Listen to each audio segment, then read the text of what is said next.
Now it's working. Look at this, dude. Wow, man. That was ridiculous, by the way. I just had to legit set this up for freaking... My Windows had a new version of Windows. Of course, right when I have to go live. My Windows had a new version of Windows. And then freaking Streamlabs wasn't connecting. Then I had to update Streamlabs. Absurd. Ridiculously absurd.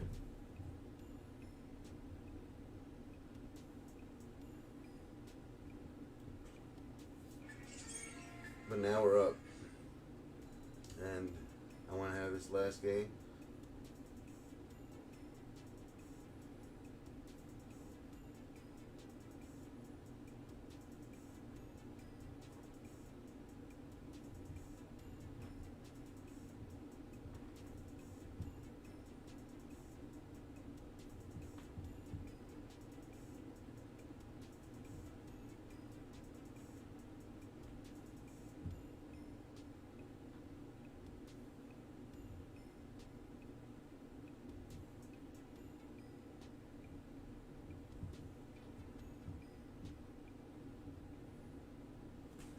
Set.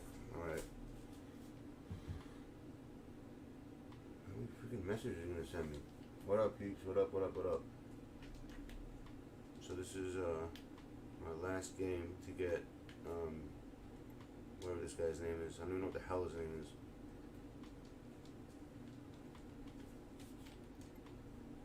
One second.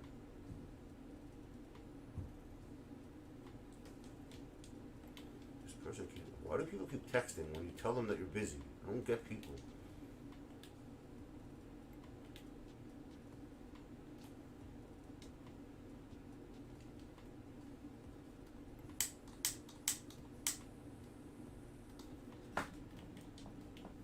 What have you guys been up to, by the way? How you been? What's up, Spencer?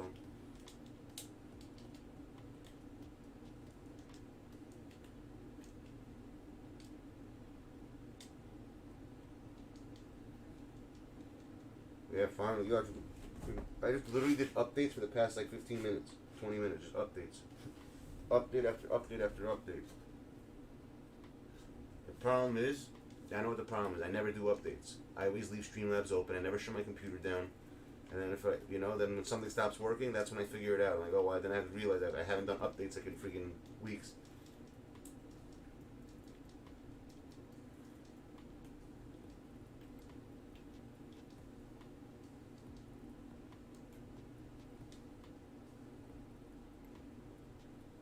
Weird.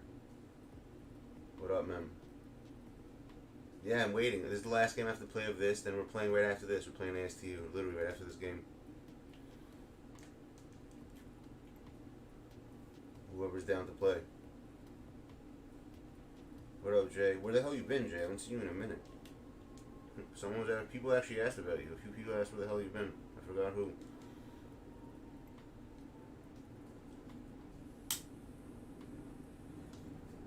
You all down to play or no?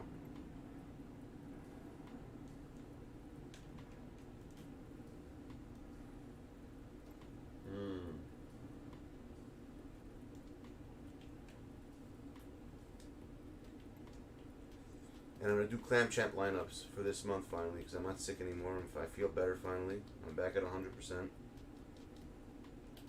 And we could definitely do it now. I'm not sick anymore. No more quarantine nonsense. None of this nonsense. Alright, so good. We're going to run it up right now. You want to do it on... Yeah, we have to do it on PS4. I forgot. You don't play PS5, have you?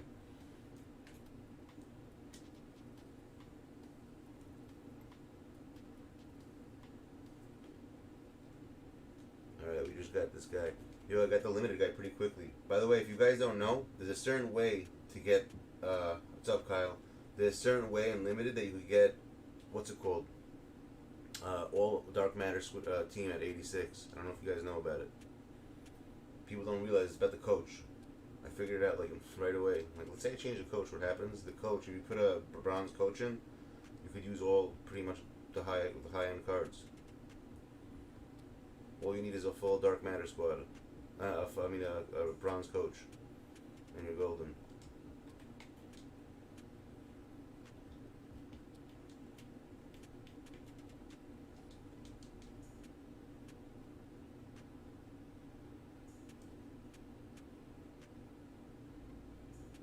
Phil who? What Phil you trying to get? What do you mean Phil? Phil Jackson? You talking about the coach?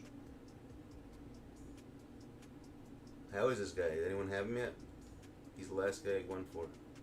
I don't know if I should go for the, what's his name? The triple threat online stuff. I didn't do it.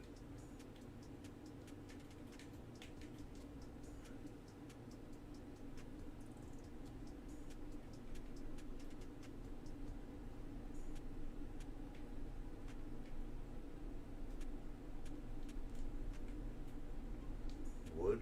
Is the name of this guy? I forgot. I'm gonna check him out.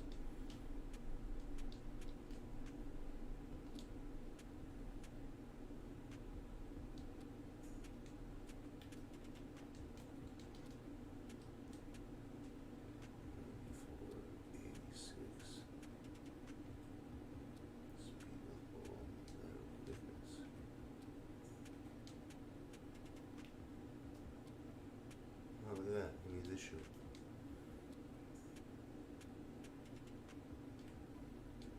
Does he got all the badges or not?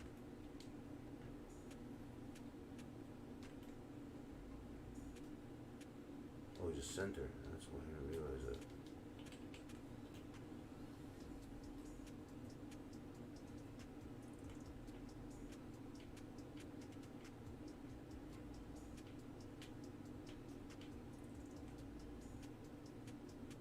How do you not have a box if he's a center?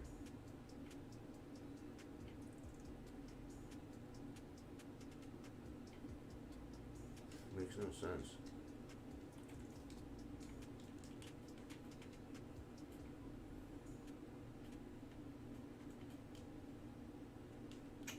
We're gonna rip people off with this shit now? Like shit.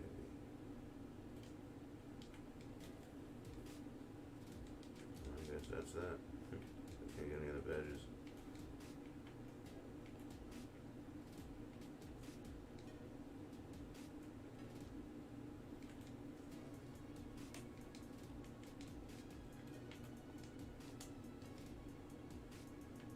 Actually, I could.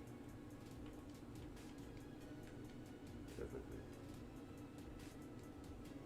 Physically, I could. Now that I'm better physically.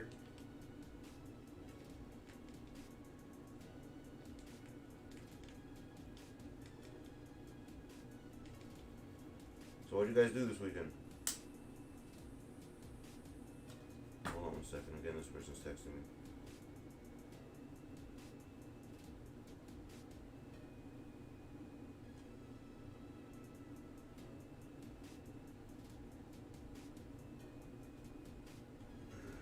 This person's so damn annoying. Jeez, man. You slept all weekend? Yeah, I feel you, man. On that.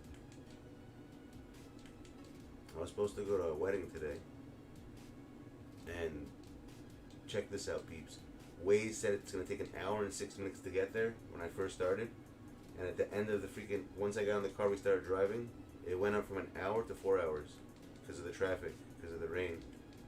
I'm like, fuck that. I literally turned around and we came back home. There's no way in hell I'm driving freaking 4 hours, and how was it? Supposed to like 4 hours to go to a wedding for like 2.5. Fuck no.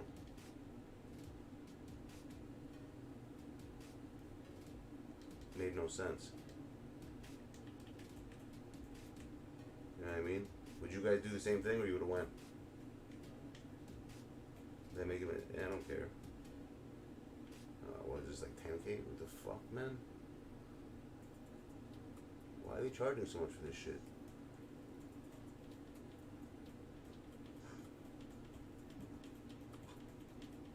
He needs the box though, you hear that? Everyone needs the box. Oh my lord. Wow. The box is a lot. Why is everything so cheap? It's so expensive. Wow. Say you get this maybe. I'll rob people, you hear that? Pickpocket, we'll steal from them.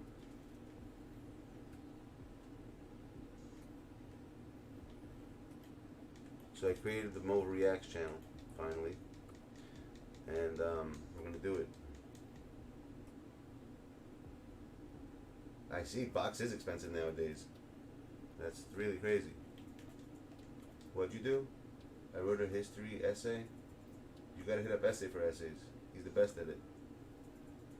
Yeah, but it was raining, you understand? Infinite. It's been raining like crazy. I'm talking about like, yeah, we're watching scary stuff today on the other channel. We're probably not gonna have a lot of people because it's a new channel, but whoever knows about it will be there.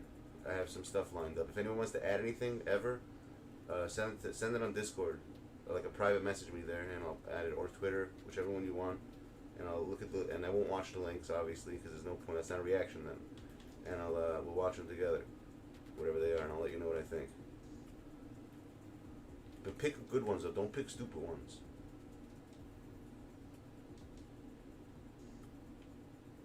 You know what I mean? Like something that's legit.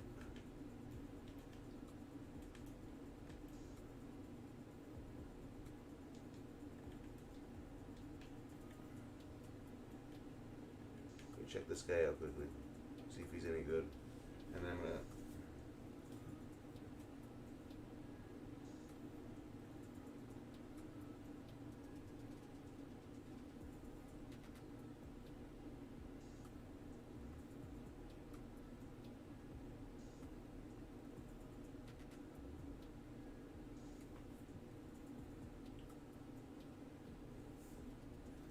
You got a gold box? Ha! I hear that, dude. I like that. He goes, I got gold box and child support. Where is this clown? Who's the guy you get for the other version of Triple Threat? Who was that? D'Angelo Russell? Who did they give you for that? For a center, this guy's not bad. Is he Opal or he's the Dark Matter? I wasn't paying attention. I know the TJ Warren guy's mad good. I got really lucky, by the way, getting him. When I was playing, what's it called? When I was playing Limited, I literally got 9 rage quits. People wouldn't even play the game because of the starting lineup, and then people would message me, "How'd you get that starting lineup?" I didn't tell anybody. I'm like, "What are you talking about? How'd you get the starting lineup?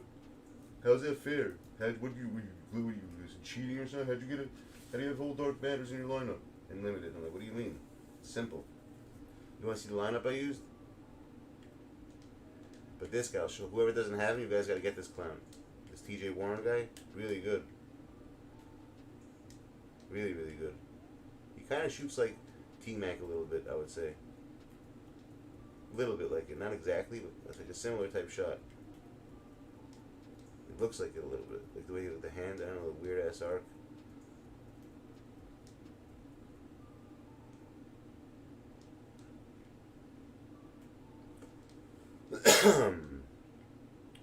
Today's no hat mova day. I'm not wearing a hat today for the first time because I'm washing.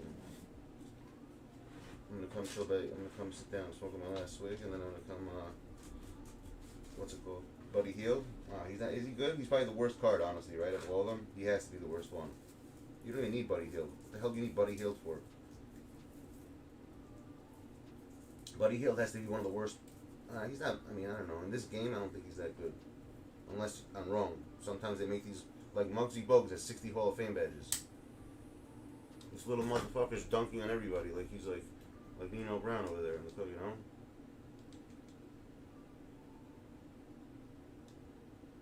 Are you comp? No one, none of us are comp.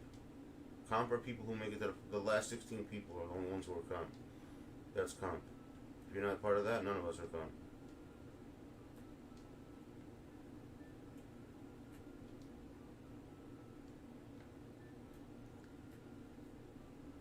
Alright, let me show you the squad I use. Fuck that. Alright, who's playing ASTU? Who am I inviting right now? Who's down? We'll see who's comp right now. You hear that? You want to know comp? I used to give comps to the club, son. That's comp. You got Jen next? You did?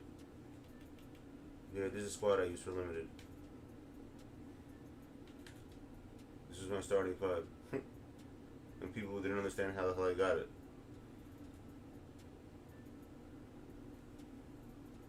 How the hell did it turn to 87? It was 86. Why did? Oh, they probably just did. They do an update or something? How the hell did it go up? This doesn't make any sense. It literally was 86 the whole weekend. Someone probably bitched at me. Wow, that's so messed up. This is so messed up. What up? Yo, did they switch to do an update over the weekend? Because my lineup. Oh wait, maybe the coach. Oh no, yeah. What did they do? They really fucking fixed it. That's great. I got lucky then. They changed it. I can't use this lineup anymore if I wanted to. That's nuts. I was using it all weekend. How does that make any sense? Oh, maybe it's a shoe that someone put on. Hold on. Oh, that's why. Shit. That's why that they didn't change shit. It's my fault. I added the shoe onto him by accident. That's why this happened. Damn it.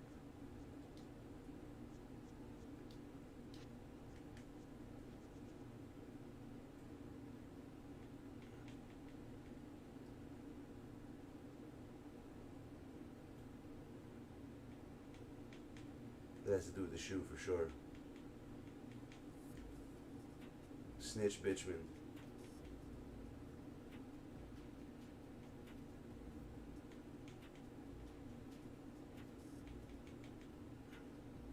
Well, I don't even need it anymore, so I don't give a crap. How's Elgin Baylor? I haven't even used him yet. Is he any good? Sapphires? What do you mean? I have all freaking what's it called in here? I have all golds. It's the lowest you can go. Because I have lower than Sapphire. Forget Sapphire. Sapphire's gonna make it a higher one. It's gonna make it a higher what's it called?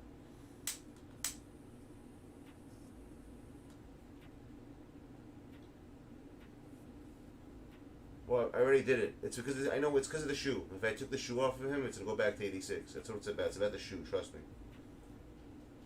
On English, how the hell? Oh, an Elgin? Is it?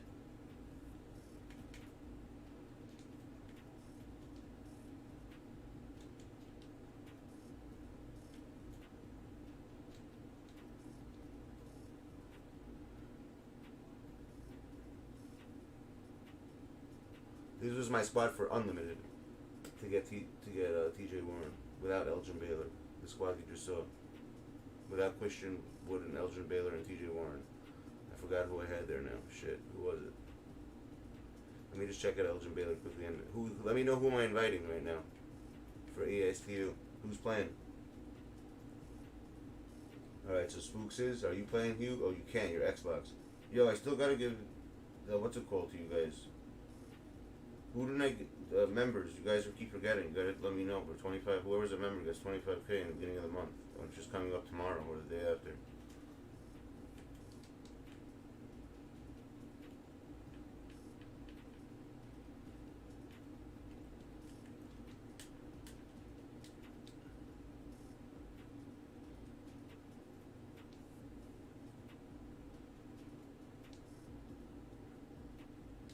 Damn, he's got range. He's shooting. He's not like throwing it like weird from that far. It's pretty good.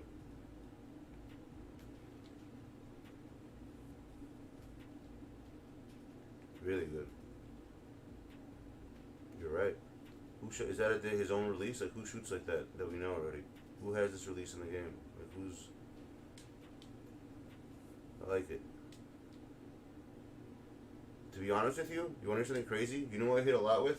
You know, believe it or not, and I don't know why. Stephon Marbury.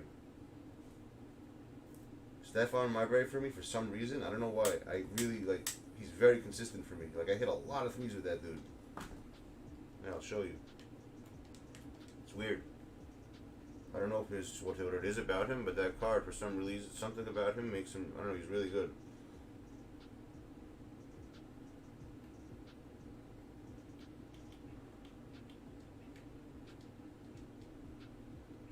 I forgot what position he plays.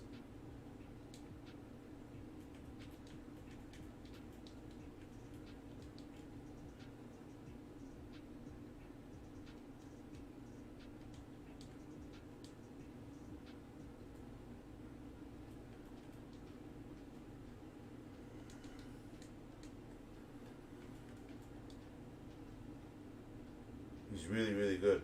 Really, really good. Belgian is really good. We did, I'll watch it. You know what's crazy? I didn't pull one Dark Matter card this one what are they called? Invincible card. I haven't pulled one. Not one. I don't know, I don't mess with this dude. I don't know what it is about his shot. There's something about it. As I say that, I miss. Now I'm gonna start missing like crazy. I don't know, but when I play with in-game, I'm saying when I have in-game, he's very consistent. Like he like pretty much hits perfect in-game. Every shot I take with him, he hits. When I'm running a game with him, I would use him as my starting point guard, to be honest. Now I can't hit with him all every shot, but before I was. Could have been probably the latency of the game. There's something about a shot just really easy to hit. See that? That's what I'm talking about. It's just a very easy shot. The way it goes in even. It doesn't even look real. Alright. Who's ready? Let's go. You wanna play, Jimmy? You wanna play on PS4? Let's go, Jimmy. Let's go. Let's get revenge right now. Now, darkness, the tables have turned. You hear that? Let's turn the tables around. I'll play you, Jimmy. Play what I play now and see how well you do. Let's see if you destroy me on PS4.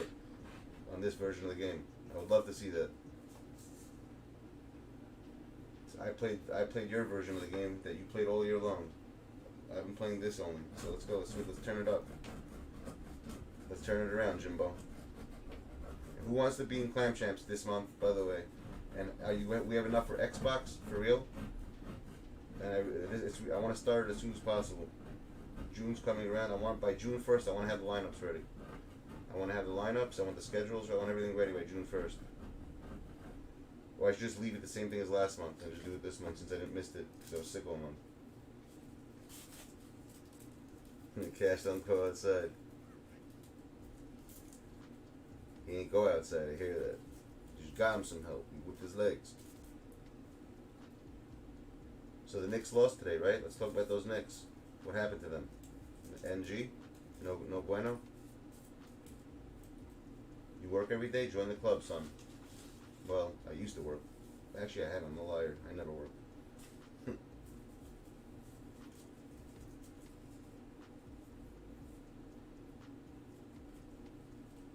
What's JP?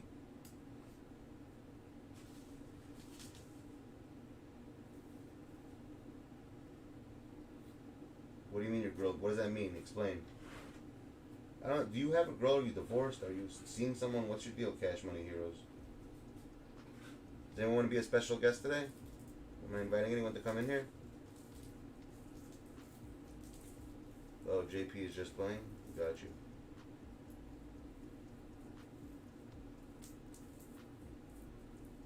You talking to me or you talking to him, Jimmy? Who are you talking to?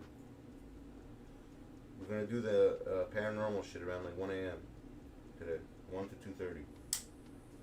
I'm going to switch over to another channel. This way, and I'll do whatever the hell we want. We'll take all the risks, you know, because I don't care about that right now. This way I can learn. You don't have this version of the game. How am I gonna play? I don't play PS5. I don't play the PS5 version.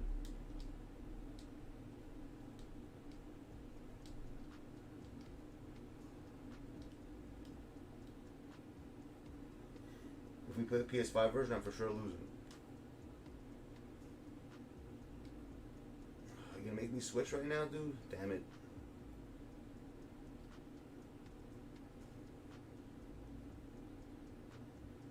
I feel like, oh, that's cool, Cash. I hear that. Hold on, I gotta switch over then. Oh, you're on the PS4 version? But I thought we're playing ASTU. People came here to run ASTU, bro, right now.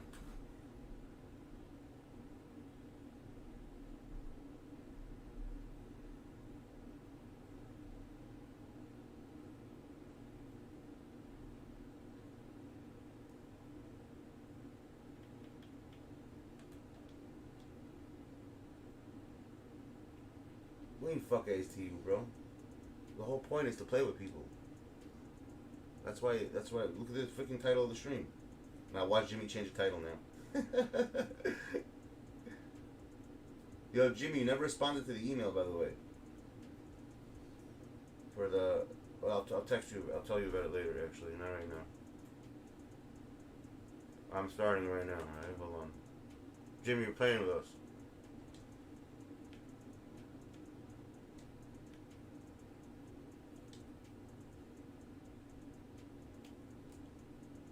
Just in case you guys want to just join.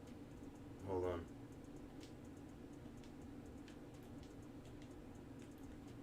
I don't know everyone's name in here.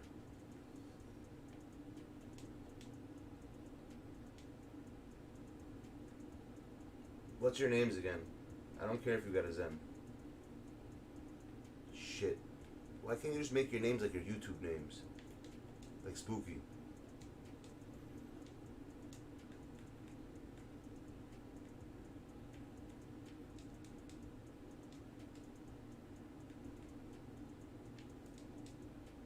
Maybe I still play. Who's Flamora? That's Mike.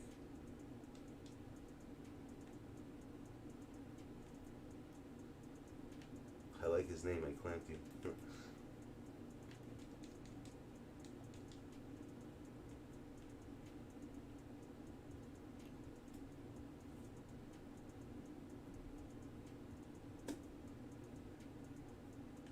Leo, what's your name on here?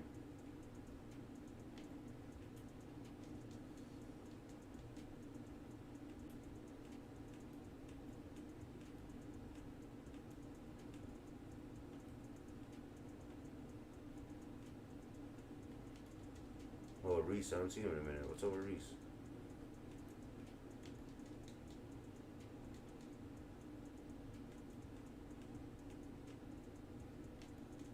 That's infinite. Okay, that I know. And if they don't have 10, we're just going to do 5 against randoms if no one comes in, if we don't have enough people right away.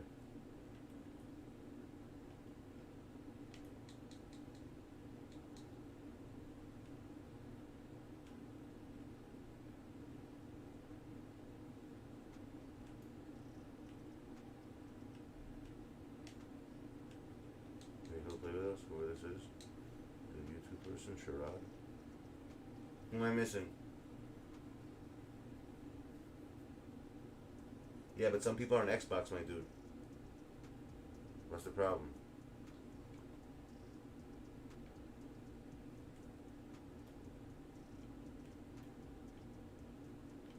If they should allow crossplay for this. I don't know why they don't. It's kind of ridiculous. Here's Timmy. But Timmy doesn't have the game. Who am I missing? No, he didn't. He really did? I actually said you're going to win. I thought you'd win.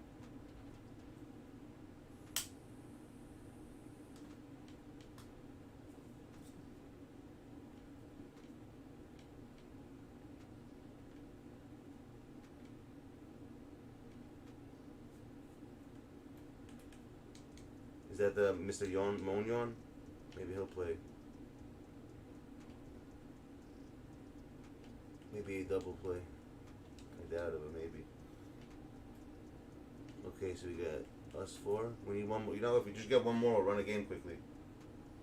And we just need one more quickly, and then we'll wait for the 10 if there's no one. Does anyone else? We got one more? Because I'm going to run one with the 4. We'll take a computer. No, we can't take. I don't want to take a computer as one. A random, I'm saying. I hate playing random. Yo, Cash Money, get in here. What the fuck you waiting for? Heroes, come on.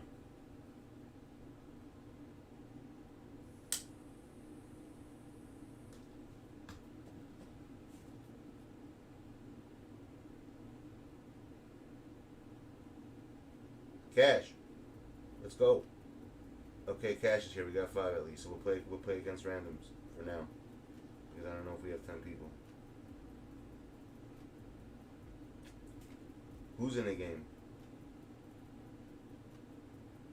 Yeah, Pierre, we're doing Clam Champs for Xbox. I need at least 8. Okay? If we get 8 minimum, we're good. And Josh, you. I think we have 8 for sure already. You, Josh, Jay. Who else? Huge ass. Huge ass. Who else is there? Extraordinary, I think he's Xbox. And there's where's Cash Money? Is he here? Cash, are you offline or some shit? I can't see your name. I want to start it, so let's go. I don't see your name in here. Here, it's open to friends. Just wait. Did he just pop up? Cash. You probably hidden or some shit. I can't invite you.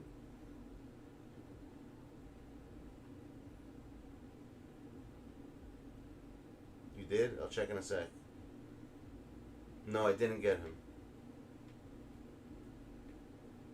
I don't see you. How do I invite him? There's no way you can invite him. It doesn't say to invite.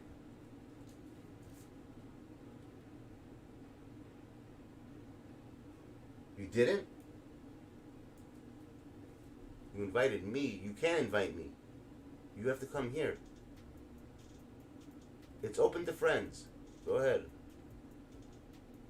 Just come in here. You'll find it.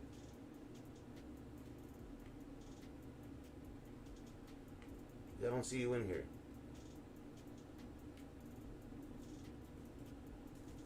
Just go to my name and join. It's open to friends. You'll see it. I'll start it right the second I see you in here. I'm starting it up already. Nope. I'll send it again then. I gotta do it again. You know what I'm talking about also, right, Jimmy? Yeah, I think you do. We spoke about this. Alright, you'll see it again soon. I'm gonna do it again then. Because it says pending for some reason. On my end, it says in my whatever I'm looking at, it says pending right now. I'm looking at it. Unless I send it, text me your email address right now again. Just send, maybe I sent it to the wrong. Let me make sure I got it right. I don't want to give it some random fucking retard. Who's playing? Come on, let's go. To be honest, this is the most enjoyment I get at 2K. I enjoy this more than any other version. Is this version right here? It's way more fun. Playing with just 10 people. It's like a real game. You guys, I'll get the position that no one gets. Cash, don't start a chat with. Oh my lord, bro. What the hell's a chat? What is that gonna do for me? You can't invite me to play. I'm so confused what you're doing. We're playing. We're not. I can't. We're not playing. If I go the role, you guys come with me. Is that what happens? Go to my name. Go find my name over here. Go to this thing. Here, look. Go to a game base. Okay. And when you go to game base, go to friends. Right. And then just find me in here. Go to search and just type in I run game EP and you'll find me. And then just come into the thing. I left it open to friends. What up, Jay? How you doing? This is this is PS4. So then go to what's it called? How do you do it on a PS4? Exactly. We are gonna play right now, Jimmy. He's coming. Why can't I just invite you, bro? Would you show your? Oh, there he is. Forget it. I found you. I just found you. You're good. Don't worry about it. I found him now. He popped up.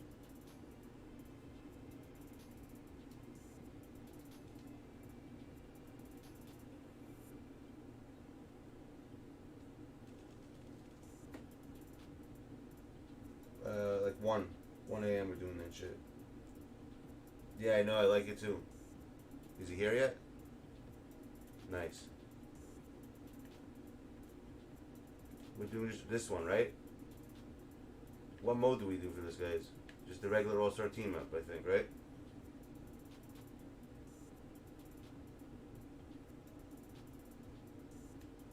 I believe it's this one. Yeah.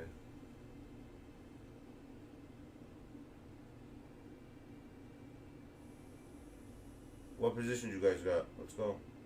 We'll let them choose first, because I don't want them quitting out. Let them get whatever they don't take, we'll take. Actually, no. Don't do that. It's on pro? What do you mean it's on pro? Go back. Go back, go back.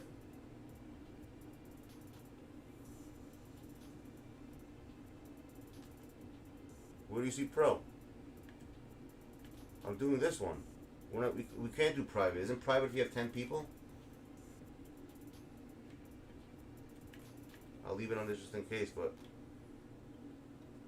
I'm pretty sure it's on. There is no. You can't choose anything. It goes to Superstar automatic. I'm the greatest. There's no better. You guys want to do east or west, up or down? Which one?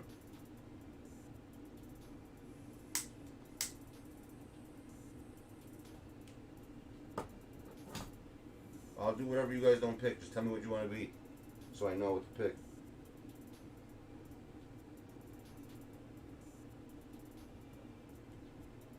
I already did. What are you playing? What do you mean? I started. I remember. Let's go. You want east? All right.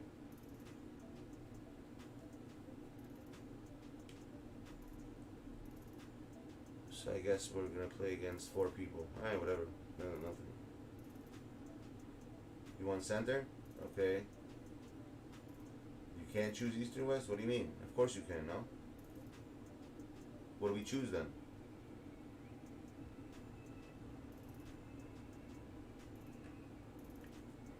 Go to the bottom, peeps. Am I power forward, I guess? Alright, I'm a power forward. Spooks.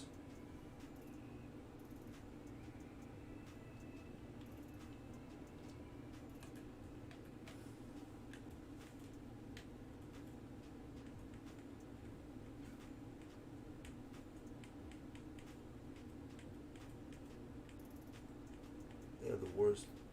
Where's Giannis at? Oh, we're west. Fuck.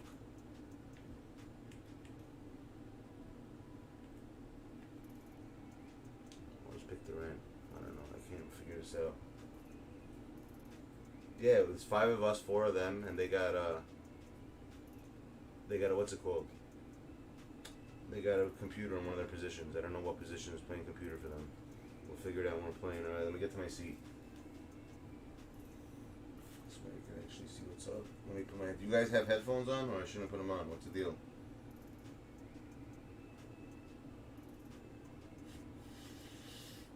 Oh, you're right. It does choose for you. That makes sense. Your friends can play together. I hear that. You're right.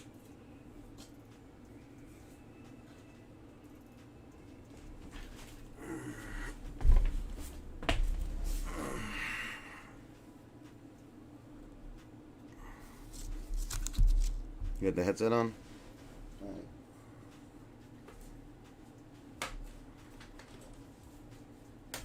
Son of a bitch, bro. Stuff on.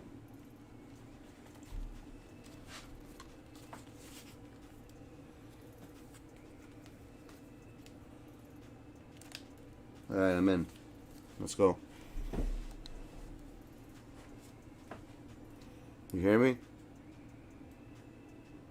I don't even hear anybody.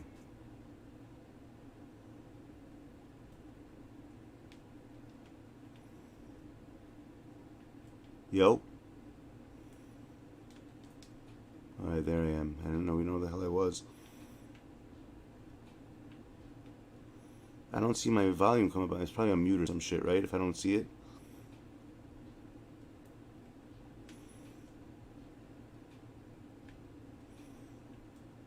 Yeah, I gotta turn something on, I think.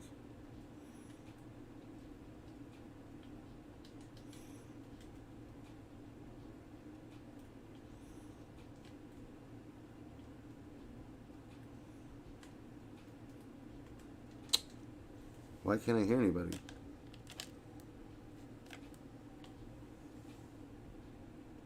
Hello.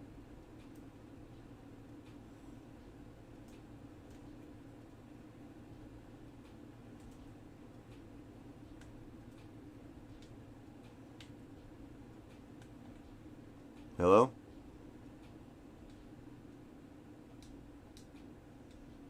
I'm not on mute, am I?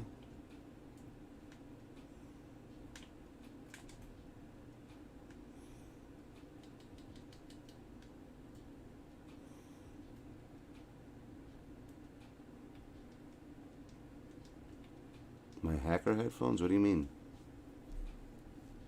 Why can't I hear? Maybe it's this, what's it called? This controller, probably.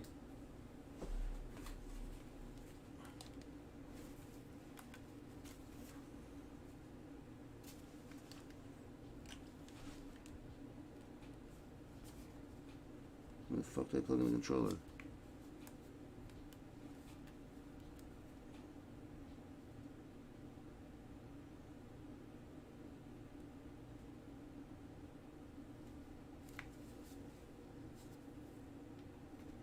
Hello? Why can't anyone hear me? Hello?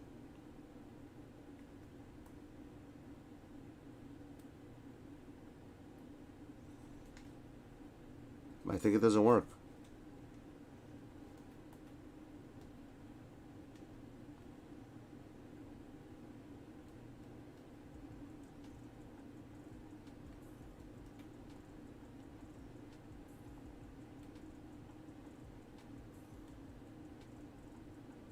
Yeah, no one's talking. It's freaking weird.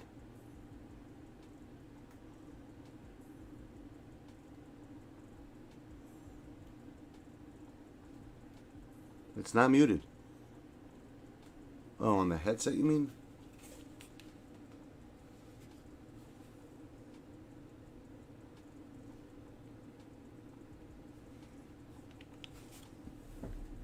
This fucking headset's right. This headset over here.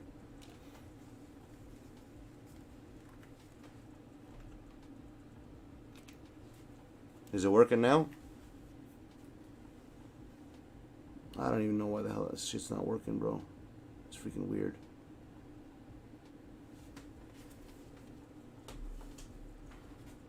It's not muted either. Maybe from the speaker I could hear you guys? From the controller? Yo. Nope, it's still not on for some reason.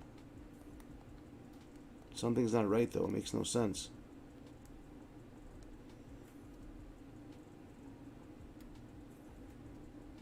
Yeah, fuck the mic. I can't. You guys can at least hear me. I can't hear you guys. I don't know why I can't hear you, which is weird. You should be able to hear me.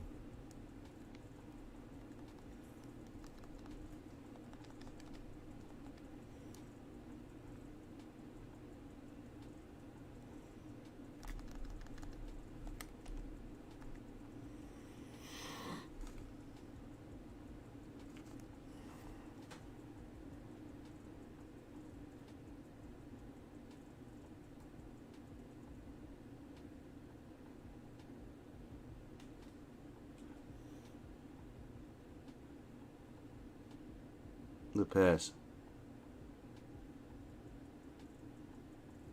Wait a minute, the little mic, bro. I have the freaking PlayStation headset. This should work. I've spoken before.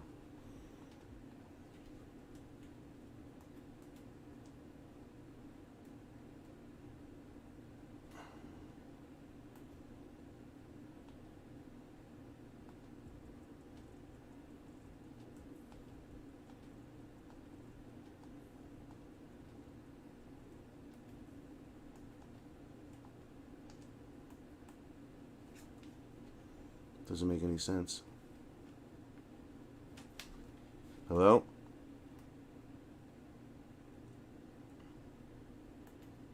He called timeout. Perfect. Hello? Hello? I hear myself. I'm not talking it. Why wouldn't you guys be able to hear me though? That's so weird.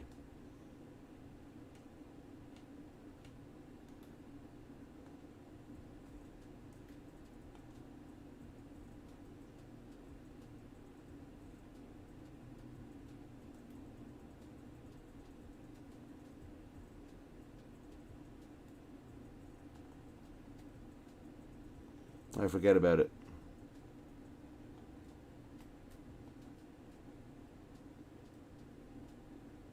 I stopped. I won't figure it out. You know me, I'm crazy. I have to figure shit out right away. It's gonna bother me now why it's not working.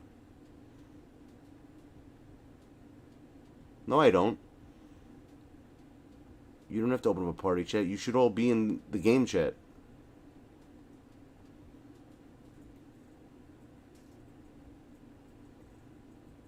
Wait, are you in a party chat? Is that why? What is this guy doing?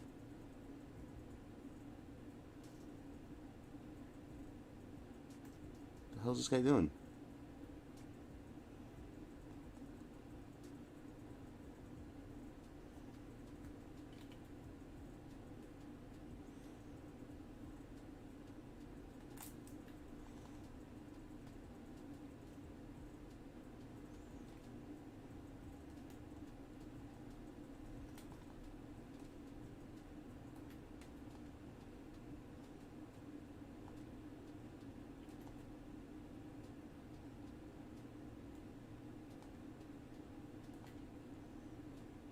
You're the only one in there. It says you're in a quick game.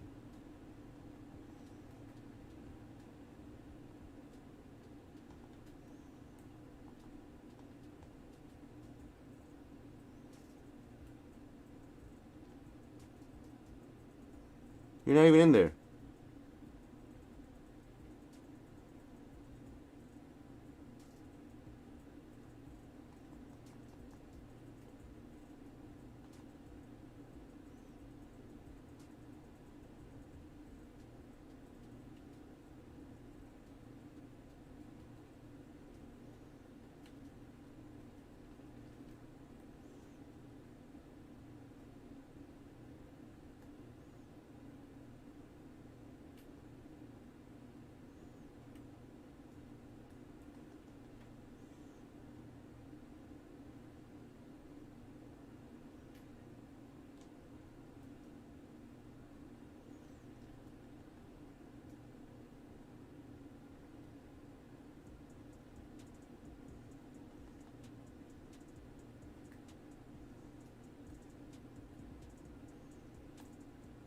Good pass.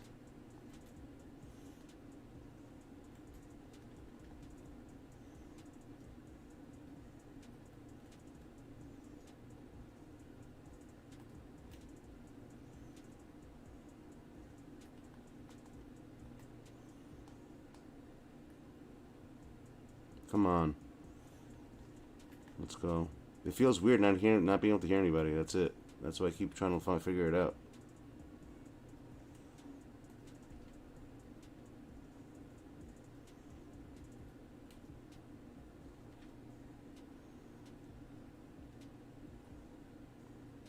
Why do you want Shaq so bad? Shaq's not even that good in this game. Honestly, he's really not. Center, look up. Oh, I should have hit it right back there when I got that in.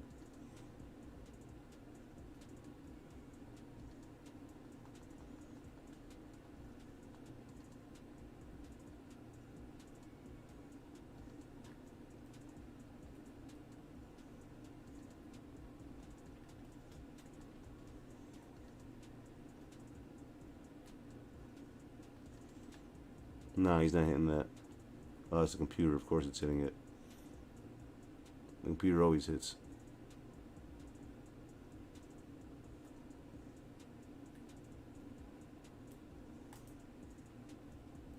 Oh, you gotta be shitting me. Infinite, how do you always get the rebounds, bro? I noticed that. Every time you play center, my dude, this motherfucker always hits. Good dunk. He's good, but his jump shot just sucks.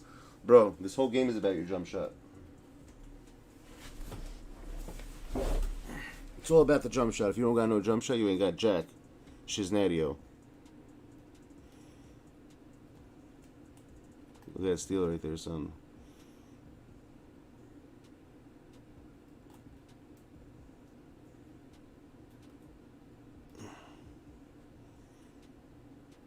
You're green with Shaq? Yeah, get the hell out of here. There's no way. I don't buy it.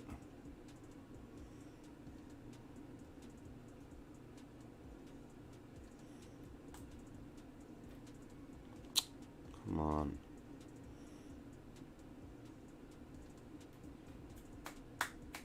Wilt is like Shaq? I think Wilt is better in the game than Shaq.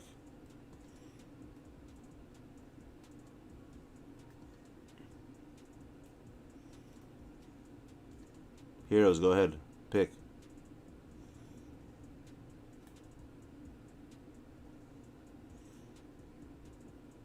Good shot. Good assist. The Kembe's mad good. Ain't gonna lie, that card's ridiculous in this game.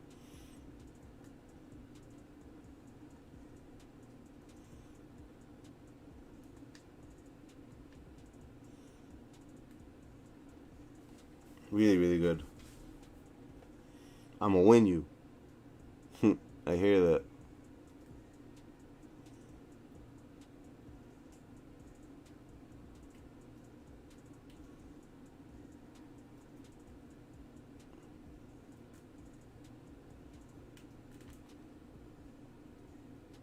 Damn it. Me and Jimmy, so that looked like we were high-fiving each other.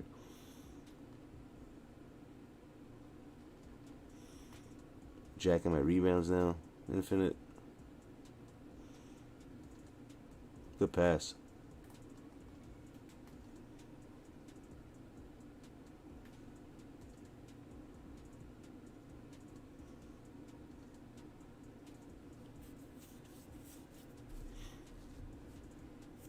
Really? The other Kobe's pretty good, bro. The point guard one, I have no issues with him.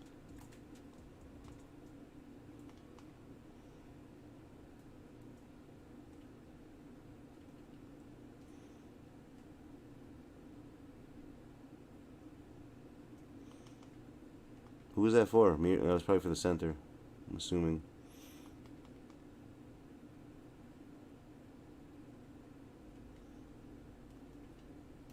Take it up. Take it up.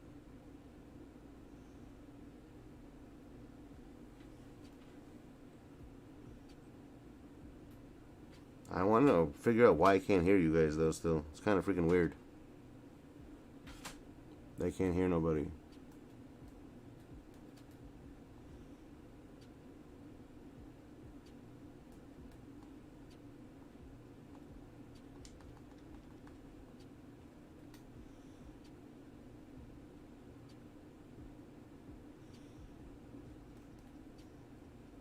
Good shot.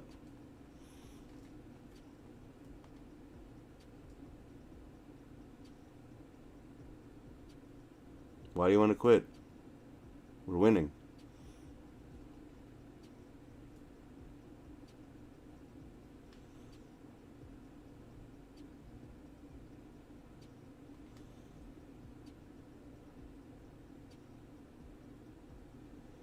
Is it? We're playing against all AIs?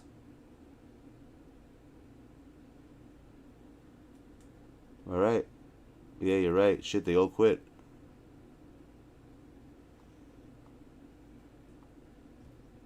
Yeah, it doesn't make sense to play against a computer. Man, that's weird. Could you guys hear me now? Let's try to figure out why I can't hear you people. It's kind of weird.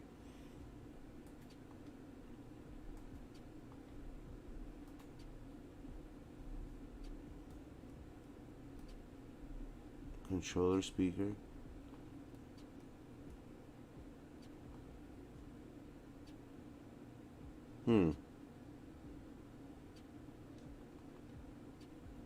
Alright.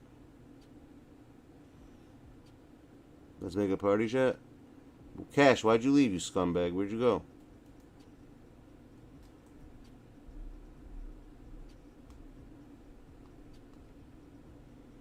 We're gonna do a party chat instead, so I can hear everybody, because I can't hear a word anyone's saying.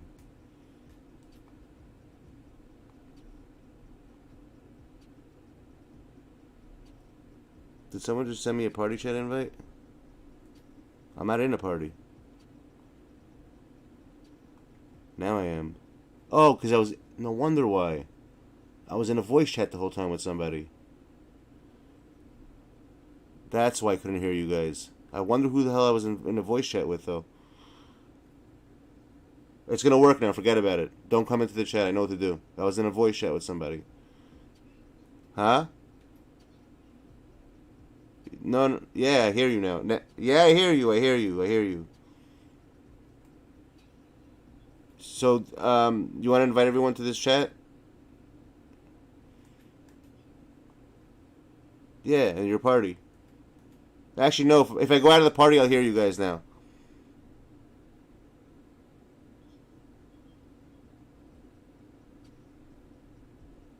Alright.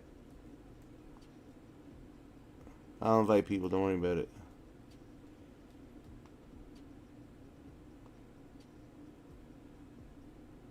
Oh my lord.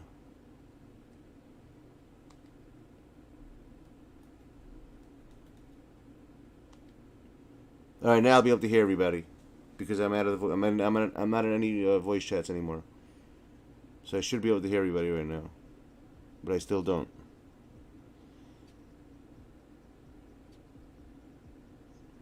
Oh, now you can all hear me. Okay, good. Yeah, I'm not in any parties, so everyone should be able to hear me now. Now I see the little, what's it called, the sound.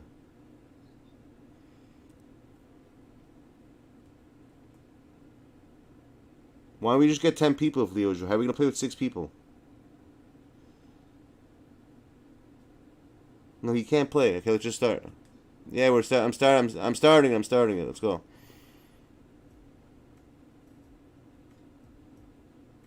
How do you do a 3-on-3 private? It doesn't work. It's always 5-on-5s. What do you mean? It won't even work doing 3-on-3. They should do that though. You see, that's kind of messed up. Now that I think about it, they should have something like that.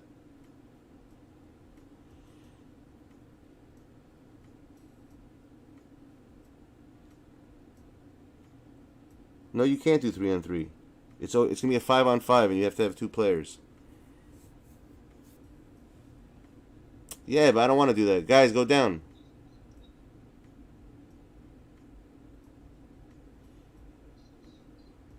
We're the East now? Alright, let me see. I don't care. I like everybody.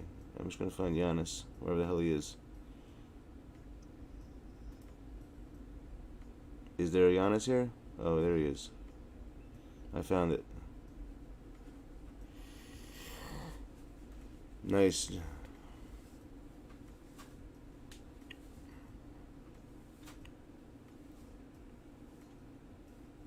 Because you have to have at least 9 to join.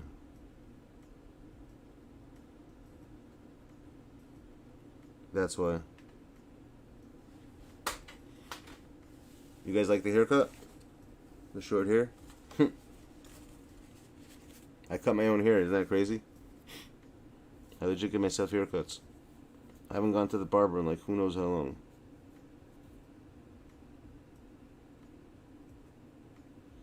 The fact I know how to do it is crazy. What's that whistling sound?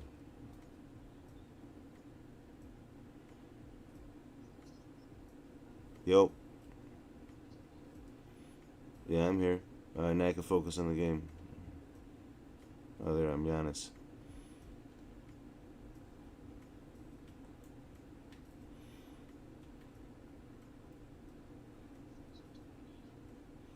Different teams, buddy. When he was at... Oh, we're on the same team, the two ADs? Really? How's that even possible? How's that even possible?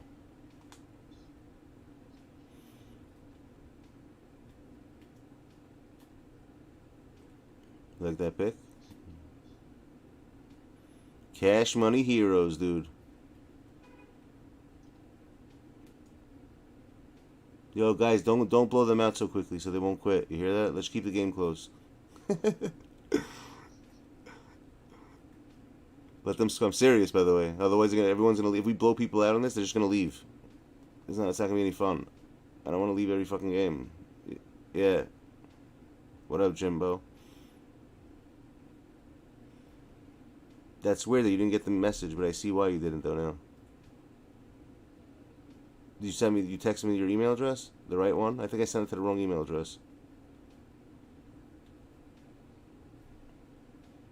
I was assuming it's just Jim, the one you had on YouTube at gmail.com.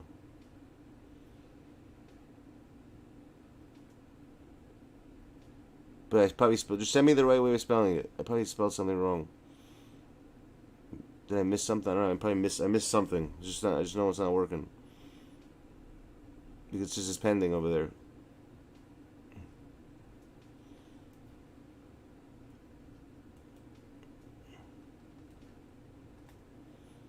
I'm gonna steal all your boards now, son.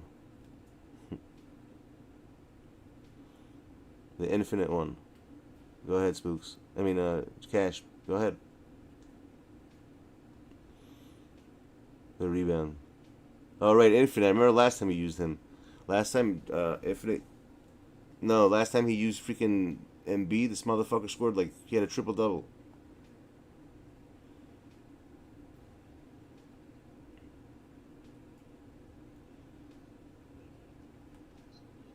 Yeah, don't. No, we don't want to blow them out, bro.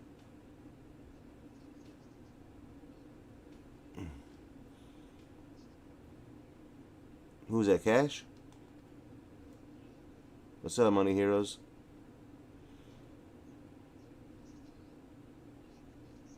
Really? Well, oh yeah, because they don't got badges, bro. That's why there's no badges on these guys. Probably. It's all the shitty. Yeah, it's like no Hall of Fame badges. It's not like the. Well, if they had it the other way, it would kind of be stupid because everyone would just never miss. Kind of makes more sense.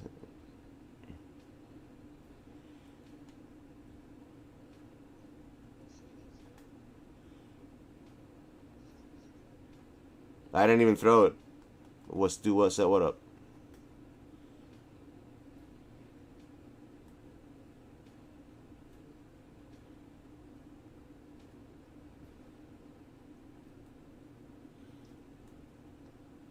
Oh, I know how to do that, but honestly, it gives too many problems. It glitches people out. We tried that last time. I think Infinite did it for us. Somebody did it for us. Yeah, it's like you gotta like it. Yeah, everyone's gotta do it, and it's never gonna happen like that.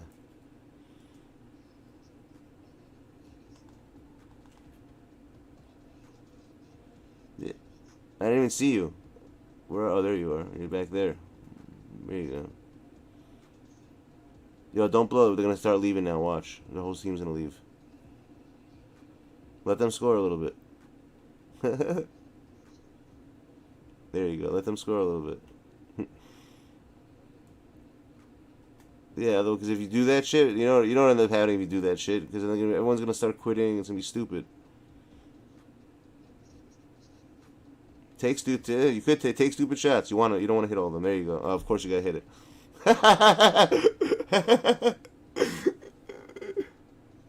Yo, exactly. When people see shit like that, they're like, "Yo," you know what they're gonna say? They're gonna say RNG, RNG, RNG.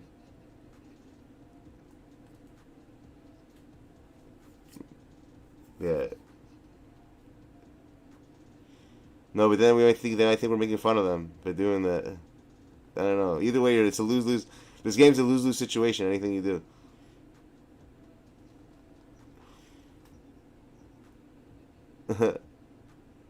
It's a hard lose-lose. There you go. Good. You're in a lose-lose situation. Just let them catch up a little. Did they all quit yet? Let's just see. They're still playing.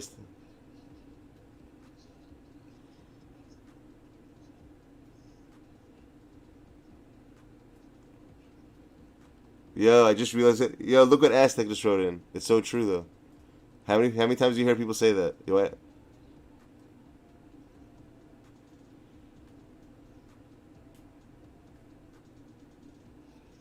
yeah, we want to miss a little bit. Let them catch up.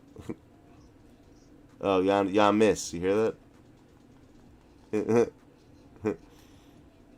Oh, Giannis is cold. He's definitely missing all the shots. No, really? That's not what what's his name. Whenever what's his name uses him, he hits every fucking shot. Jimmy. Last time Jimmy used Curry, he hit like fucking 10-3 straight in this. I remember when we played with him. Was that you? That was you, Jimmy, right? You're the one who always uses. I think it was Jimmy. You're the one who always uses Curry in this. Yeah, it was Jimmy.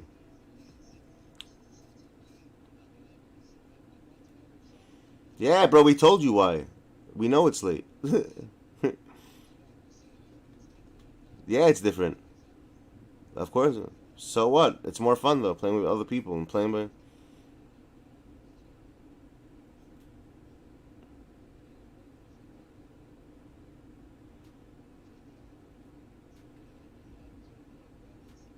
Nah, he's missing.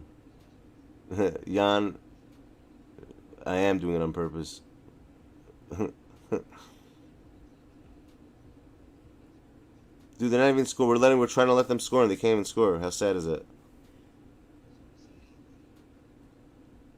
Like, if you're letting people score and they still can't hit, oh, there you go. Finally, they hit a shot. Let them get a little closer. Let them feel like they're coming back. That's what we gotta do.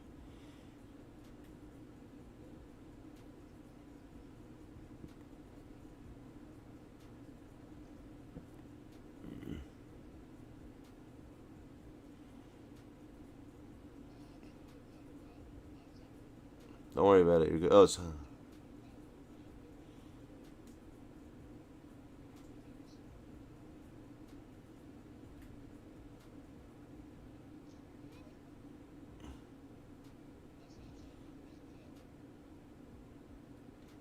Let them shoot. Let them shoot. Who cares? They're not gonna win anyways. You can tell they're not gonna win. You give these guys a fucking 50-point lead, they'd still lose. It's like playing against a bunch of Jacobs.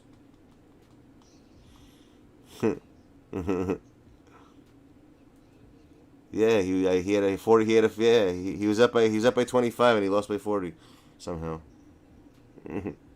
He was beating me in the beginning. You're the greatest there ever was. There's no better. When I win, I lose. I mean, when I lose, I win, and when I win, I win. I never lose. We're playing against 5 Jacobs. Yo, I gotta do the voice again. Shit, I gotta hear it. Clayway. Oh, good. That's close now. Like, play it now. You know, get a little lead again, and then good steal. Good steal by them. Good job. No, I'm serious. Good steal. We want him to stay in the game.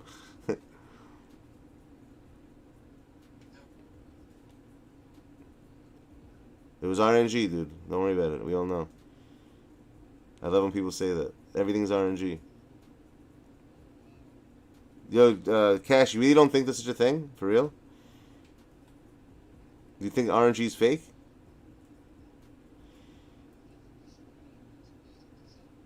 No. No, it doesn't. That's not true. The game, what it does is, it's all a calculation of, so let's say right now you have a number 85, right? And then you have a number 72. When the game sees that, it says, oh, the number 72 has a disadvantage, so we're going to boost the number 72's performance up in the game. It's like a math equation. Of course it does.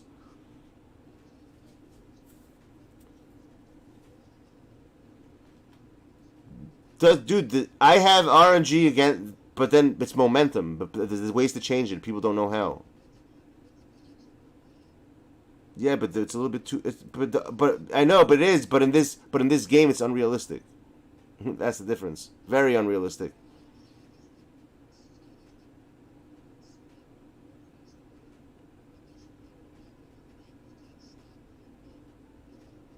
Listen, at the end of the day, like I could tell when I lose. I say when I lose games. You know what I'm saying? But there are times that I lose over stupidity that should never happen, which makes no sense. Like a guy gets 45 rebounds, you know, like in like.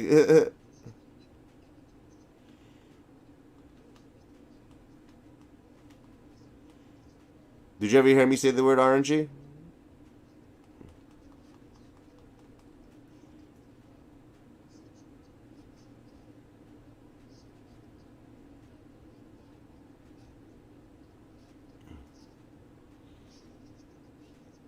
I hear what you're saying, but I don't use the term RNG for myself ever. Sometimes I'll say you could tell this is RNG. I'll say that, but I barely ever say it. It's not convenient.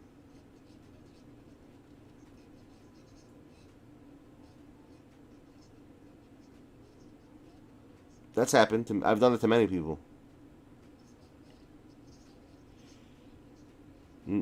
No, but there are times that is RNG. Who do you think came with it? Look it up.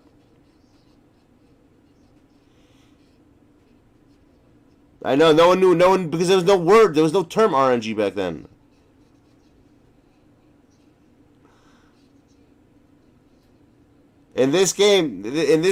fake terms are real terms and real terms are fake terms. Like someone says peekaboo, everyone, oh, he peekabooed. But if you do a catch and shoot, oh, he's trail cheesing.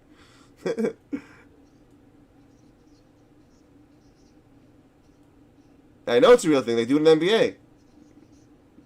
It's called catch and, it's called yeah, it's called catch and shoot. But if you do it in the game, if you do it in the game, it's considered cheesing.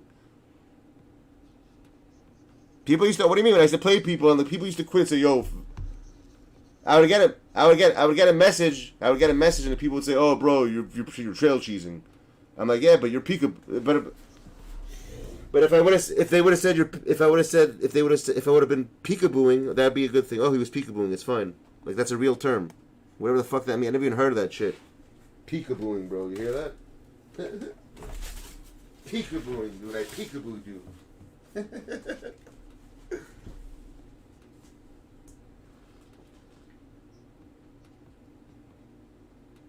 What's the first word? You know the first term I learned in this YouTube thing was cap. When people started saying cap, everyone, what the fuck's wrong with you people? Everyone likes baseball caps. What the hell's going on? That's like a new what? How long is that word cap out for? Who made that? When did that come out? And I wonder why they started it. Like, what does a baseball cap have to do with lying? I still don't understand it. You hear what I'm saying? Like, why does the word cap mean someone who lied? You're capping. Anyone know? Anyone know? And what's the definition?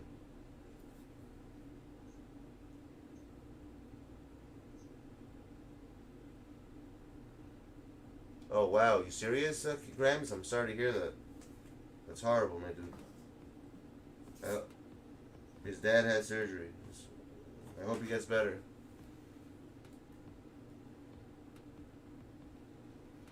I was about to stuff you.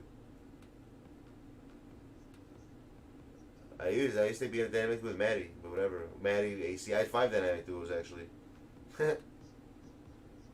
Yeah, I had 6 dynamic duos. You know that? It was me, Maddie, AC. Who else? The other 4 people he was also. I wonder where they are. All those people. They just vanished miraculously. You notice that? They're all gone.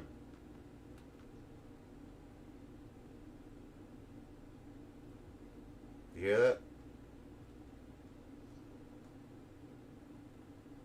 Don Hefe, what are you doing? No, you wanna... Who, me? I'll get revenge. I don't care about revenge, man. I play for fun. If you win, you win. If you lose, you lose. I don't give a shit. I don't take the game to the head like that, like other people do. If we played for $1,000, then maybe I would be upset, you know. But like,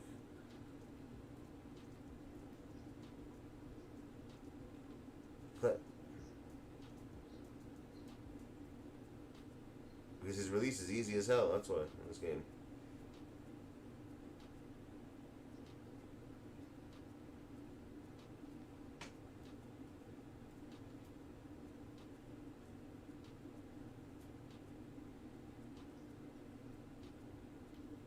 LeBron James. LeBron James.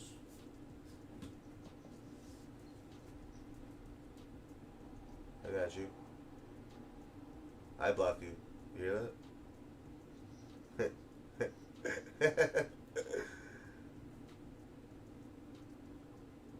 Right here. Ah, good pass.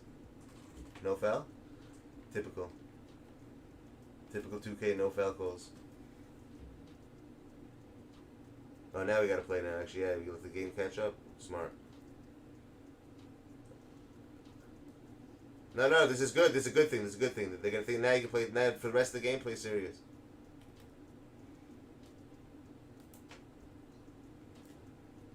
That's it. Now I'm ready to take over. So that's it. We get the lead. We get the.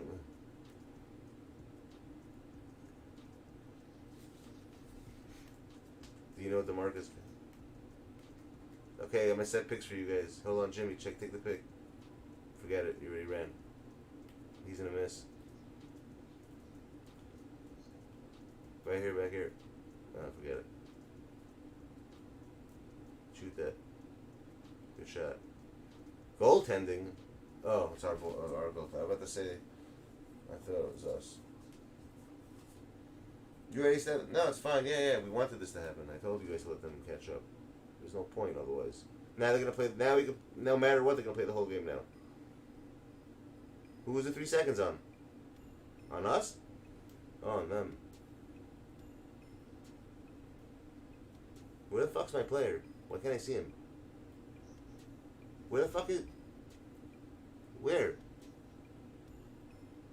Oh shit, I'm like looking for myself. I'm like running around like a fucking idiot. Wow, I really was just... That's really crazy. I was just looking for myself and I'm dribbling the ball. That was really crazy, bro. I really like thought... I really couldn't see myself for a second and I was dribbling. No, because I wasn't paying attention to the screen. I'm stealing the rebounds. You hear that, Infinite? Jimmy Superfly Snuka. Yo, you guys have videos for me to watch today? Any good ones? I make sure to send them because that's it. We're starting that official. I love that shit. Yo, honestly, I've been enjoying all of them so far. Well, send me the fucking links. I need them. Well, not right now. You can do that. Do it right after the game.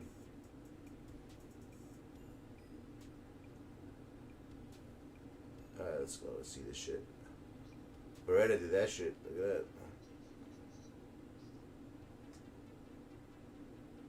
Graham is Master Flex. Go ahead, Jimmy. Well, I guess that didn't work. Good pass. What's up, Jacob? Yeah, we have Jacob, your whole... What's up, Jacob? How you doing, my dude? I got Curry right here. Huh?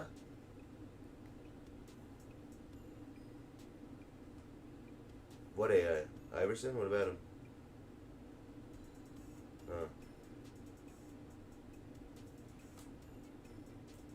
That's fine, they're not gonna win. Jacob's here, guys. Hold on one second, I'm getting a phone call. Yeah, hold on, I'm getting a phone call. Hello? Yeah, middle of the game. What's up? Yeah. Another 5 minutes. Yeah, it's not 12. Does it look like 12:30 right now?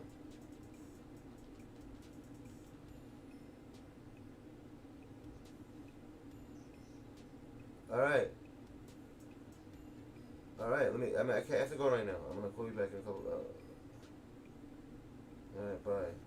Why, what happened? Hold on a second. So I got a phone call. Oh shit, my bad.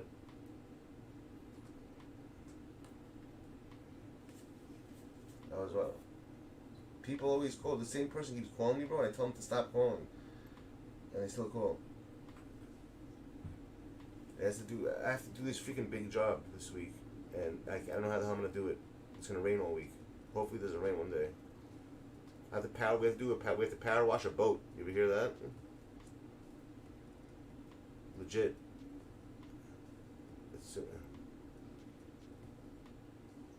Right after this game, I have to leave for literally 2 minutes and come back to drop off something downstairs because this person's gonna harass me the whole night otherwise.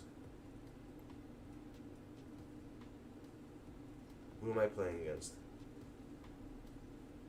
I got AD? No problem. I'll play him. I got you. Okay, I'll get AD then.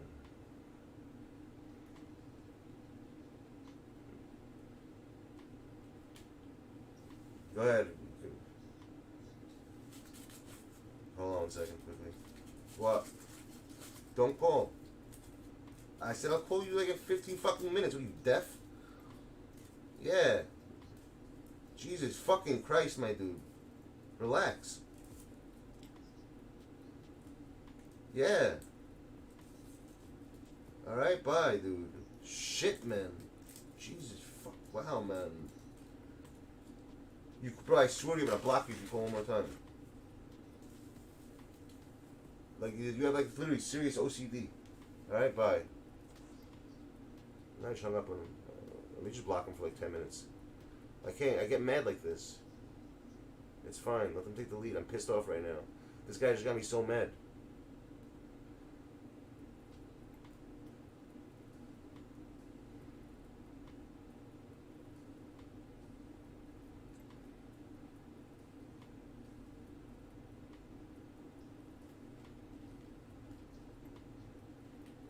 How do I miss a fucking 2-foot?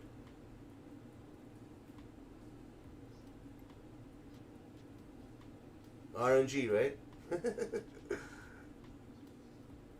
Where's my guy? Where's AD at? Oh, there he is. I see him.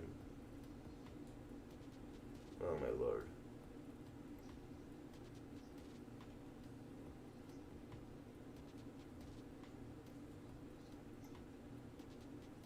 Jimmy, go ahead. Hold on. LeBron James. LeBron James. LeBron James. I hope we lose. You hear that? I don't even.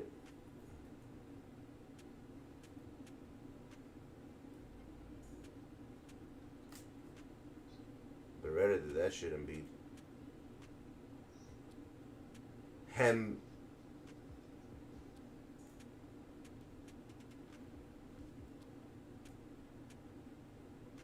Pass.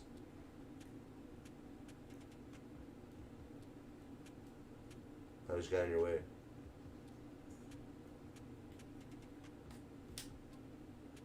Dunk it. What are you doing?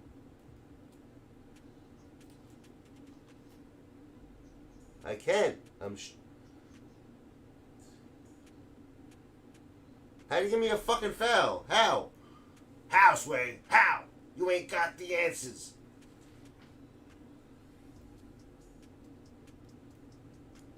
Here he is. A Dizzle. I got him.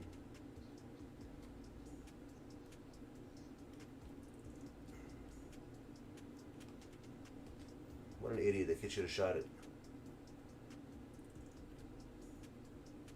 Oh, wow. Fuck, man.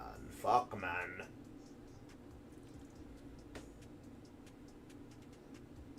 Nobody don't know. I'm a genius, son. Haha. He goes, oh no, oh shit. Look at the thievery, son. Ah, how did I not steal that? No, that was too fast. Let it go.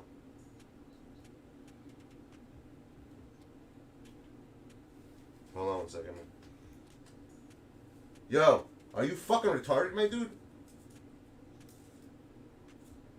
Seriously, but I swear to God, I'm gonna smack the fucking shit out of you if I see you, dude. Jesus fucking Christ, dude. I'll give you your fucking tools back soon, dude. Relax. Holy shit, what do you think? I'm gonna steal them from you? Jesus fucking Christ. What the hell is wrong with you?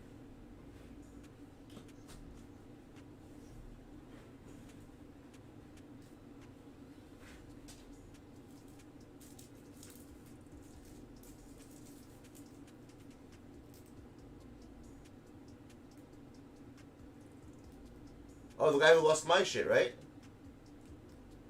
Yeah, he's the same kid. Yeah, but no, because I took one of it.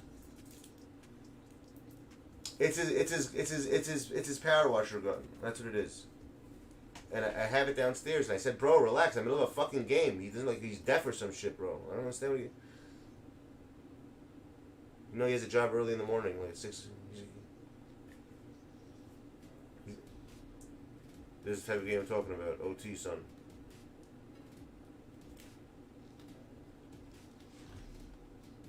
I was playing another one.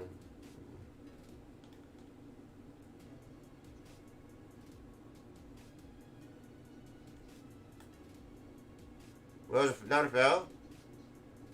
Yo, how's it? Yo, there's no foul? What is this, the old NBA? I got this KD over here, I guess. They're all running around like little chimpanzees. Look at these guys. They're all got fucking.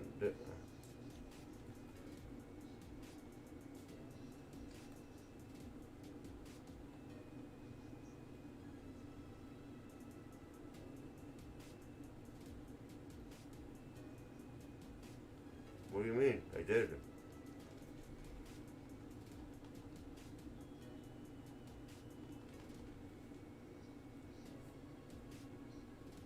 Honestly though, who gives a shit, bro?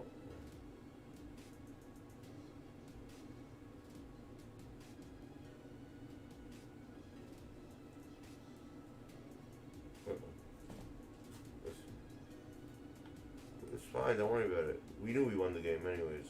We let them catch up. They were down by 20. I get. You know, it does so. You know what? If we would have blown them out the way we were before, bro, you know what would have happened? They would have quit anyways. So either I'd rather lose and play than win and lose. You hear that? It's fine. We know we won the game for real.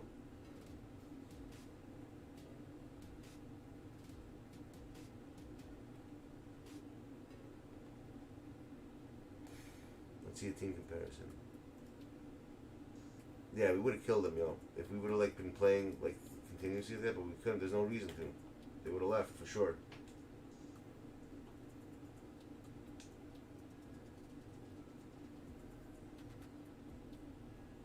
Cash played fine.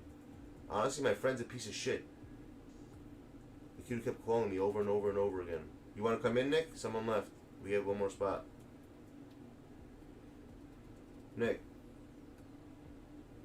Leonardo, where are you?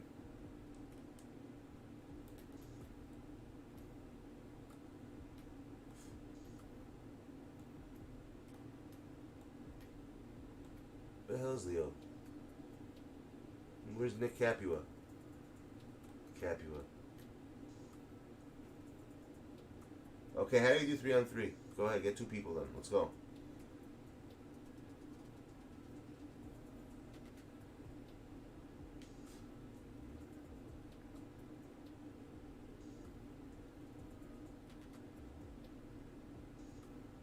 Alright, then get 3 peeps. We need 3 more peeps.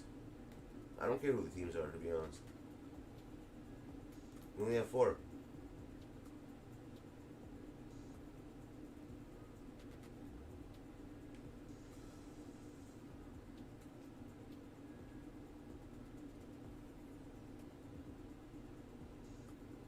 Yeah, why don't you get 2 more people? Tech and Cash, let's go.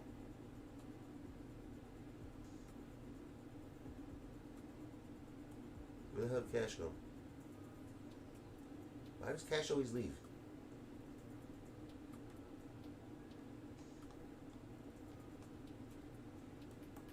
I'll find one. Here, we'll get Dre in here. One of these guys will come in here. Or maybe duels.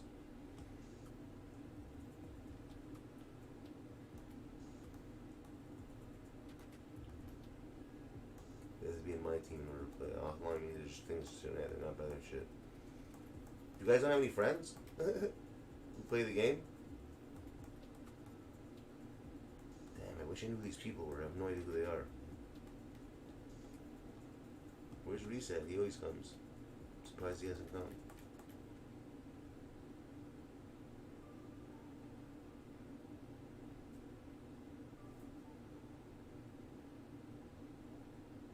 Leo's not even in here. Leo's not even online. Where do you see his name?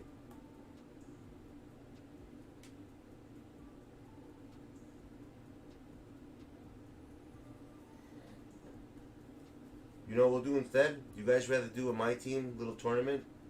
We'll have a little mini clam champs right now, and whoever wins gets 10 beans, and I'll be in it.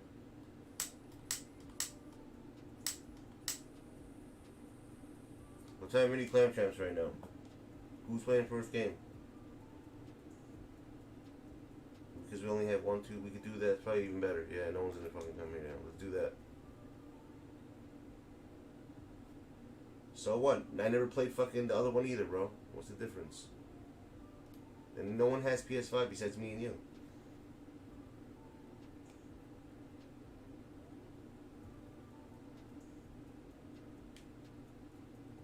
You want to update the title, Jimmy?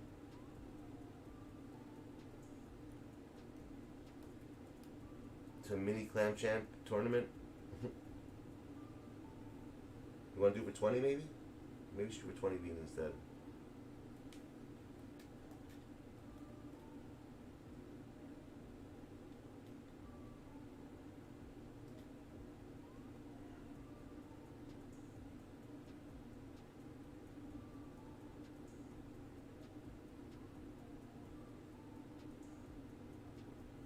Of course you have to put your name in there, you scumbag. Watch Jimmer cook up, I like it.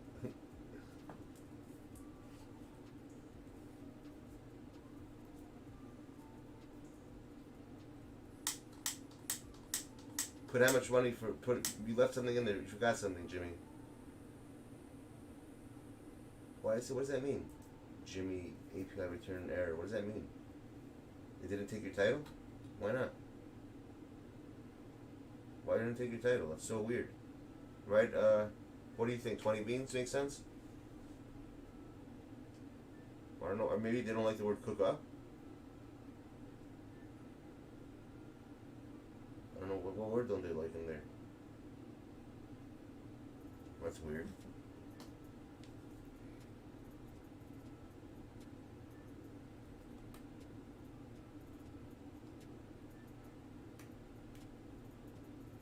Should I spin the wheel of who's playing who? How many people want to play in it?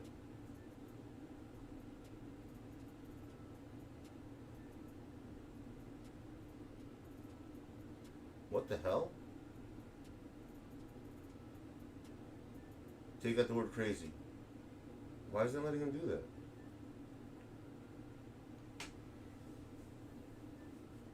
Let me try it. Oh, because you put an @ sign, idiot. You can't put an @ sign in. That's what it is. No, you didn't put the @ sign in. I'm the idiot, not you. That's the response.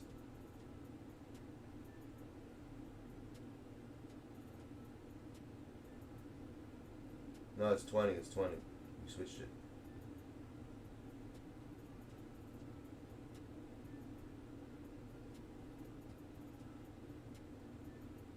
I'll do it. Hold on.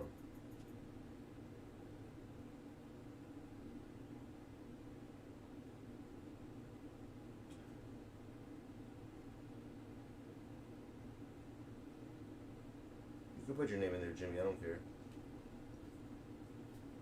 Is that gonna work? Why the hell isn't it letting him do this?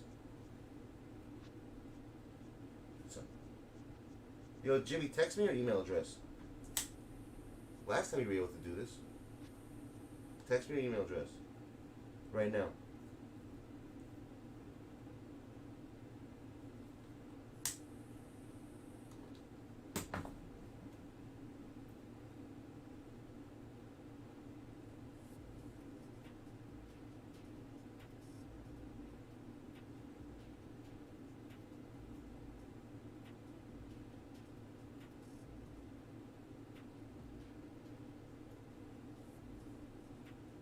This is your main one though? Make sure it's your main one that you're always going to use. Is this the one that you look at all the time? Alright, let me try something. Hold on. Let me try it now then.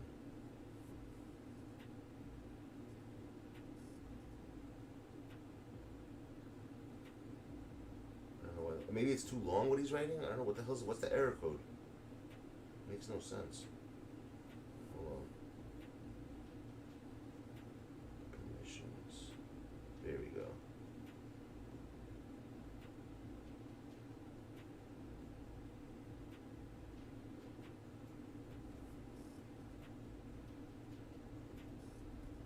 Did you get the email address? Check if you get the email and I'll tell you when. Hold on. In about 5 seconds.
Alright, you should have got the email right now.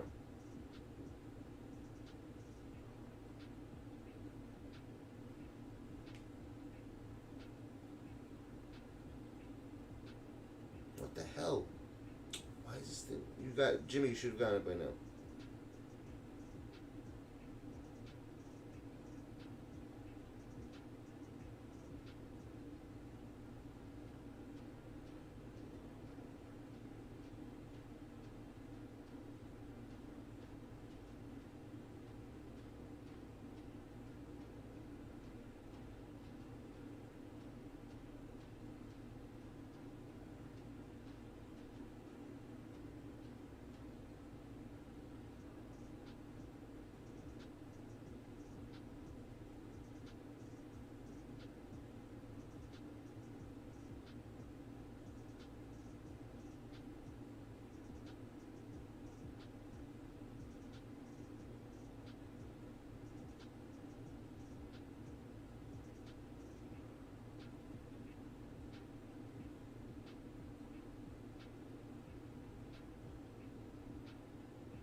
Jimmy, is it working or not? What do you mean nothing, bro? Are you serious? I'll show it to you even.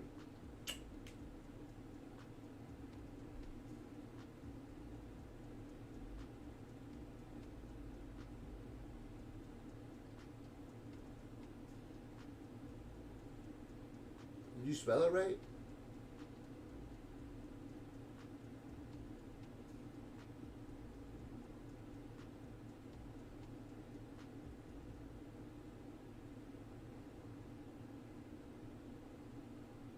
Resend it again. Make sure it's the right fucking email this time. Alright, invite.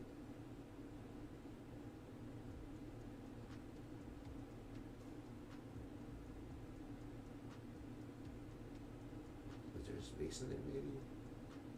No space. Okay.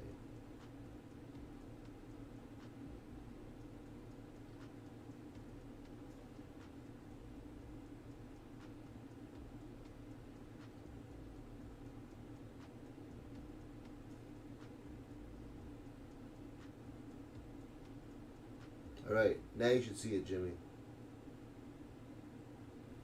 Again, I deleted and sent it again. Tell me you see it, please. I don't have to do this 1,000 times.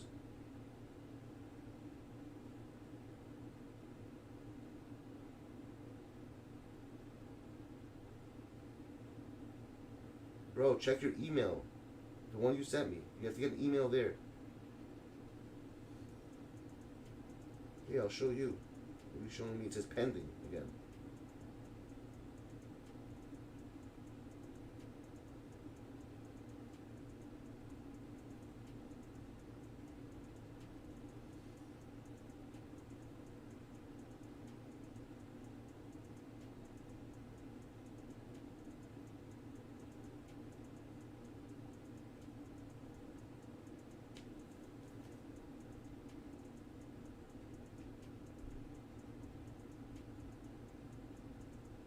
It says pending, my dude. Look. I'll show it to you right now.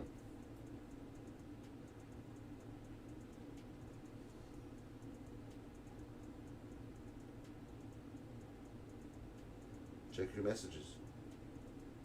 Unless I spelled it wrong again.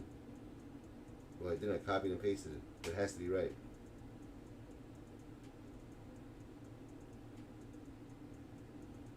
It's there. Alright, so who's playing? How are we doing this right now? I'm going to go run out for a quick second and you guys can start the first game. Well, and I'm going to share it right now quickly.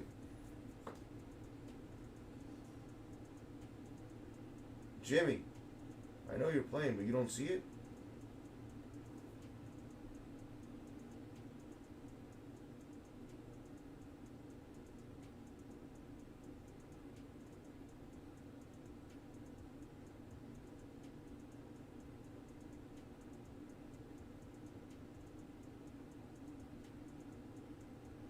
How does he not see it, bro? It should be in your email. You get an email, all you do is accept, and that's it. You didn't see the you didn't see the text message I sent you? It says invited. Bro, it's not. It's there's nothing to help me. I know what I'm doing, spooks. You just have to hit it. He just has to hit yes, and that's it. I sent him a message. Oh, so dude, just go to the latest one. Go by date. Sort by date. That's probably why you can't do the title. You don't have that, which makes no sense because last time you did. I think you did, or maybe you didn't work either last time.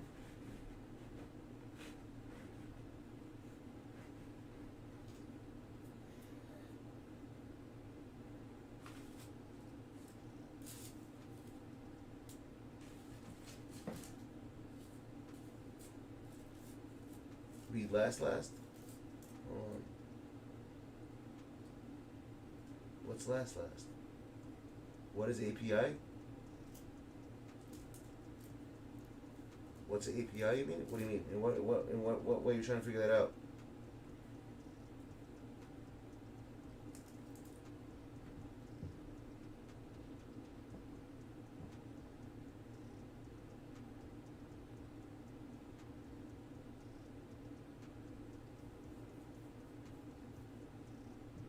Usually for computers, it's an application program interface is API.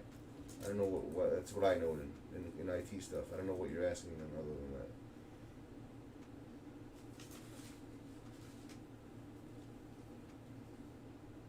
If it's something you don't mind me seeing, then you could try saying it to me and see if it works. No, no, bro. It has to do with him changing the titles here. I gave him access to change them. Oh, now he fixed it. Fucking scumbag, Jimmy, acting like I didn't send that shit when I did. Alright, so how many people we got playing in the tournament right now? We got Spooks, we got Jimmy, we got Cash, who else?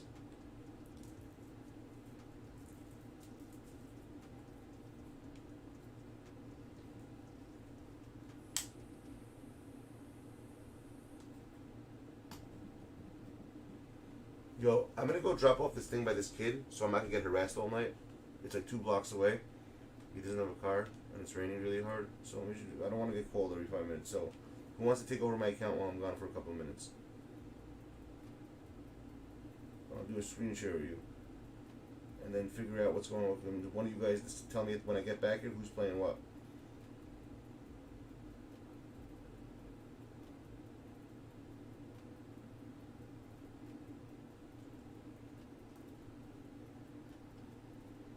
Alright, let me give the spooks then. I'll be right back. Let me give this guy his fucking power washer shit. I'm gonna fucking not gonna hear the end of it. Even though he technically lost mine, but whatever, it is what it is.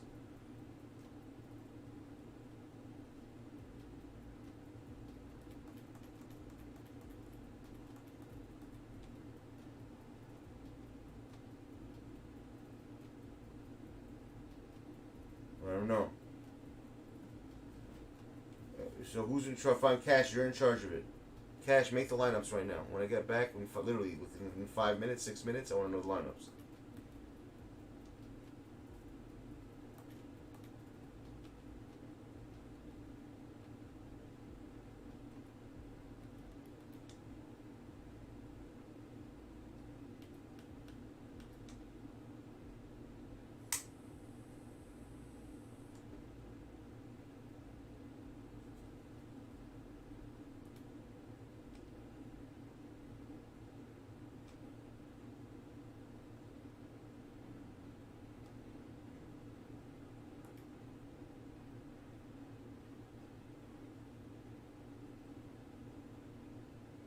Wait a second.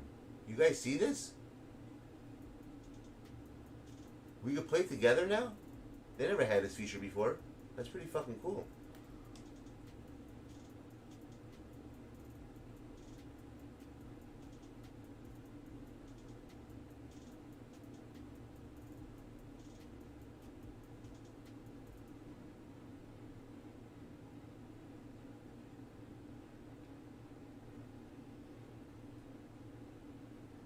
Alright, Jim, can you take over?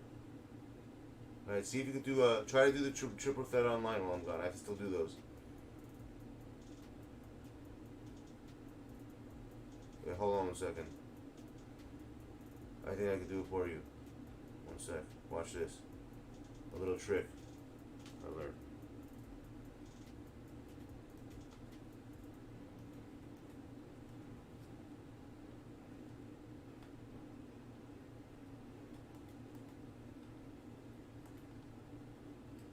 Just enjoy the share play over again in a second. When you start the game, then you can do it. Watch. I'm just gonna make. What squad do you want?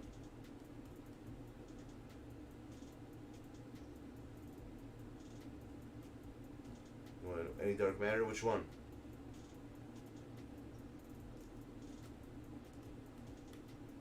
Alright. You big guys.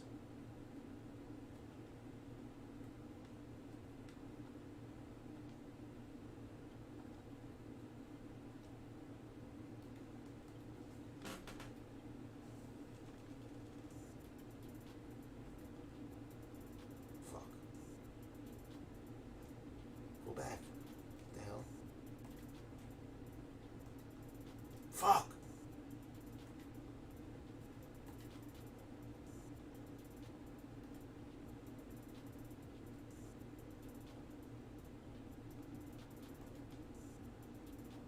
There you go.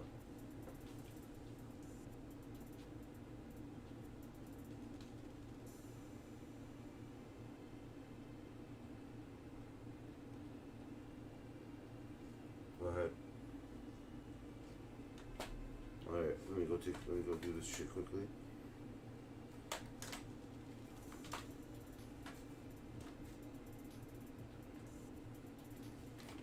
Alright. Fuck, man. Let me just tell this person I'm coming in quickly.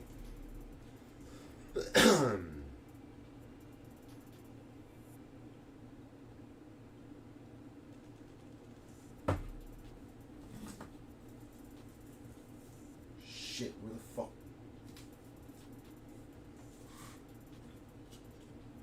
Damn it.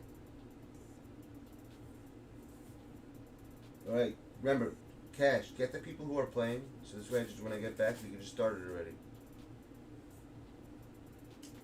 I'm about to leave in a second just to get some.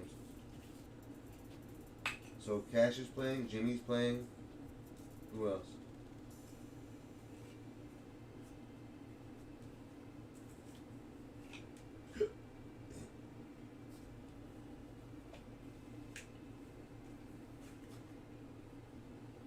Oh, Cash, you want to do the video? Should I put you on?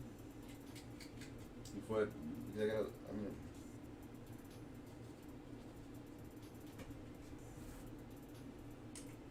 And Jimmy, if you're done with this, I mean, Spooks, if you're done... Oh my god. Yo.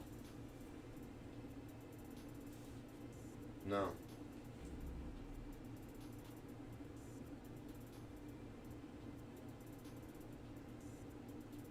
I'll do the 40 and 20. It's fine. I'll give you this UV. I guess, figure 1, 2, 3 minutes? 4 minutes?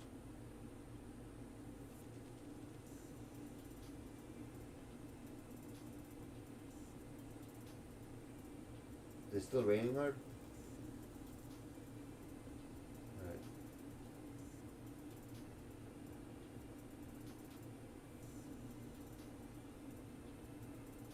I have no idea, you tell me.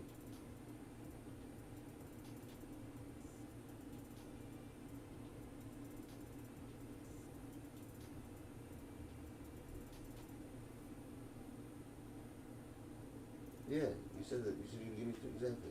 You have to add another 30. I'm gonna give you the...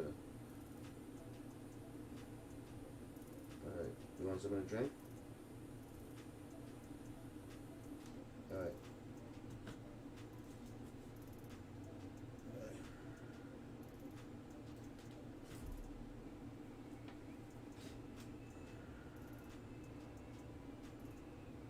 Wow, man. Yeah, of course it's delayed. So do you know what you can do? Just do the challenges then. It's fine. Do you want to do Cash? You want to come on? Because I have to leave right now in a sec. I'll be back within 5 minutes. I need to know now before I step out for a sec.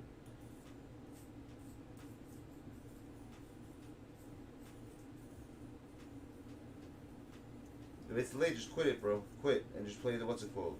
Play the challenges. Try to get the, you can do those. I haven't done those yet. The triple threat ones from the what's it called? For get those cards to get Bill Russell. That won't be as bad. Not right now. All right. You just want to do it right now.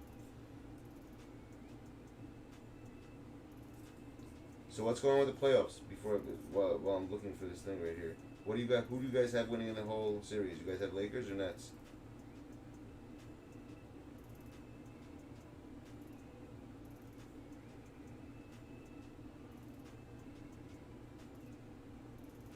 Lakers.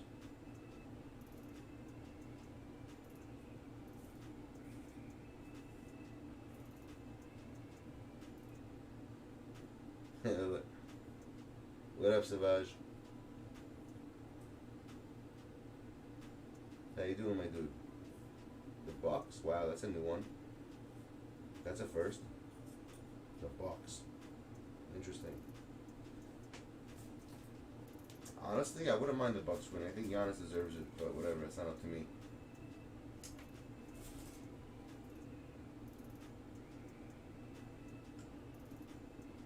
It's up to them.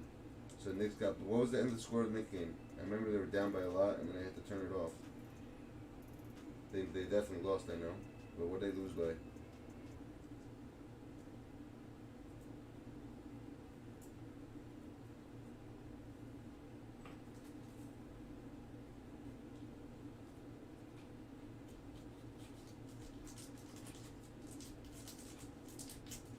Oh, of course. I gotta get milk also now. Of fucking course. Did you get milk? Huh. Fucking milk, dude. Next thing you know, soon they're gonna start selling breast milk in a fucking bottle.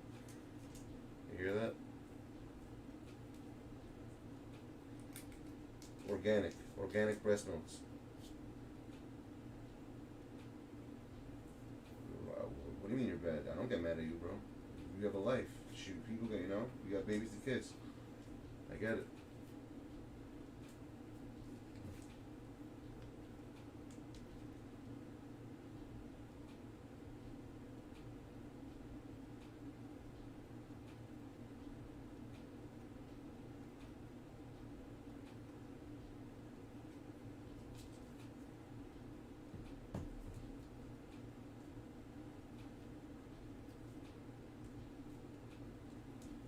Alright, peeps. Okay. Hold the fort down while I'm gone. I'll be back in a few minutes. Literally, like within less than 5 minutes. Remember, cash. Make sure you know who's playing what. Because I want the games to start when I get back. We're going to have the games ready. And we're going to have... we're doing Clam Champs for the Savage if you want to play right now. A mini one. 20 beans. Winner gets 20 beans. We're trying to get a minimum of like 6 peeps. Wait, is that enough? 1, 2, 3, 4. No, it can't be. It has to be 8. We need a minimum of 8 peeps quickly. 1 game each. That's it. That should be. We all play like that, and that should be. Yeah, that's 3. Only 3 games in total. No, you can't do 4. 4 will never work. Oh, right, 4. Right, exactly. Either 4 or 8. Yes, you were right. Yes. 4 or 8. Well, it depends. It has to be whatever they have. Okay, let me go. I'll be right back. Let me just drop off his tools. All right, I'll be right back, peeps. I'll be able to see the chat, so I'm gonna have my chat on, so I'll be able to see it. So I'll be right back.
Fuck, I almost fell.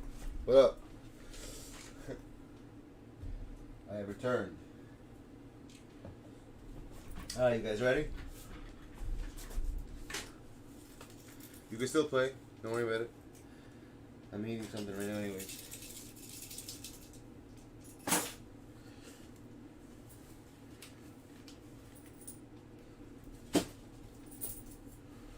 Alright. Where the hell's my phone?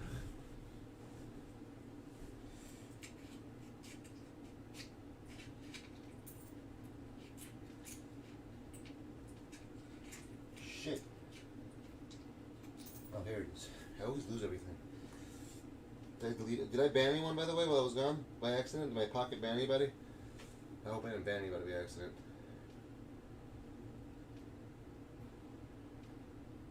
I am. Why? Because I went outside. I have to return something to somebody, or else there was. Ask the peeps in the chat, they'll tell you. I was going to get harassed otherwise. Every 5 seconds by a phone call.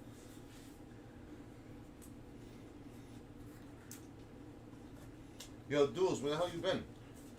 What's up with...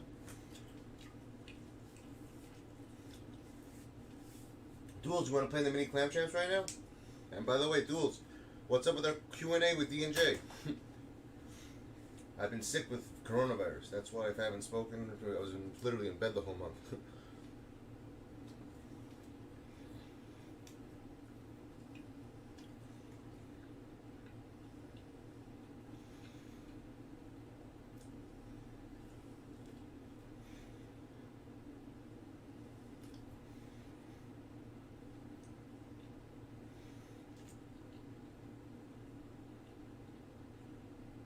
What do you mean check messages?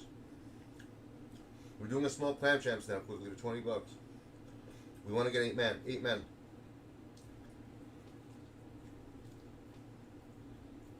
How about this, Dooley? Why don't you pick a time that you know, and we'll always keep to that schedule.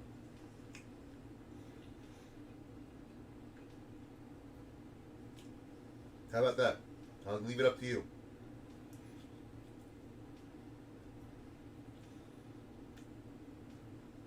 If you want, Miles there.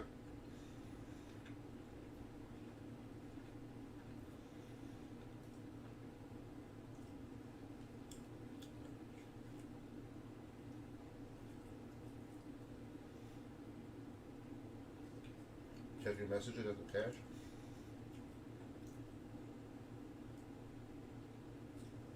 Tatum?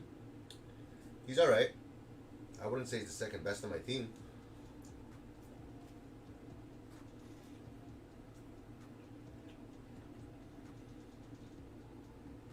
Alright, Duels.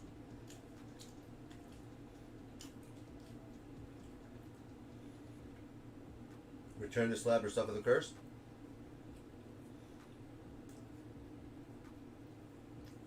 Well, Cash was supposed to do that while I was gone, but it doesn't seem like he did.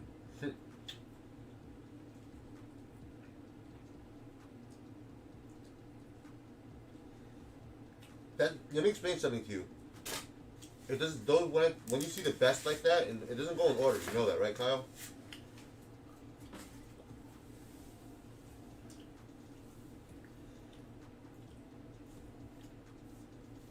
All right. How many people we have? We got you, Jimmy, right? Miles, me. Who else?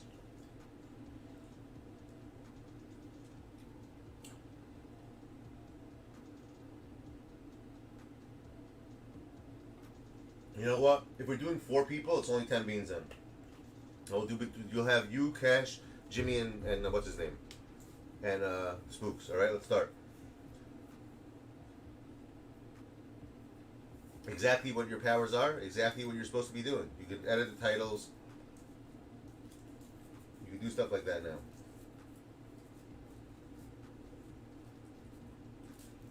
So fine, Cash versus Miles, and what's it called? Versus Spooks versus Jimmy, and then the winner gets 10 beans then. If we're only doing 4 men, it's 10. If we got 8 men, then we'll get 20.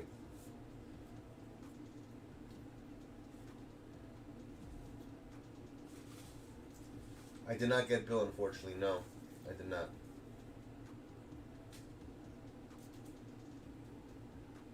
I did get Jimmy, what's his name? Bill Worthy. I got James Worthy so far. That's it. Just got Worthy. Do I need help? If you want to play, I mean, I don't really care for him, to be honest. I got help. Aoken usually does it. Is he? How much is, what's affordable mean? The fact that I haven't pulled, by the way, one invincible card shows you there's something wrong with the game. You hear that? The fact that I didn't pull... What the fuck? Yo, Jimmy, what are you doing wrong?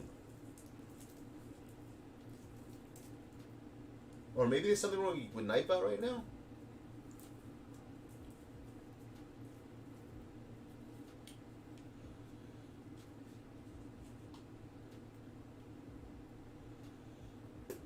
I have to check what YouTube is doing. I don't know why it's doing this to everyone all of a sudden. They changed stuff without telling people. One day the people who were part of that thing, they would take, and then they were mod, it wouldn't show the wrench either. But they still had the wrench, even though it was like an invisible wrench.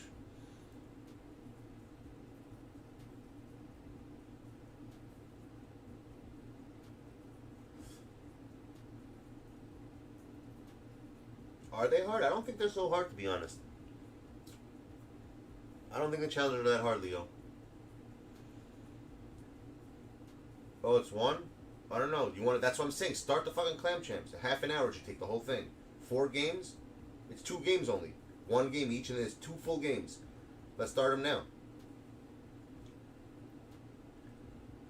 I could stream and pin one to the side, so we can watch both games. How sick is that? Because you have whoever has a PS5, I can pin your. I'll pin the stream with the PS5 players, so we'll have both games going at the same time. How sick is that? We're gonna do reactions right when that game's done. 30 minutes, we'll do reactions.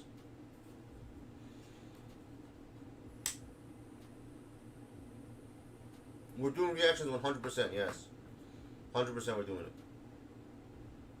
I like that stuff. Why the hell wouldn't I do it? I enjoy that way more than this.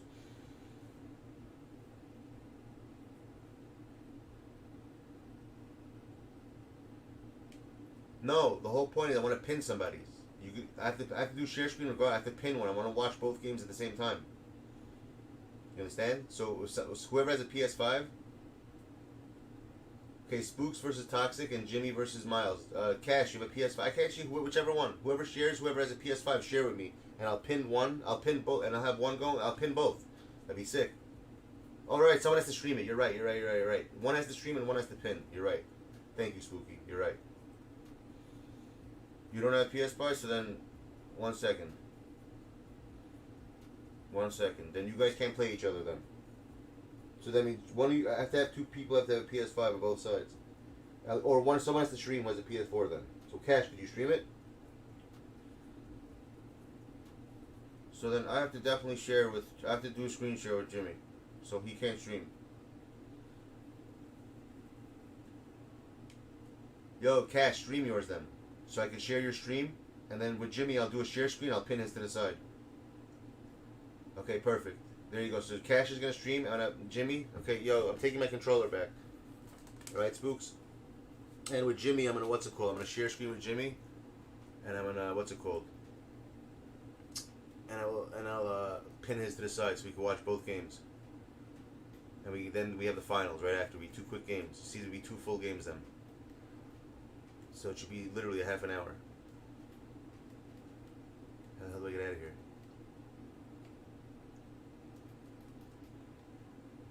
Alright. Let me go with Jimmy now. Alright, where's Jamardo? Jimois.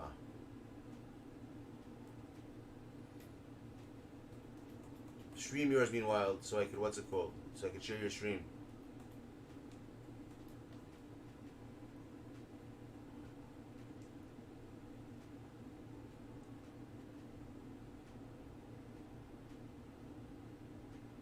Wait, is that gonna work? 1 second. Let me think about something for a sec. It should work technically, right? But it has to be the same screen. I have to see the game screen on both. Let me think about this.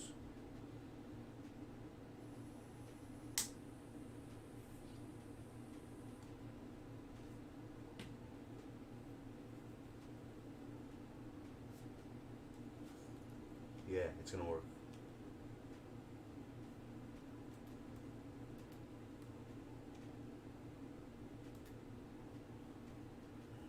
You have to share screen with me.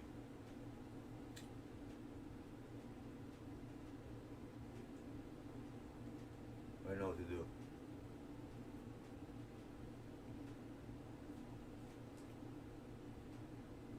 Not yet. 1 second. Let me first get the internet up over here. I gotta do it through this way in order to do it. Hold on. Where's the internet? Don't they have a browser? Where's their browser at?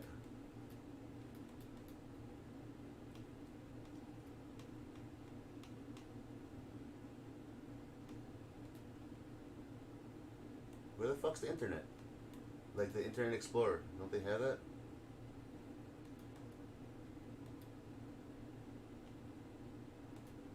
Oh, here we go. YouTube. Here we go. So I'm gonna start the YouTube here quickly. Find Cash's channel. Whoa, whoa, whoa.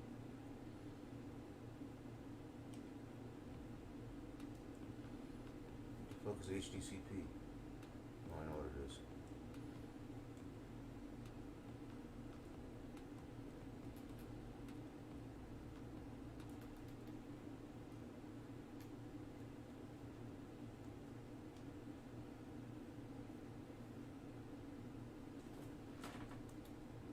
What the hell is the HDCP shit? I'm doing some video output.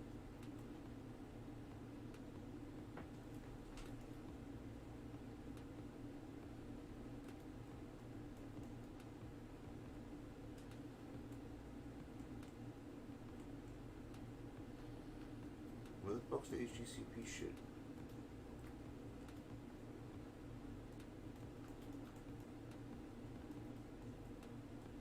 Accessories maybe? I think it's accessories actually. No. That's it. Captures and broadcasts, alright. No. Yo, where the fuck's the HDCP?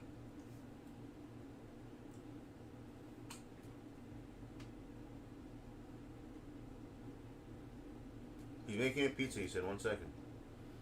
For his kid. Where did they change it?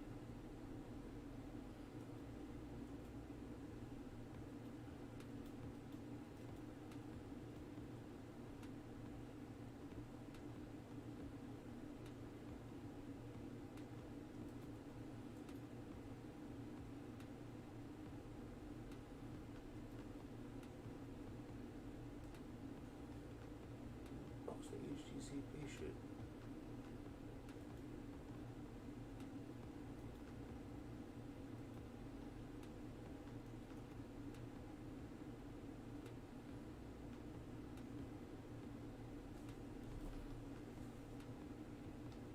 Not a TV though.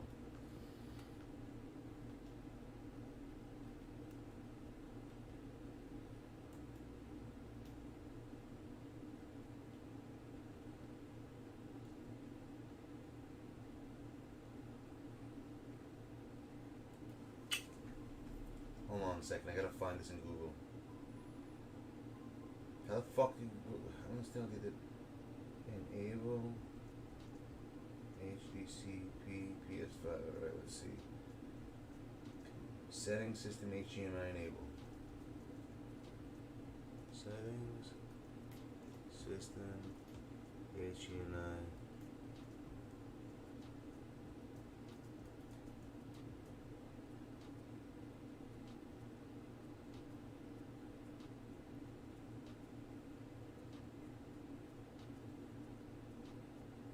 Fuck.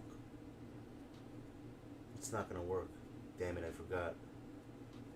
That's how you get the streaming to work. Son of a bitch, I think I just broke my PS5.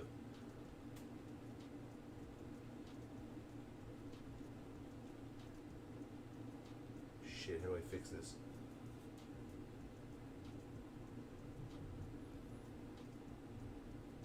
Damn it, you can't do this. Fuck. Yeah, I gotta just reboot my system. I think.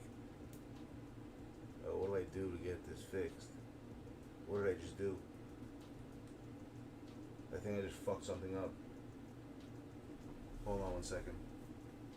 I gotta unplug my, what's it called? my HDMI for a sec. That's why it's not working. I gotta unplug the, what's it called? The, whatever this thing is called. The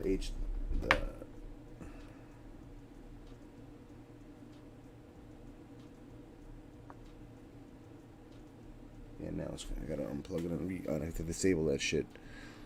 You can't have that on. I forgot. It won't stream otherwise. That's how fucking. That's the only thing I don't like about this thing. The whatever, Elgato. It like fucks up shit. Oh, come on. What did I do?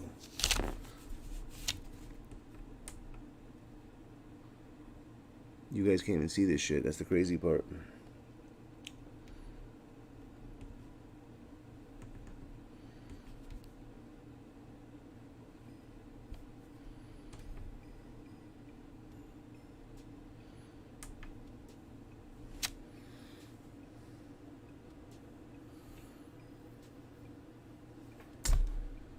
This thing, this side I gotta take out.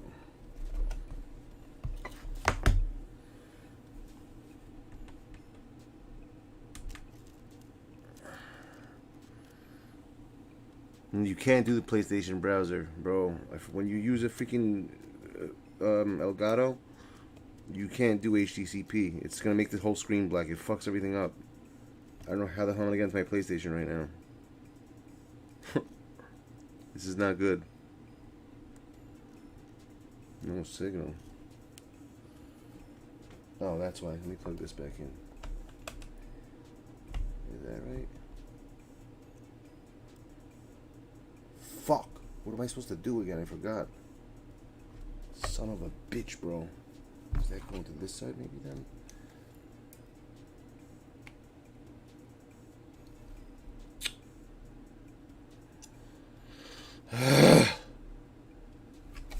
Motherfucker, bro.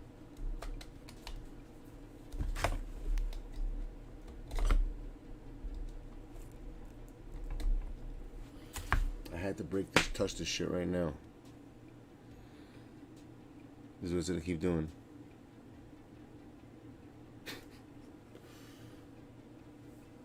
It's gonna keep freaking on and off like this over and over again.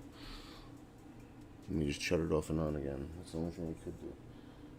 Where the hell the power on this shit?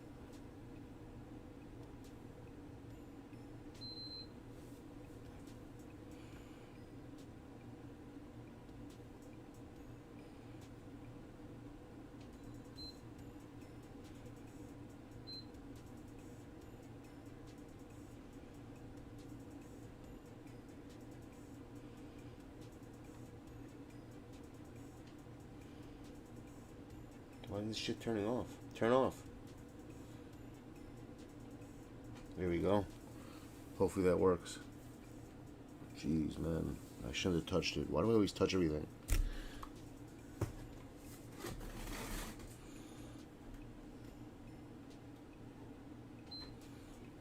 Hopefully it fixes now. I gotta switch it back ASAP.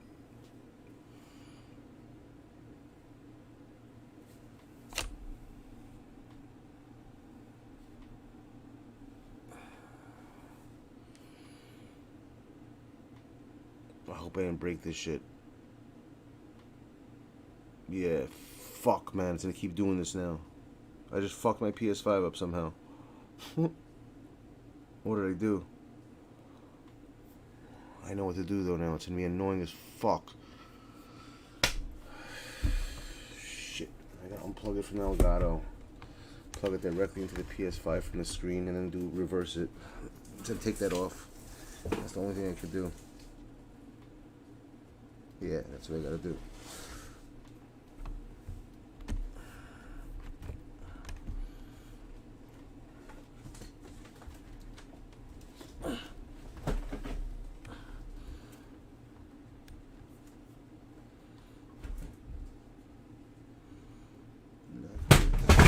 Oops.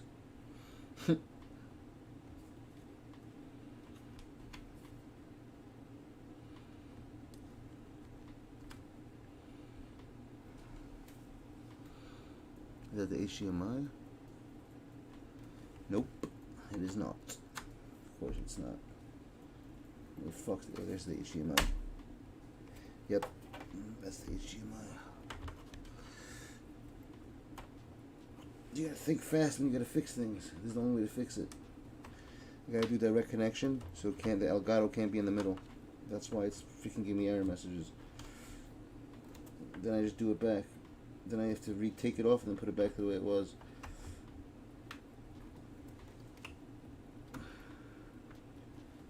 Why can't you do that though? I don't understand why they don't allow that. Why can't I see? What am I doing wrong? Am I plugging it in wrong? I can't see the plug. That's why it was turning the wrong way. Now it's gonna pop up. Should pop up. Told you. I gotta switch it back. Take off that shit. Yeah, shut up.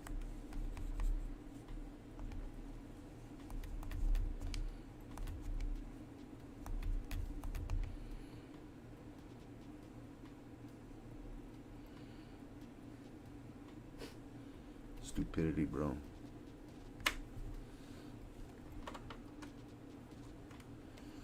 Now it's gonna work. Ugh. Shit. Okay. That was annoying as fuck. What is this? What is this shit? PlayStation? Don't even know. I'm just gonna plug it in. I have no idea what the hell this thing is. We'll find out though.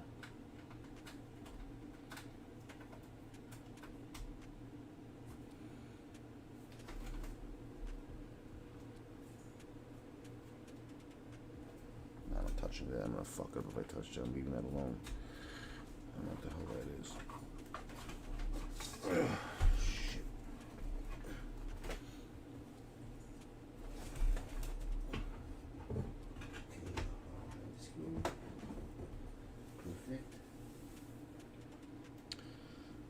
Plug this thing back in, the screen.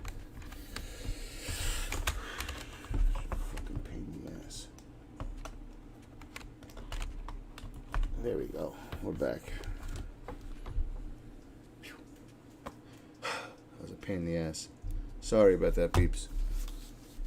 I just had to fix that. You can't have HECMP on. Am I tired? Yes, man. I'm very tired.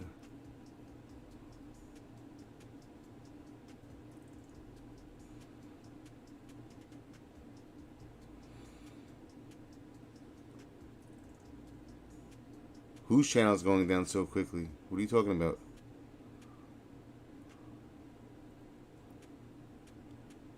I don't even know who's. Everyone's channel is going down so quickly, I guess. All right, who's going on? Who's going on first?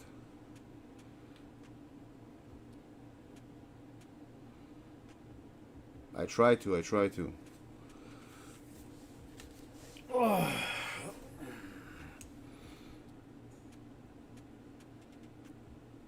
I don't know who. I've heard the name Most Ballin'. Unfortunately, I've never seen him before. Looks like a nice guy. Seems like a nice dude. All right. Do we have 8 people for the mini? If we have 8 people, we'll do it for $20. If we have 4 people, it's 10. What are we doing exactly? And who am I sharing with right now? Is he up right now? Cash Money?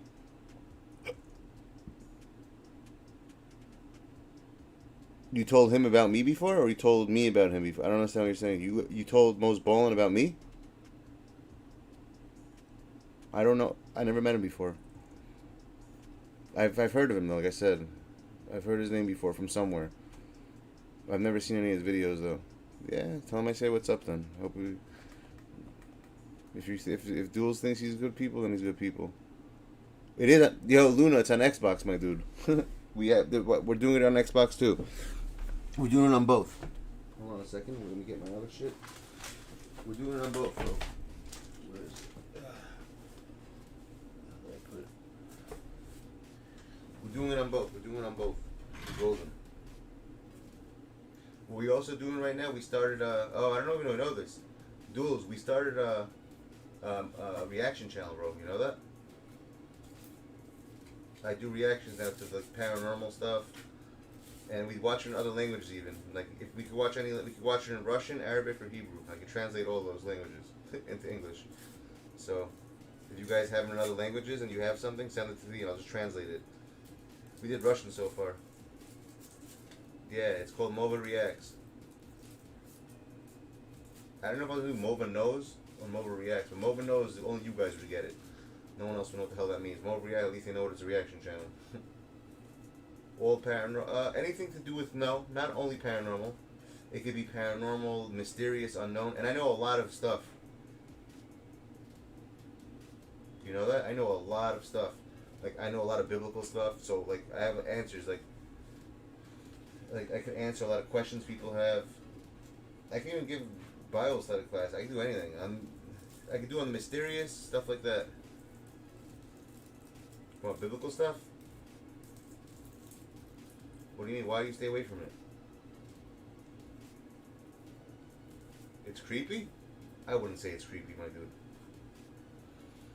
I try it. Listen, I understand a lot of information. I have a lot of information. I study a lot, so I rather, you know, people want to know that stuff, so we watch paranormal videos, and yeah, Russian dude was crazy. I ain't gonna lie. Oscar, you said?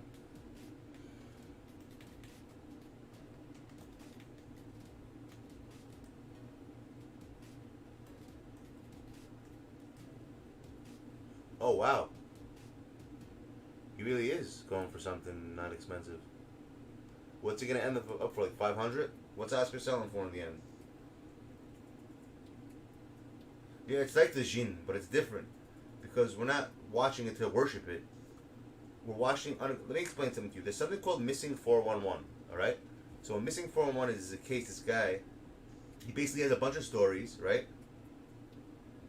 And from the detective stuff, and he sees stuff that's unanswered. Like there's a lot of cases that haven't been closed yet. So what he does is he investigates those cases to try to see if other people maybe can see what's up. So he has a book called Missing 411, right?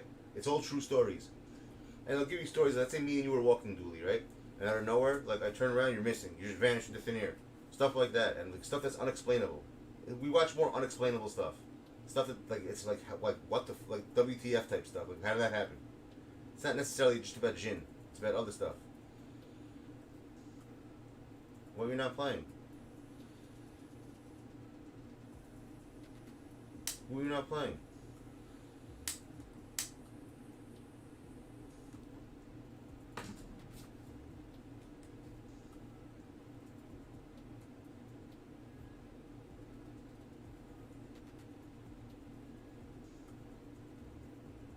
Of course Jinn exists, bro.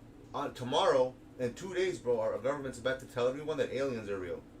I mean, come on. If they're doing that, then Jinn definitely exists. You know what I'm saying? They're literally going full disclosure on Monday, on Tuesday. They're going to tell us about UFOs, aliens. They already started it. They already started. They told us about 3 cases that were legit by very high official ranking people in the USS Nimitz. You know that, right?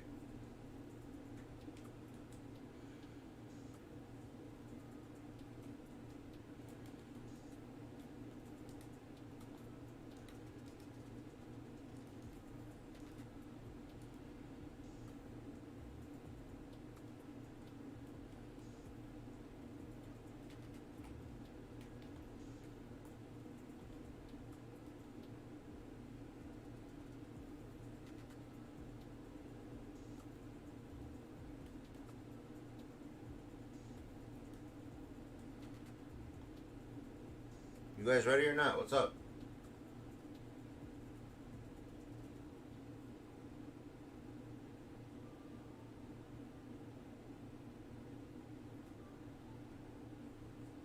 It's delicious, I hear that. But we do that type of stuff. Am I playing in it? You're supposed to be playing it, yeah. You tell me. I told you guys this half 45 minutes ago. If we get 8 people to do it, it's 20 beans. And we do it quickly, and if we have 4 people, it's 10. It should take us 30 minutes, the whole thing, then we can watch the paranormal, we can watch the other videos.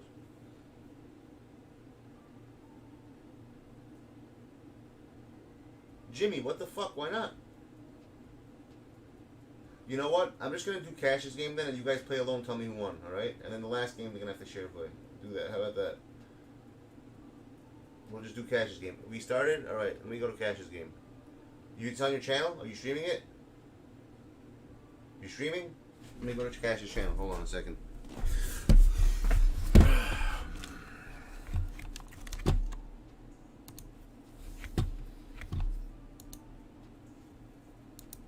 Richard Ramirez. Why was his name up here? You guys want me to look him up, right?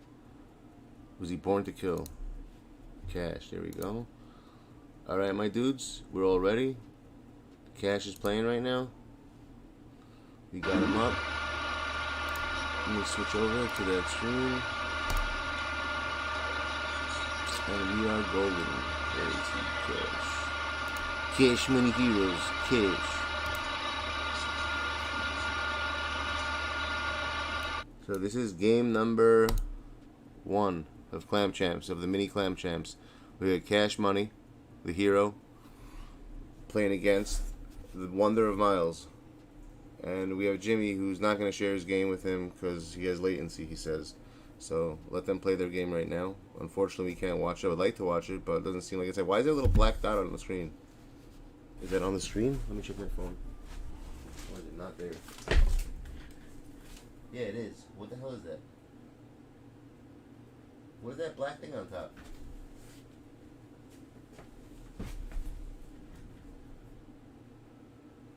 Yeah, you could do that. You could stream and I'll switch it back and forth. That's not a bad idea.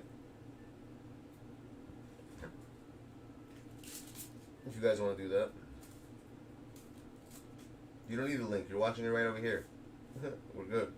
That's the game. We got it's a pretty close game so far. I think Cash Money.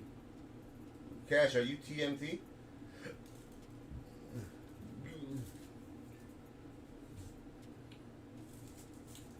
Who's TMT? So duels, I'm getting back to what I was saying. Yeah, I cut my own hair, that's why. Alright, no doubt, duels. We'll talk this week. We gotta set that up. Because I want to, people like that stuff. I told you. The Q&A with D&J. So let's continue it. And think of, you know what I want you to do actually, duels? Think of some good topics. That's what I want to prepare them actually. To have like an outline for it, what we're doing for that. So it's like, you know, so we could actually have like a schedule. We could have like a, tell people understand what they're listening to. We'll discuss like different ideas together. And maybe you should come, we'll do stuff on the other channel too. On the stuff with it, you give people, explain to people what they are. Some people don't know what jinn are, you know. Me and you know what they are, but a lot of people be like, what the fuck's a jinn? You know? We could do stuff like that also. We could do it on the React shit. Yeah, we're doing. You don't want to do clam? I don't understand. You guys told me you wanted to do this, so yeah, we can do the reactions. Confusing the fuck out of me right now. I'm down for everything. I do whatever you guys want to do. I told you I'm a people's person. I'm a man of the people. What the people want to do, I do.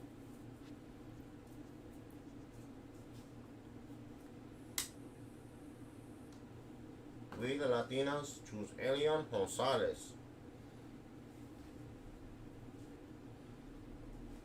I agree with me. I hear that. I conned them into doing it. I like that. I conned them. You hear that?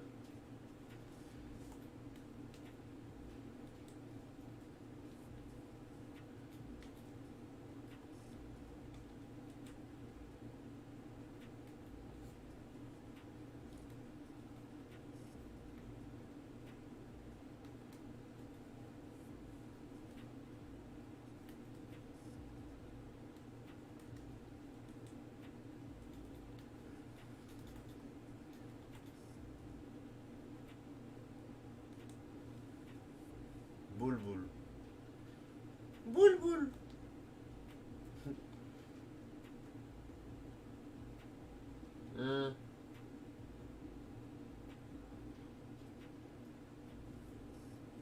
Spooks, I'll play you. Don't worry about it. It'll be me versus you next game. and then we'll do our. Then we'll switch over to the other stuff.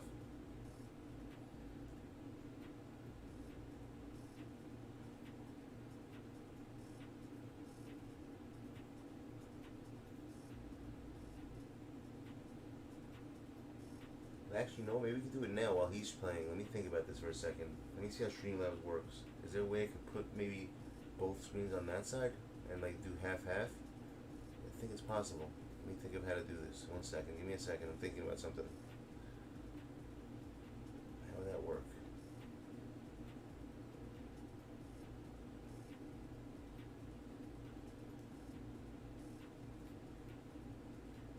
I don't know. What do you think? How the fuck would that work? What'd you say before? Am I gonna get Oscar? I said I'm not sure yet. I'm gonna look at some review gameplay. I don't care about gameplays actually. I don't care what I don't look at. I always say this to people. I don't. Every single person has their cards that they like and they don't like, right? So I can't go judging a card by the way someone else plays with it, because I might not like the card. I always say that because you know everyone has their own opinion of what card's better. You know what I mean? Like I don't agree with some people on certain cards. Like when DBG does his ratings, let's say, I don't agree with 90% of the stuff he says. You know, that's just a matter of opinion. Like I might play like ridiculous with somebody, and you guys might be horrible with that guy. Like I think Sabonis is the best center in the game. How about that? For me. You know what I mean? For me personally. Some people say, bro, what are you fucking retarded? I mean, to tell you the truth, you know, like Oscar has some good qualities about himself. At the same time, you know, a lot of people have their own different like opinions about him. You know, like some people like Oscar, some don't, and physically, I think that he's okay. You know, but mentally, is he? You know, that's the question. Is he mentally okay? Physically, we know.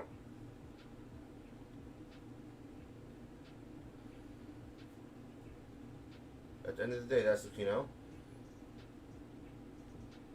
Meaning, exactly. You see, that's my point. So, like, I used to love Oscar. Like this, it's so weird. In this game, every year, like, you want to hear something crazy? In 2K, what was it, 14 or 15? One of those years. I don't remember which one. Whenever they had the gold cards that were ridiculous, they had a Danny Granger gold card. That guy was better for me than some of the Pink Diamond, because Pink Diamond was the highest tier back then. I think. I don't think there was a Galaxy Gold back then. I don't recall there being. I think there might have been the highest thing was something called what the hell was it? What was that color they had? They don't have it anymore. We've done a lot. It used to be Pink Diamond. There was something else. Emerald, not Emerald. It was Nah, what was it called? Onyx. Onyx was the highest thing. That's what it was called. Onyx. And they had a gold Danny Granger. That card was the best card in the game. A gold Danny Granger, believe it or not.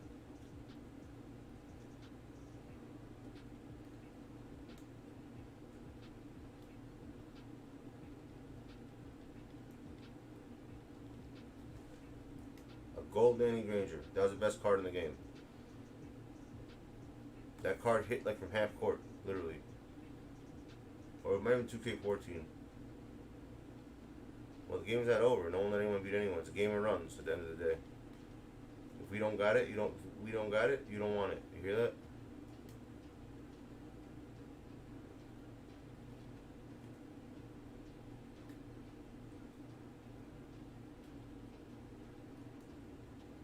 I am gonna do it. I told you I was gonna do it. All right. So you know what? We'll I guess we'll finish the what's it called, the Clam Champs. We'll the winner of this game. We'll play the winner of our game tomorrow. That's what we'll do.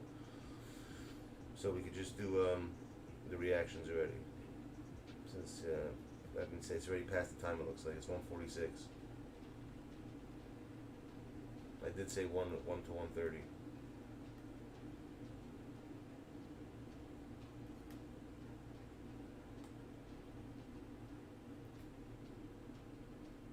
Unless, I don't know, what do you want to do? What's Spook? Brando, tell me what you want to do, Brandon.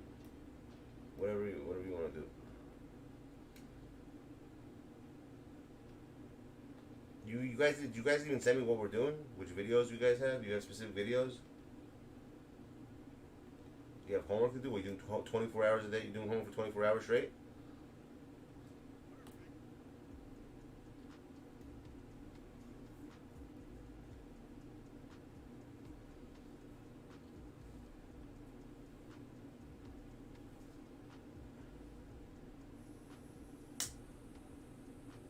24-hour homework. I hear that. Makes sense.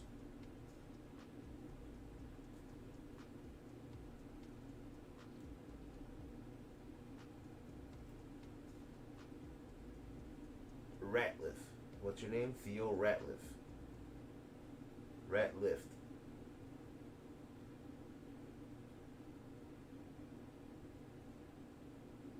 Rata.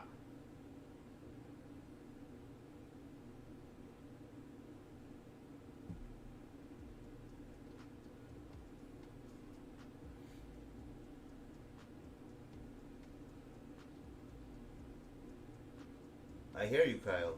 Agreed. What does DBC stand for, Toxic? Jimmy, what does that mean? Toxic, what's DBC?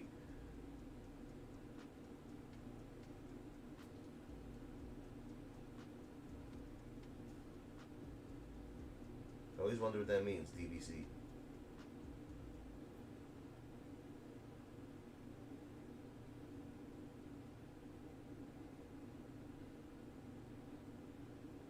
I'm going to put him in the C tier.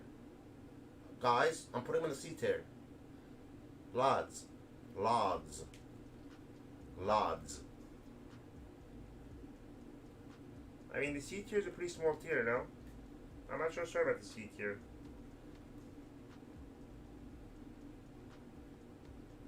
What's months? What do you mean months?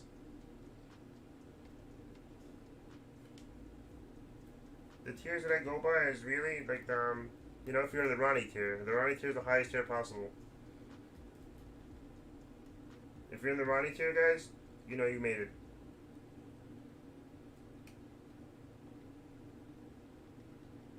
I'm telling you, this is the way things go right now. I mean, you know, if the bitch can't swim, she's bound to drown.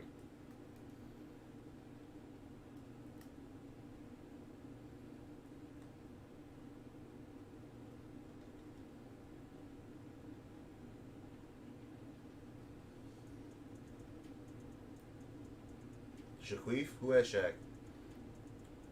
You remember that Shaq last year? Who remembers the Shaq from last year? When he had like a freaking 90, everything 90. It was the funniest thing. And some people, like, you see, that's a perfect example. Remember we had that Shaq? People loved his three. Like, oh, I'm unstoppable with Shaq. Me personally, I couldn't even hit a shot from 2 feet with Shaq. Even that 99 card. So I didn't like that card. But everyone else swears by it.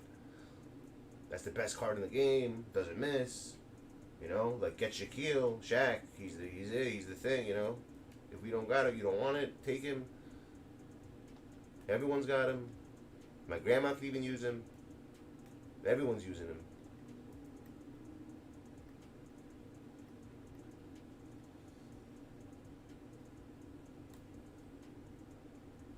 That's what I'm saying, you know what I mean? So, like, I don't know. And then people won't use him because everyone's like, oh, if you're a comp, you don't use him. Everyone has their own opinions. Don't ever hear that? Oh, like, people say, oh, if you use this play, you're not comp. Because, like people say, oh, because you can't do this with him. You can't do that with him. That's my point. Like, who the hell says you can't? Everyone plays differently. That's why when people say that stuff, I don't get it. Oh, why do you use him? You're not comp. You're using Shaq. Oh, why are you using him? Everyone's going to shoot threes on you. Everyone's going to do this to you. Everyone's going to do that to you. Like, everyone assumes they're going to know what's going to happen if you use a certain card, which I don't understand at all. It's opinion, again, it's all opinion. But there's certain cards that everyone will agree on. And I'll give you an example. Everyone always liked Tracy McGrady. He's always been the best card in this game. For shots. I've never heard one person say that Tracy McGrady's not good. And that's one, you know, like, that's one card I'll agree. Haven't seen anyone say, have you ever seen anyone say Tracy McGrady's horrible in this game? I've never seen that comment ever. I don't think that comment exists. T-Mac. T-Mac's always good in this game. I don't know why they chose him to be like he's the GOAT of the game. T-Mac. In this game, he's the GOAT. He's the best card in the game. Hands down.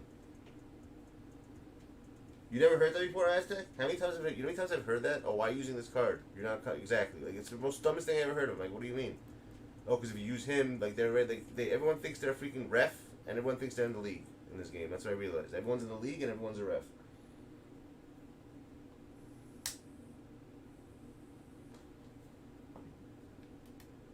The way Elon Musk controls Bitcoin, the market, that's the way Ty, the 2K Messiah, that's how he controls the market here. But that kid knows what he's saying, though. that kid Ty's a smart kid, man. He knows there's a reason why he's the champ. He knows the game inside out. I think he knows the game better than the developers, that kid. He's mad good. And he happens to be a very nice kid. He's a nice guy.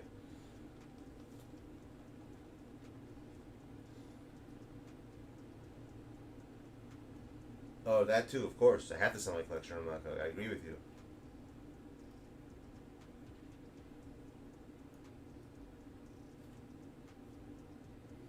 I used to win a lot of money in this game, peeps. I'm talking about a lot. Like, was it 2K16? I must have literally made like $35,000 from this game, winning games against like bets and stuff. It was crazy. In total, I've lost games too, but I'm saying in overall, I was up 35K by the end of the year. And it's not cap, as you guys would say.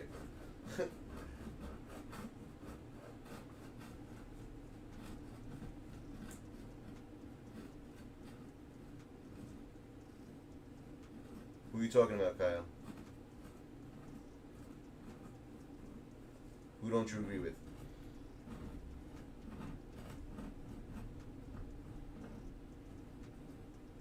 You see that DeAndre Jordan card? I'm not good with him. That pink diamond one. People say he's awesome. I don't think he's good. For my game style, he's not good.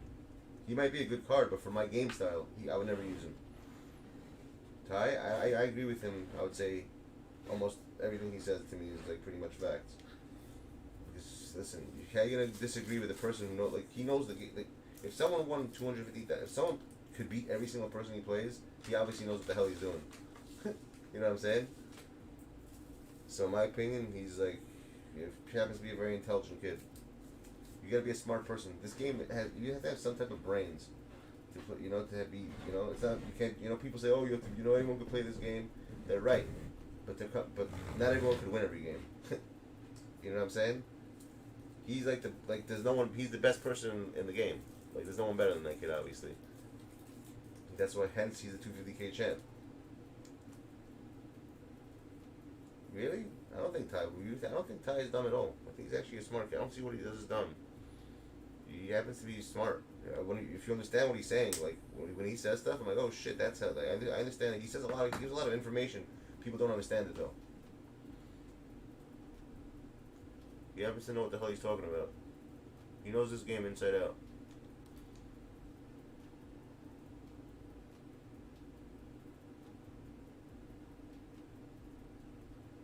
I'm just Isaac, and who's... Okay, but I'm talking about, he might say dumb stuff, maybe, I don't know, I've never heard him personally say, because I don't watch him like that. I see him when he goes on, I come by, I don't stay for long, I come for like, 10, 15, and I leave, so maybe he does. I've never seen it yet, but it's possible, I don't, but, when it comes to this game I'm talking about, he knows what he's talking about. Like, give me an example of what he said that's not right. I mean, I haven't heard it.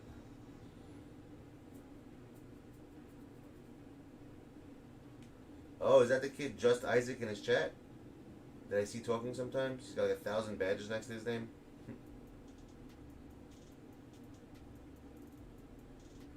That has to be him. The amount of badges he has, it has to be him. He's like a mod, he's everything. I don't know if he has like every single badge in the world.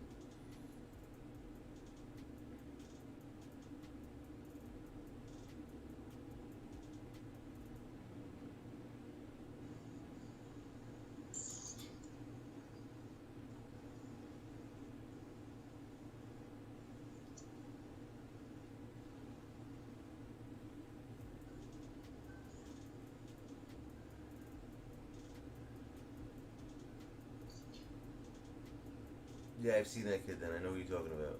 I've seen his name.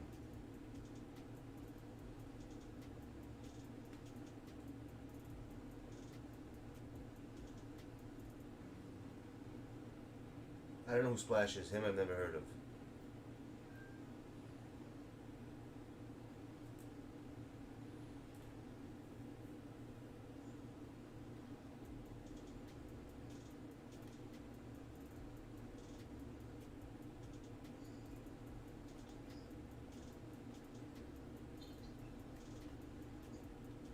I've never heard of that kid Splash.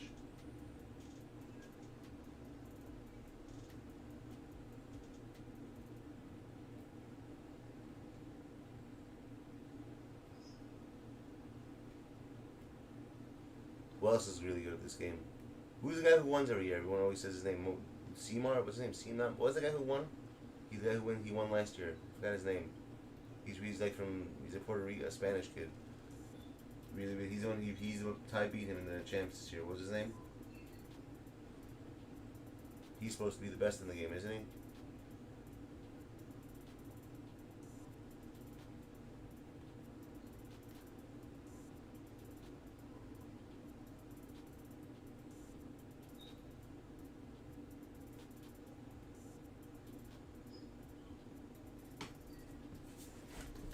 That's it, it's game over.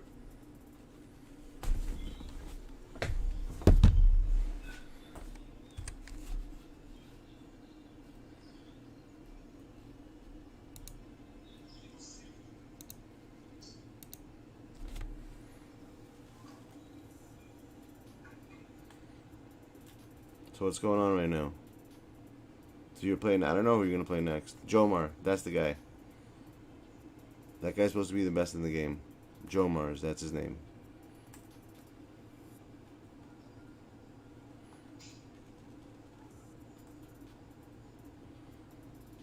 I haven't played in a while either. So what's going on? Are we switching over to that, or what are we doing right now, peeps? Are we doing the next game or not? What are we doing? Where's Jimmy at? He's not playing at all?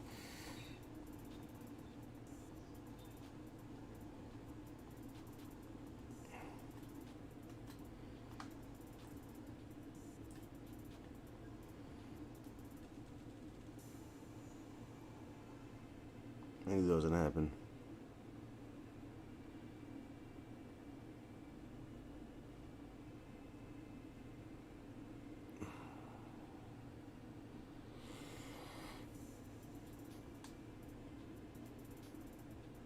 You know what? We'll make it here.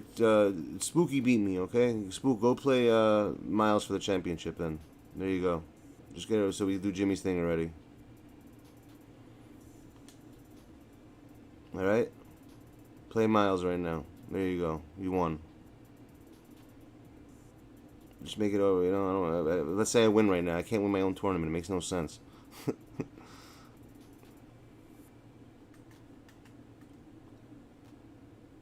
I don't know. Ask him. See, Jimmy. See what I do for you, Jims?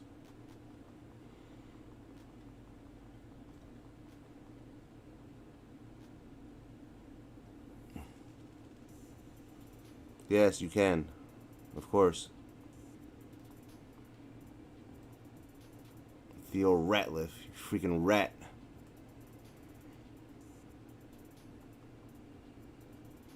The guy's name is Ratliff. What up, Ratliff? Rat.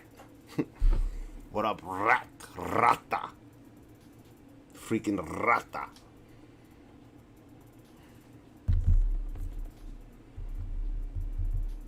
You know what rata means? That's a rat.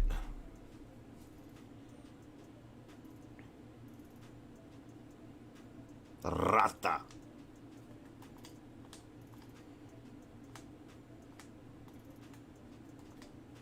Spence, you missed it. We started a little clam champs just now. I'm surprised you weren't here, bro. I should have texted. That's what I should have got. I should have got Spence to do it. He would have done it. Yeah, stream it. Go ahead.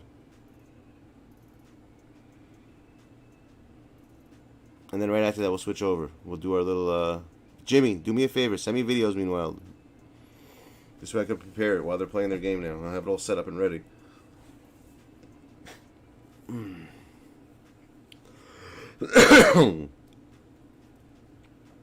No, a $20 mini. We had a 10. It was supposed to be $20, but it ended up being 10. A $10 mini clam champs. 8 men. I mean, it was 4 men. It was supposed to be 8. If it was 8, I would have done 20.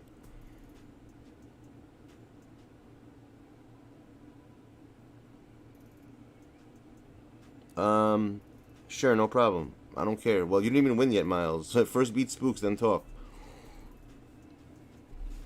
But yeah, no problem. Is Spooky on? Where's he at? Let's see. Sir Spooks. Where's Spooks at? He's not on yet.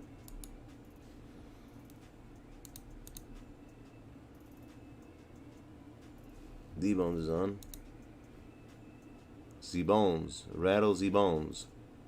Oh no, it's his old video. Oops. That's not Z-Bones. There he is. Cry Spooks. Mini Clam Champ. Okay, he's up. Alright, let's get back to it, guys. He is up. This is the finals, guys. Whoever wins this is the winner of 10 beans. Let's go.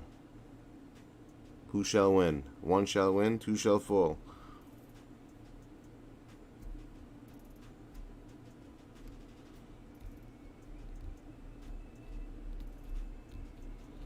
Who, guys? What's the freaking what's it called? What's the spreads on the game? Who's winning?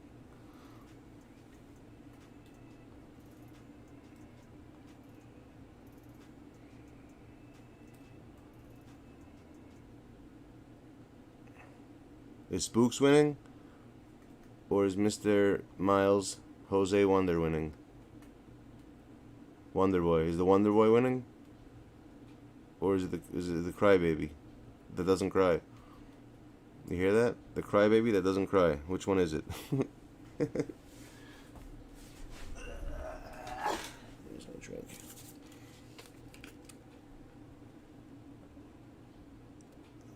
Oh, that's great, Jimmy. That's great. That story is insane. That's good pick, bro. And it's funny because I wanted to watch it and I haven't watched that one yet, but I just know about it. Is that from him, Mr. Bolin, or no? I'm not gonna switch over channels. I'm just gonna do it today. I'm gonna do it here today, just for now since we're already on here and I don't have to do it all over. Tomorrow I'm gonna set it up.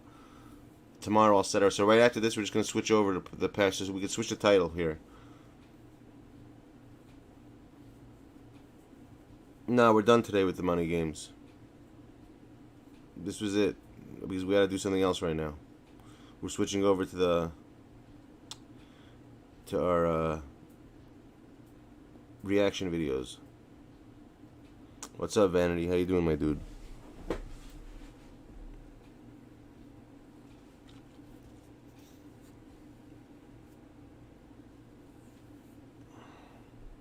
I got the 3 vids.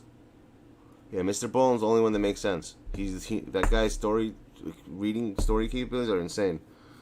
He just knows what the hell he's doing.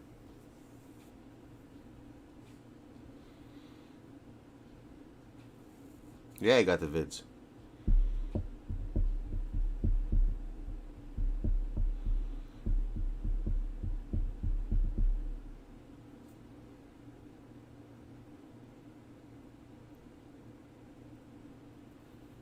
Mr. Anderson's.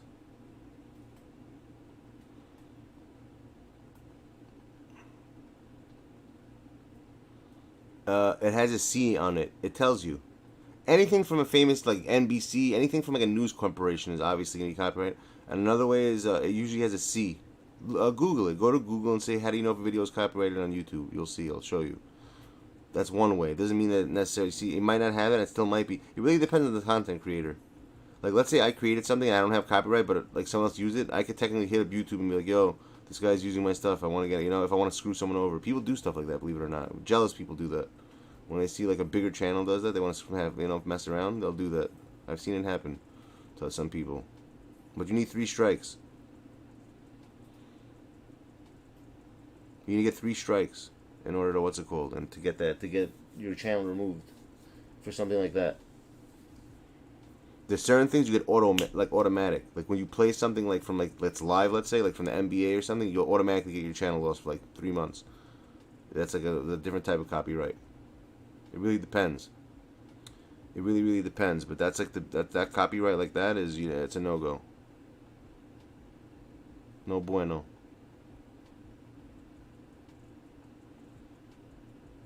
No bueno. The rat is here again. The old Ratliff.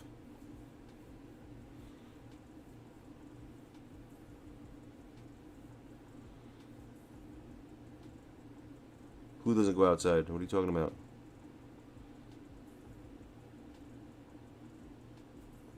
Look it up. We can watch that. The guy who's up right now doesn't go outside? What are you talking about? Spooks? Doesn't go outside, or Miles? Who are you talking about?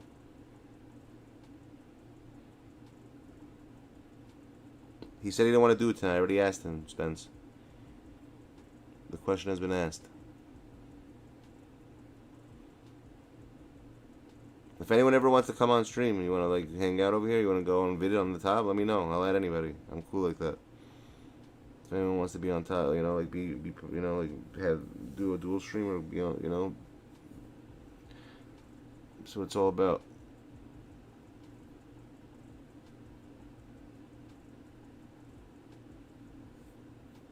Do you see me in Medi's chat?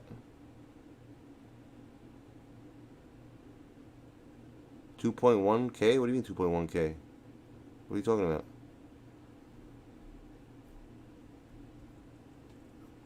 MT? What's he talking about?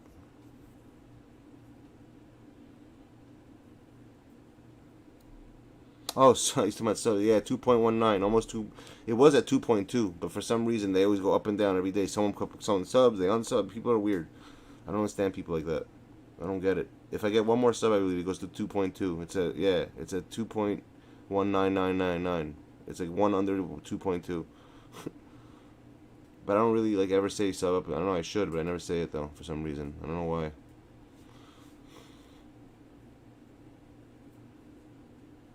Yeah, Medici. Medi's a good dude. Medici and son.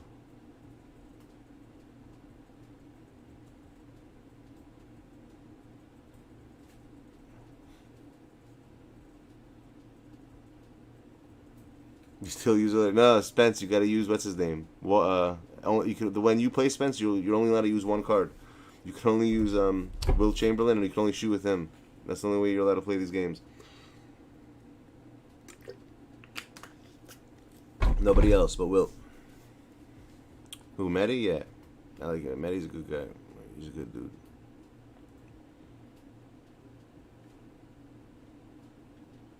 I don't know how he just plays a lot of music and he never gets in trouble. It's pretty cool how he does it.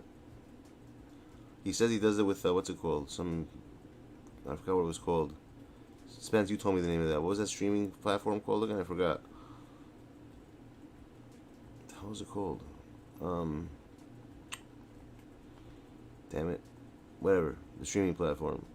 The music streaming platform.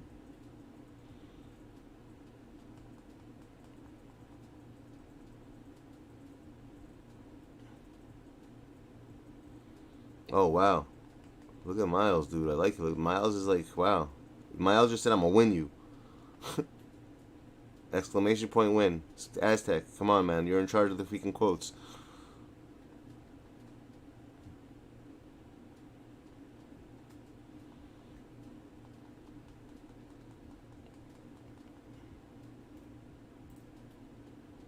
There you go. That's what he just said to you, bro. He said, I'm going to win you.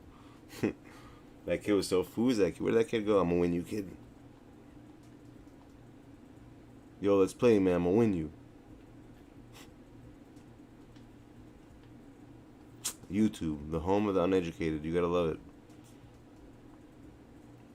Best sentence. I see the best, like, the best sentences only, literally only in the freaking chats here. Not in this specific one. I'm saying in general in chats. That's what LeBron said, technically. I mean, I'm the GOAT. I mean, it's just simple. What did he say? It was simple. He said, what did he say he did in order to become the GOAT? He said he did something, and that's how come he became the GOAT. It's simple. I forgot what he did, though. He did something in order to become the GOAT. He said why he was the GOAT. He gave himself the crown. Simple, man. I mean, I'm just the GOAT. That's what he said. I think he said when he won the championships for the Cavs, maybe. I think that's what made him the GOAT or something like that, right? Is that what he said?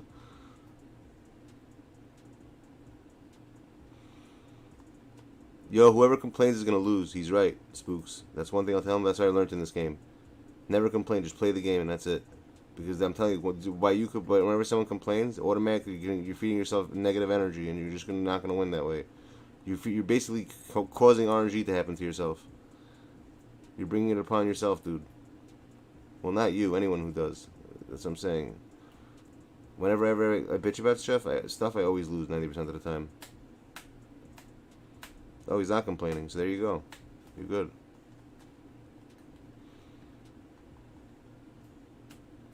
Yeah, he's still. Bro, you never. It's a game. He's only down by 5. You may say, Miles, you're making it sound like he's down by 100. But I like the I'ma win you. I like the I'ma win you mode. You know, mentality. He's in the I'ma win you mentality. I like that. That's good. It's important. But you really have to win someone. But when you have that, you really gotta have, like, you know, it looks bad when you don't. Because someone did that to me last year, and it literally destroyed it. This guy was like talking so much trash, and I destroyed him. And like, I think he quit 2K because of it. I'm not even joking. We haven't seen him since.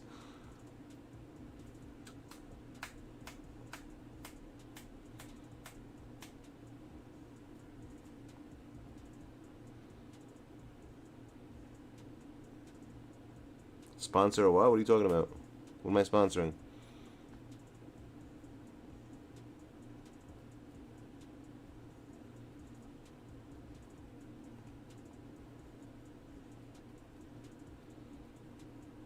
Yeah. Yeah, Spence doesn't do VC. He's not a VC dude. Read last? What did he say? I didn't say I missed it. Joe, when Yao comes, we have to do pack. Bro, special. Alright, yeah, no problem. If that's your special card, no problem, Miss Spencer. No doubt.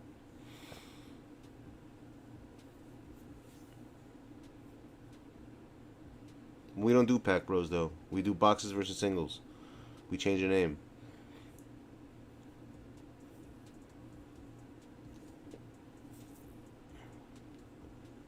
In 2K22, it's gonna. A lot of people are gonna be very happy. That's all I'm gonna say. Whoever's a member here, past 6 months, you're gonna be very happy next year. That's all I'm gonna say. You guys, it's whatever you just did this year is gonna pay off a lot in 2K22. When you see what's gonna happen, Spencer knows what's gonna happen, so he's full aware. He has his monthly residency on what is it? What was it at the end of the month? What do you say, Spencer, or the beginning? I forgot. He's doing one of them. I think it's the end though. I'm pretty sure he said the end of the month.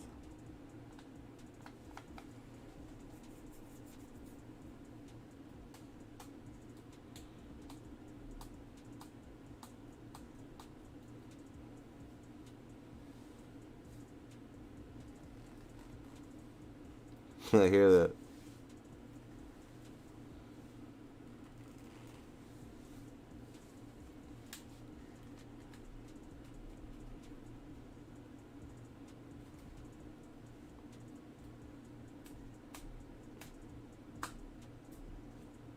Miles, I think I know Miles, right? Doesn't Miles? I know Miles for a minute. Where the hell you been, Miles?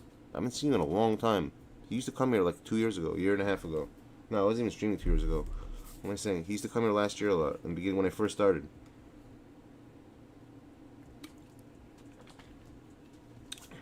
He comes and goes though. He's a drifter. And I think this is the first time. No, he's played in. I think he's played in Clamp Champs also, Miles, right? Pretty sure he has. Mellow, yeah, he definitely has. I feel you, Miles, no doubt.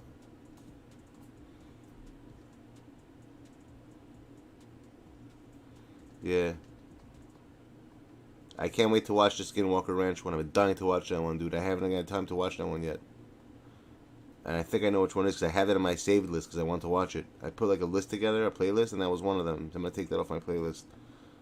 Because I know I've watched something to do with the Skin Ranch years ago, but not from him. I don't even know he had one from Skin Ranch.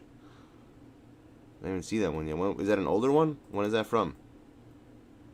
Because Skinwalker Ranch is like legit. You know what's crazy though, Jimmy, about the Skinwalker Ranch? I'll tell you some stuff about it that I personally know. Is that a lot of people have gone there. A lot of people, like reporters, people, like in general, and nothing has ever happened. You know that? Which is a little strange. You would think that something would happen, for the most part, when like people come to investigate it. Like, you know, when like the authorities come to investigate there, they never find jack shit. It's only when people like are alone or something and something happens, they have something to say. You know, that's the weird part about it. That's why it's a little bit. I don't know. Like, I don't know, when stuff like that happens. I don't know, and I did more research on that Russian thing, the Yatlov thing, and I think it has more to do with KGB than it has to do with anything paranormal.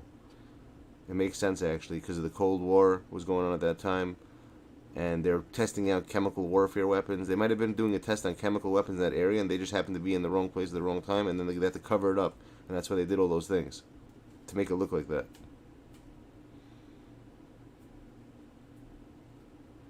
You don't get DQ'd? No, yeah, you do. If you run out of timeouts, you could get DQ'd, yeah. Which means that if it says like you could quit the game and you win. If someone runs out of timeouts, you don't have to stop. You could quit the game and they lost the game for doing that. Yeah. But if they just pause, they could do that. I don't give a shit. That's a big deal. Let people pause. Don't let people get in your head. That's what I would do. I would just ignore that type of stuff. I always tell you people, whenever I used to trash talk in this game, like, I used to be a big trash talker like last year. I would literally put my headphones on the floor, and I wouldn't be able to hear a word the other person's saying. I would just talk the whole time. I would literally just talk, and like the person would like start talking back, but I have no idea what the hell they're saying. And I would even tell them that, like, yo, you're so ridiculous, bro, and so pathetic that I don't even have to listen to you. I don't give a shit what you have to say, but you're X, Y, and Z. You know, you're this, this, and this, and this. And they would always lose the game. They would always leave in the middle of the game. They couldn't handle it. It was too much for them. And they probably think I'm lying. They probably think I am listening, and I'm really not. Because the curiosity doesn't kill me. I could care less. Because everyone says the same thing. Oh, you're trash. You're this. You're that. Everyone says the same nonsense, bro. That's all people say.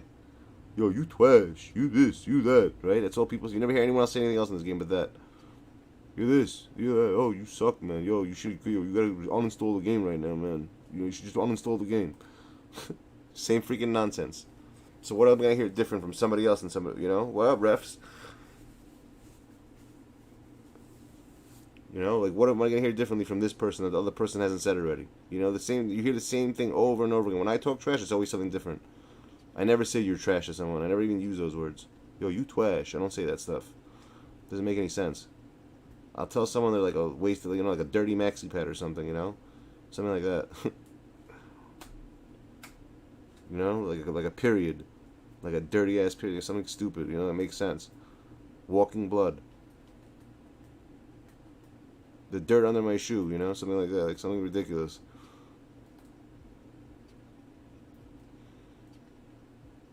A shit stain on no tidy whities, you know. A shit stain. Was that sharded? Yeah, sharded. A shard stain. Or a bork. That's a new one, right? I'm gonna use that one now. But I don't even know what the hell that is, but it sounds crazy. Whatever a bork is, it sounds like ridiculous. I learned it over here, this bork thing. Bork. Who the hell made that up? Was that you, Leo? Someone made that up. The Bork thing? I heard it because I know I heard it over here for the first time. I just don't know who said it.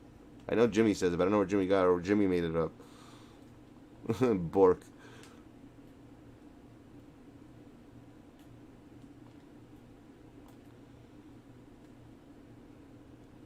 Ludvan Borka. Bork.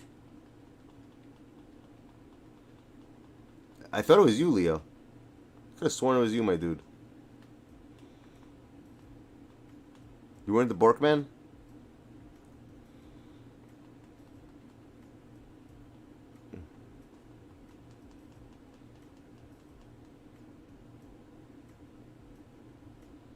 Who has a kid and a girl? What are you talking about?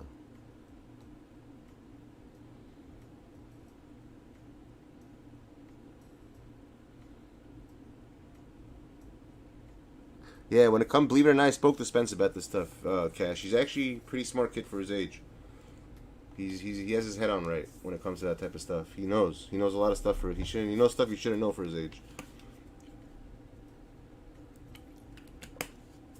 But he's got his one thing I'll tell you, Spencer has the right idea when it comes to that relationship stuff. He knows better. He's not. You should. It's a waste of time. The only time you should be in a relationship legit is when you're ready to get married. If you're not ready to get married, fuck relationship. Just bang girls and that's it. It makes 0 sense to be in a relationship otherwise. It makes 0 sense whatsoever to be in a relationship. I never understood that. And the best part is like, oh, let's just be friends. You want to be friends? Come on, we should just be friends. And I've never seen one person stay friends after a relationship. You can't be friends with a girl you dated. It's impossible. Let's be friends, bro. Friends, dude. Like the show, Friends. You want to be a friend?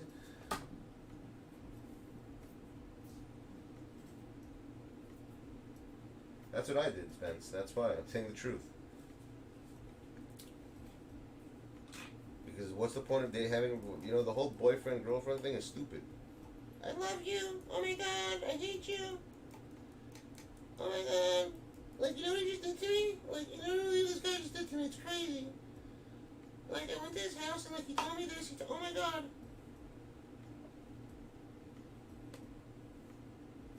I wouldn't say that, Cash. 21's not a kid no more. A kid's a like pop. I think that's when a guy starting to understand more. I disagree with that. I don't think a 21-year-old is considered a kid. At 21 years old, bro, I had my own apartment, bro. I was doing things that are I was engaged at 21 years old, bro. And I got divorced at 22. Or 23 it was. Yeah. Married and divorced already by 23 years old, bro.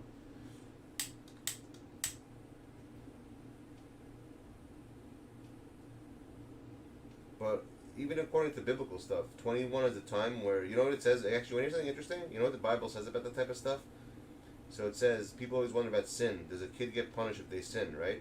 So according to like the commentaries, they say that when a kid, from the age of birth till 13, the parents go on to God. Whatever sin he gets goes on to God because like of the age. But once it hits 13, it goes on from 13 to 20 to 21. It goes to the parents, believe it or not. And then from 21 and above, he's already accountable for his own sin. Isn't that crazy? That's what the commentaries say about that. So technically, a person's that's so if it's saying that, that's trying to say that's the year when a man already is he knows between right and wrong, and he knows, you know. So that's why I disagree with you, Cash. And I believe that type of stuff, believe it or not. Some stuff you won't agree with me, but that type of stuff I believe in. At 18 years old, my dude, I was already living with myself, literally. I moved out of my house at a young age.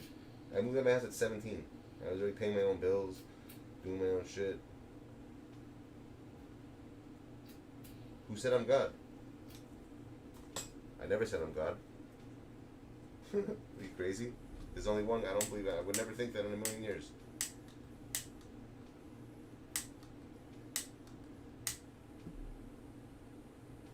There's only one God, according to me. Not everyone even believes in God.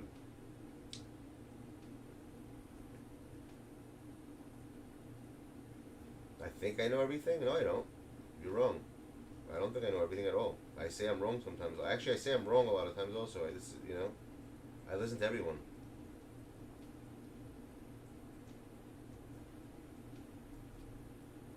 Just because this is your channel, you ain't always right? Who says, what are you getting, what the fuck are you talking about, Cash? Who said I'm right? Because I disagred with you that I don't agree that someone who's 21 years old is still a kid? You're ridiculous, my dude. What the hell are you talking about? You did? I didn't see. What does that have to do with Spencer's parents? I'm not even talking about Spencer. I'm talking about the age, bro. You're saying someone who's that age is a kid.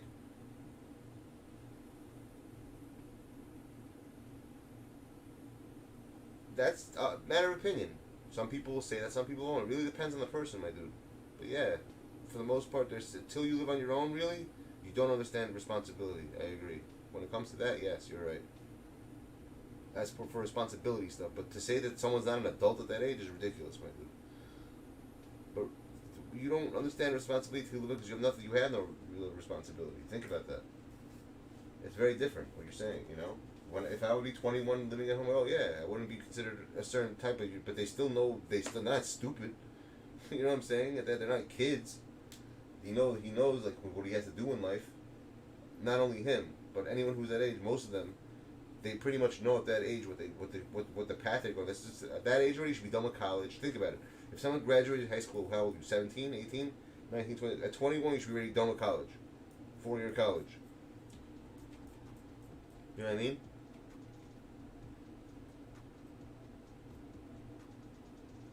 So what are you trying to say then exactly? What do you get that I always say I'm right? I'm the opposite person who always thinks he's right.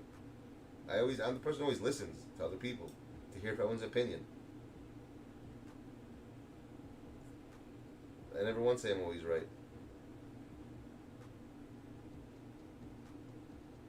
Your last two? I just graduated high school a little before COVID started. Yeah, bro, so the guy just graduated late. They get charged the same as an adult? Exactly. Yes. That makes sense. But they don't charge someone as an adult. So in some cases they do, actually. When it comes to like crazy murders, you hear like little 16-year-olds getting charged like an adult, yes. Or sometimes they wait to try the kid. What they do is I think they wait to a certain, what is it, 18, what do they consider an adult here? 21, right? Once you're drinking, I believe. That's when you're really fully an adult, I believe. Or is it 18? I don't know which one it is. Is it 18 or 21? I forgot.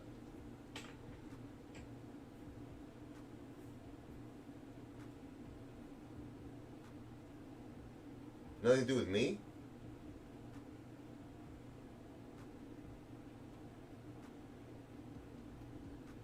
I was just talking about the age, my dude. I said I don't agree that someone who's 21 is a kid. What does that have to do with anything? Whatever, Cash. I'm not gonna argue with you over this. Doesn't make any sense. You're my dude. I don't argue over stupidity. I don't know. There's nothing to argue about. You're Cash Money heroes, dude, and that's it. You hear that? I hear that. You're the greatest. There is no better. Even when I lose, I win. And that's it. You hear that? Even when I lose, I win, dude.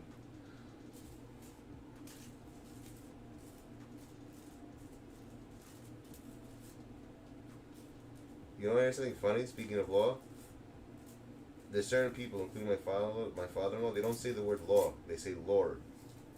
I don't know why. It doesn't make any sense to me. I'm like, where do you see an R in there? Buckle up, it's the Lord.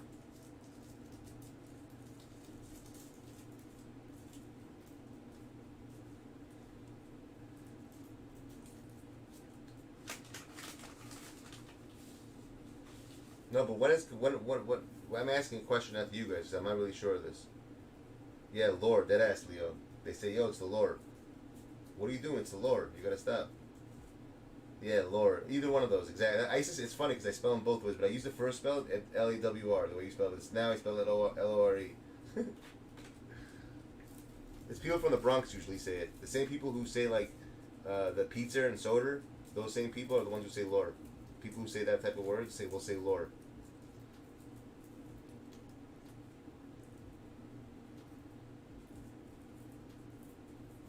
So getting back to what I was saying, but what you know, you ever hear those cases like someone did a crime when he was like, let's say 10 years old or 15, and they out of nowhere they wait to the case. What's the age that they try them against so they can be convicted as an adult? Is it 18 or 21? I think it's 18, right? Is it 18?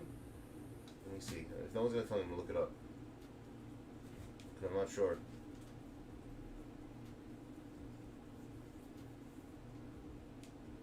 It is 18? Alright, thanks. I'm not looking it up then. So they would say 18. So according to our state, they would say 18 is already a time that a person should be considered an adult. That's interesting. That I disagree with. We still don't know what the fuck's going on 18. I mean, some do actually, but most don't at that age. Doesn't mean they're stupid. I'm just saying though, people, I don't know, people who are usually younger get offended by that, but doesn't be offended by it. Because eventually when you get older, you'll understand. Once you have a kid in the family, everything will make sense.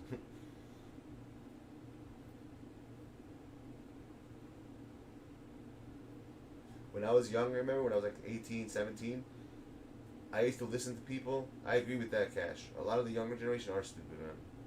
Not all, but a lot of them are.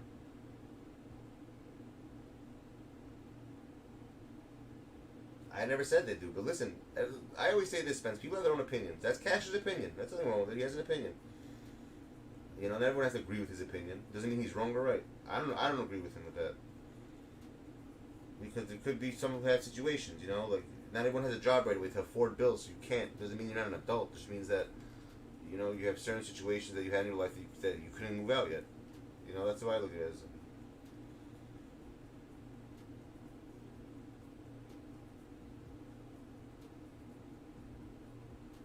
This isn't national TV, my dude.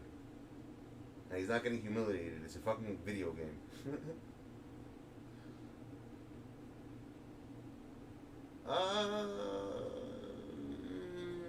That's a very tricky thing, Cash Money. Look, I was out of a job this whole year. I'm an adult. You know, some people lose their jobs sometimes.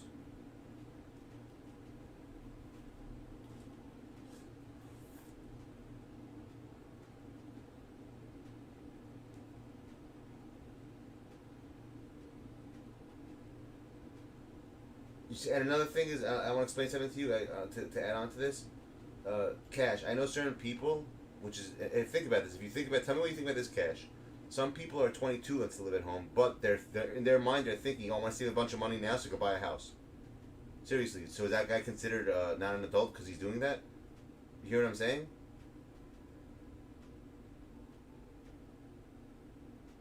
No, I own my own business, bro.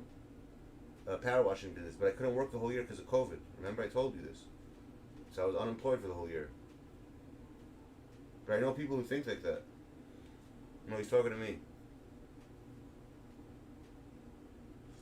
I know certain people that like that's actually smart in my opinion. Like they wait. There's certain friends of mine who waited. They actually moved out of their parents' house at like 27, but what they were doing was saving a bunch of money so they could buy a house. So think in their head like, oh, I'm gonna save money on my bills and shit.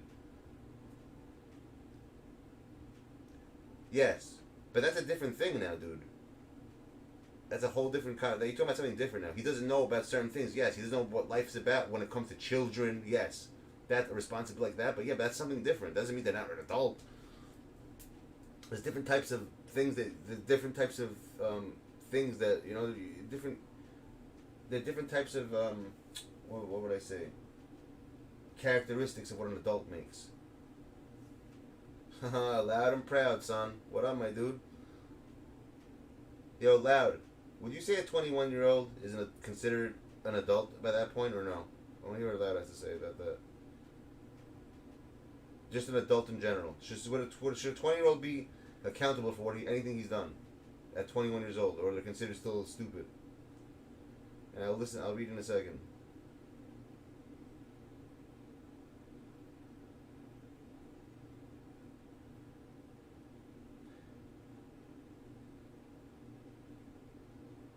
No, so you consider them adults then.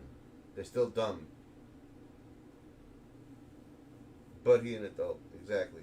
But that's a different thing.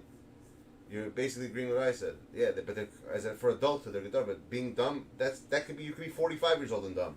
You know, the dumb has nothing to do with, you know, I know people who are fucking 37 and dumb. That makes no, you know what I'm saying? I know people who are like fucking 50 and dumb, legit. It really, but I'm talking about like, it really depends on the person himself. You know what I'm saying? It comes down to the person at the end of the day. What the person has in their mind, characteristics.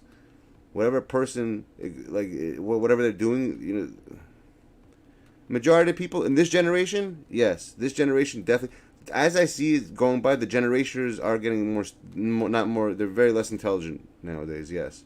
And you know what I say this off of? Just seeing what the school system has done. Have they changed like the way, like when we were younger, we had to take certain tests that they don't even make no more for these people because they can't even take them. They won't even pass. That's ridiculous. Stuff like that, it makes no, you know, that's how you can just tell. Just the education level is on a very low, way lower level than when we were. Yes.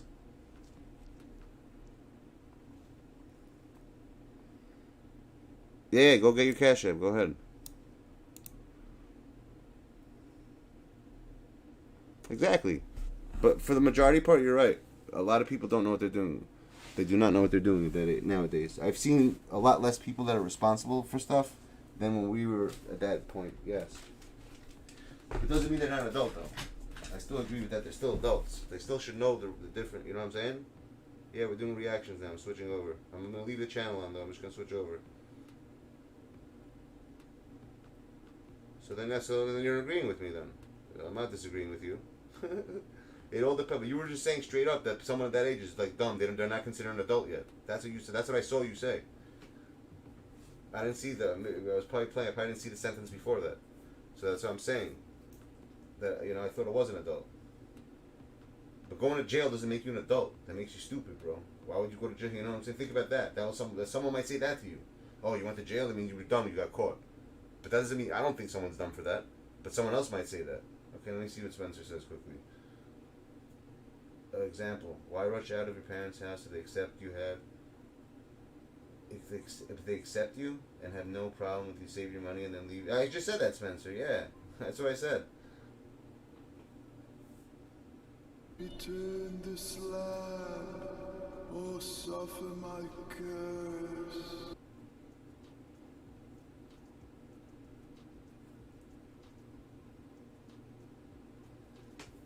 But I'm saying the matter of opinion. But that doesn't make you know. You could be responsible. I'm sure you're responsible, Cash. You have to be. I mean, you're raising your son. You have stuff to go on. If you wouldn't be able to do all that if you weren't responsible. I know people our age where they have kids, bro. They don't even have nothing to do with their kids. It's ridiculous.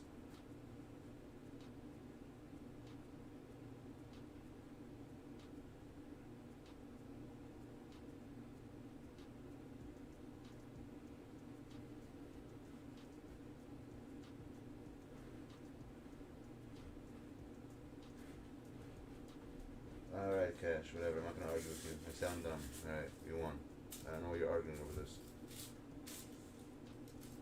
I'm going back and forth. You're the one going back and forth. What the hell are you talking about? I'm not even arguing with you. You're arguing with me.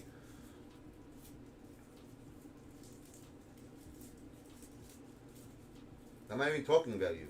I'm talking about a situation where people would say. Everyone has their own opinion of something. That's all I'm saying. That's the end of the day what it comes down to, dude. Everyone has their own opinion of something. That's what it comes down to. It's not about you. I don't talk shit about my friends. You know what I'm saying? I try to help my friends out. I don't have nothing bad to say about them. When it comes to certain situations, like talking about stuff, everyone has different opinions. That's it. No one's right, no one's wrong. All right. You have the videos ready? I didn't jump in. I'm not even talking about you or Spencer. We're talking about a fucking age, bro.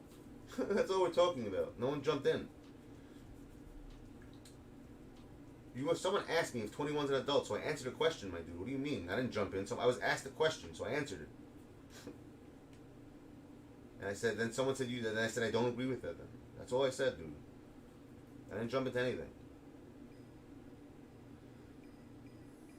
Yeah, but someone asked me a question, bro.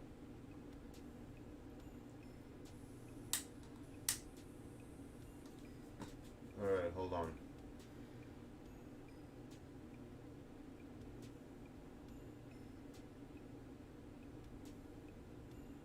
Alright, title. They just asked me a question, dude. I didn't get involved in your thing. Why would I get involved? I don't get involved in people's stuff. 1 second.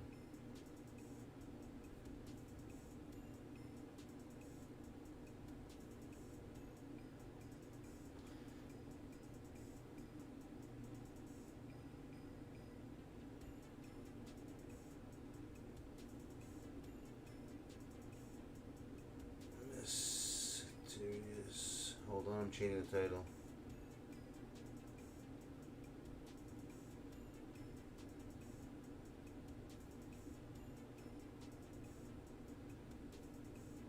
Explainable vids.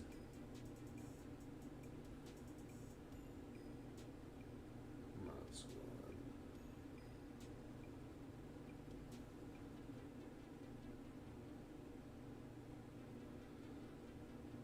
There you go. Got it. It'll work.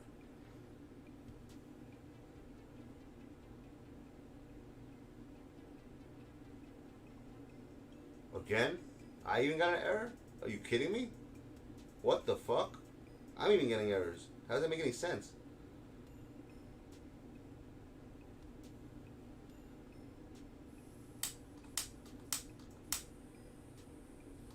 Is something wrong with YouTube right now?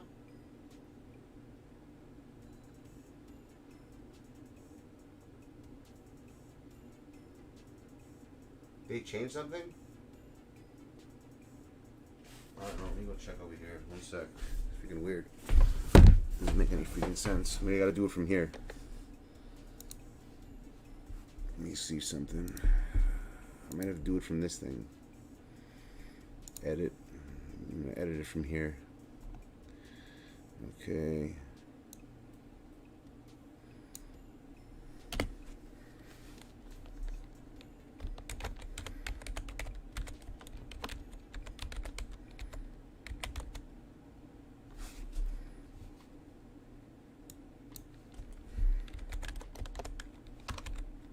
Yeah.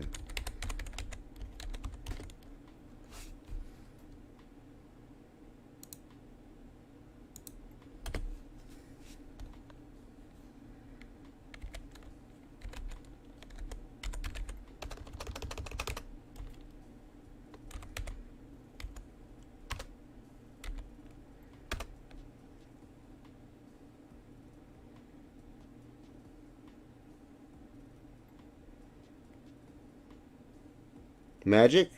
I think it's real. I personally think it's real.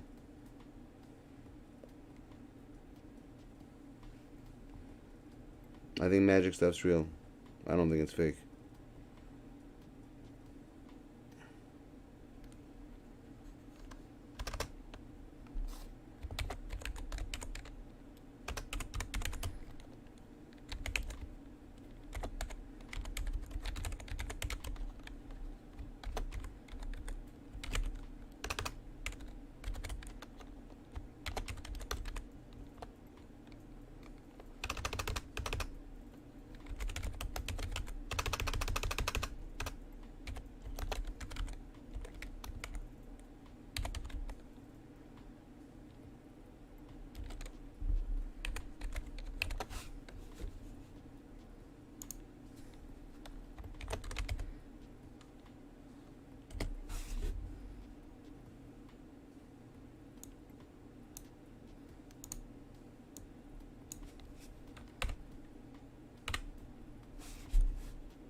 See if the title updated.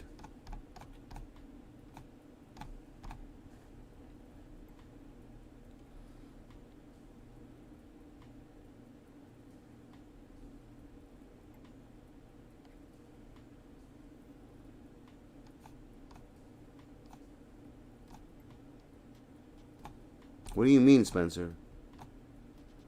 Human doing magic, not just magic. I don't understand what you're asking.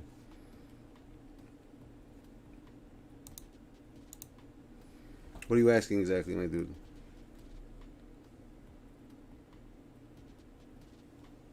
Help me with what? Miles Wonder? Alright, I got you. I'm gonna send in a sec. Let me just set this video up.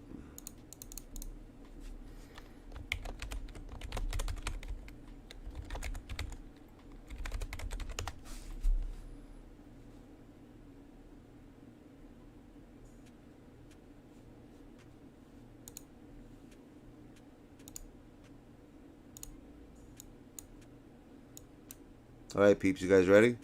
We're switching over.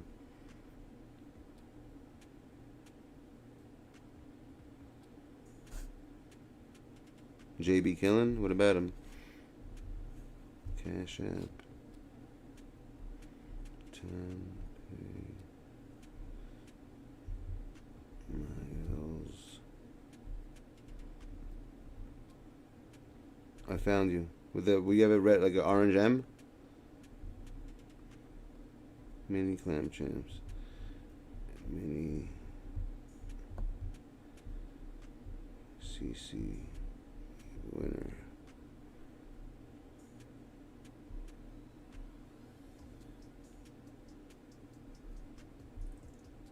Alright, you're good, Miles.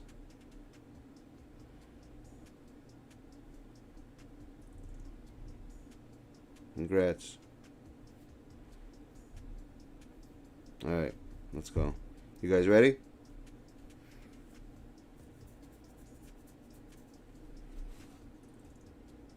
So we're starting off our first video to Skinwalker Ranch story, which is a story that happened in, I believe it was somewhere in Texas. And this is the story. Let's go. we get on to it. Let me just make sure the audio is working. I know we have issues with that shit sometimes. Some call this location the most paranormal location on the planet. Others call this whole thing just a big hoax.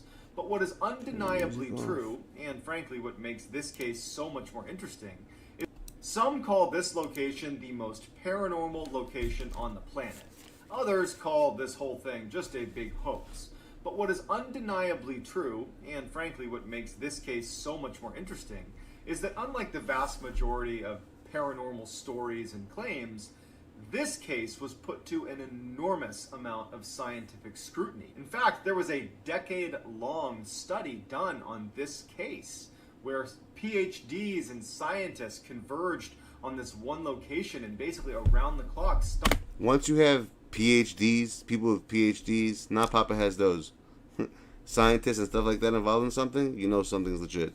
studied, all these claims of the paranormal that was happening in the area. And after a decade of research, the findings are pretty mind-blowing. And the case that I'm referring to is none other than the very famous Skinwalker Ranch. So the too long didn't read version of this story is you have a family that purchases a ranch out in Utah, and as soon as they move in, they start noticing some pretty bizarre things around their property. Everything from, some of their livestock going missing or being harmed. They have strange sightings in the woods of creatures and... Speaking of unexplainable and unknown, guys, you know what today's date is? It's already May 31st. You know what that means, right? Tomorrow is the big day. We're getting all our disclosed information from our lovely government about UFOs and aliens. Lights in the sky. They eventually report it to the news, and that news story gets picked up by a couple of other You always hear these little outlets. towns, bro. They And always have these a issues. These billionaire little towns, like who Utah. is obsessed with It's ridiculous. researching the paranormal, sees this story. 1 sec. He buys the property and see how the audio installs sounds an kind of entire strange from here. team of scientists and researchers to basically try to figure out what was happening at this ranch. not skipping, And it's not they spent echoing. 10 years That's the one studying I'm this ranch. The outcome is, well, turns out some strange things really were happening there. Before we get started, if this type of content appeals to you, the kind of strange, dark, mysterious content delivered in a story format, well, if that appeals to you, that's what my channel's all about. And I post 3 to 4 times a week. So if you would, if that appeals to you, please gently ransack the like button and then turn on all notifications so you can get all of my content every time I upload. Every single video All he right, does, on with the he has a story. different In the northeastern saying. corner He of never Utah uses the same lies a thing for the like button 500 thing. acre The like plot button of jokes land that in he Salt makes, Desert he where never a uses the same thing ranch twice. sits. He always And has a that is different one. Skinwalker Ranch. It was built in the late 1800s, early 1900s, and it was actually built on a piece of land that had apparently been cursed. Prior to its construction, the Navajo tribe had a feud with the Utes Native American tribe. The Utes were selling off other Native Americans that they would capture. They would sell them into slavery to the United States. And so the Navajo, who had previously lived in the area where this ranch actually was built, they were forced off their land as the Utes came in and were rounding them up and selling them into slavery. And before the Navajo left that area, they cursed the land with what's called the Skinwalker curse. The idea was they were going to torment the Utes tribe for the hardships they had inflicted on the Navajo. The Skinwalker curse, legend has it, is this curse where these witches descend on the area and take the form or wear the skin of various predatory animals in the area, namely large wolves and foxes. They inhabit those bodies and terrorize anybody in the cursed land. At some point, this ranch is actually built on the land that had apparently been cursed. It wasn't until many years later when owners of that ranch started seeing predatory animals doing some very strange things in and around their property that they did some research on the area, learned about this curse, and then before long, the nickname had stuck. In 1994, Terry and Gwen Sherman purchased Did anyone know that? About the Skinwalker Ranch? Why it was stuck? Why they got the name or nah? Skinwalker Ranch. It had actually been abandoned by the previous owners for the last few years, so when they purchased it, they got it for way below market price. So they are just so excited to be moving in. Quick thing. Whenever you have something on the market and it's way beyond under asking price, like me personally, if I was buying a house and something was way under price, in my head, I'd be like, why is it way underpriced? Like, some people, I think, like, oh, I just got a sick deal. Nah, man, you ain't getting no sick deal. When it comes to houses, unless something's really wrong with it and no one wants it, there's a reason why no one wants it, and they're just not saying. They're just not saying what's up. They breed cattle, and so they had 500 acres to let their cattle free roam. It was like the dream purchase for this family. And so when they finally do move in, like the day they move in, they don't really care that the grass is overgrown. It looks like things are kind of in disrepair. And in fact, when they go into the homestead, like the actual house on the property, they were so excited about everything that they kind of overlooked some of the strange things that they overlooked the price about the property. They go inside and every window has a deadbolt on it. The inside and outside of every door in the house, not just... This video is about the Skinwalker Ranch. There's a bunch of people have like witnessed a lot of strange events going on there, and he's basically telling the story of why this place is strange and what's so strange about it. Doors leading outside, doors leading between rooms had locks, the front and back side. I love his backdrops, his UFO in the back. Pipes that were driven into the ground. If you notice, the UFO shooting a laser out too, right there. Massive chains stringing off of them, which looked like pretty powerful guard dogs had been there. They're thinking to themselves, well, this is a huge piece of property. Perhaps the previous owners are a little bit paranoid because they're kind of isolated, and so they didn't really raise a red flag when, to be honest, had I moved into a property where every single door and window had multiple locks on it, they had these big guard dogs, I'd probably ask a couple questions, but you know what, Terry and Gwen, they're just so excited about this purchase that, again, they kind of just overlook it. So on the day that they are moving in, Terry and Gwen have some family members over to help them offload trucks and move stuff into the homestead. And it's during this process as they're moving things out of the truck into the house. And again, you got to remember that the house is situated like right in the middle of the property, and you can see in every direction basically unobstructed because it's basically open desert, with the exception of a couple areas that are basically forests. And as they're offloading some of the stuff into the house, Terry looks out at one of these tree lines and he notices this huge wolf, or what looks like a wolf, pretty well off in the distance. A wolf, dude. Meandering its way over towards them. But it's far enough off that this is not enough to be Alright, totally Spooks. Be good, Brando. I'll speak to you soon. Thanks for stopping by, Terry man. was a Thanks for rancher, chilling. and his family were fairly rugged. They carried weapons, and they were used to protecting their livestock from predators. So this was not a, oh my goodness, I can't believe a wolf is near us. It was more like, okay, let's make a note that there's a wolf walking towards us. And so Terry does. He tells his family, "Hey guys, just so you know, there's a wolf coming towards us right now." And the whole family is now standing near the truck, and they're watching this wolf. And Terry recalled as he's staring out, watching this wolf. It's always a bork. Almost walking in like a snake, like a serpentine path towards them from hundreds of yards out. It's still quite a ways out. Terry notices that there was a fence that was out where this wolf is. And the fence was pretty big, and the spaces between posts were about 6 feet. When he had a good look at the wolf next to the fence, he could tell that the wolf was at least 6 feet long. And he was thinking, are my eyes playing a trick on me? Like, that's an enormous wolf. That's the biggest wolf I've ever seen. But the wolf wasn't acting angry or aggressive. It was just kind of skulking its way towards him, very nonchalant, broad daylight. And at some point, Terry and the family, they're standing behind the truck, and Terry said that they all had this feeling that the wolf was not going to harm them. And the wolf got about 100 yards away, and Terry and his family are transfixed. And he even said he didn't understand why they weren't scared or why they weren't running away or shooting at it or something, but they didn't. All of them are just standing there watching this wolf that's massive. And the wolf is wagging its tail and acting like a domesticated dog. The wolf comes over and goes up near Terry's father, who was there helping unload some of the gear they had. And Terry's father just kind of reflexively reaches out to start petting this. He's petting like up at his head level, this massive wolf. And the wolf just acts like a domesticated dog and kind of rubs against his hand and then starts walking away from them, just wagging its tail and not doing anything, not causing them any harm, not snarling, not growling, nothing. But just as nonchalantly as it walked over to them, it walks over to where they had a pen with a couple of cows and calves inside of this pen.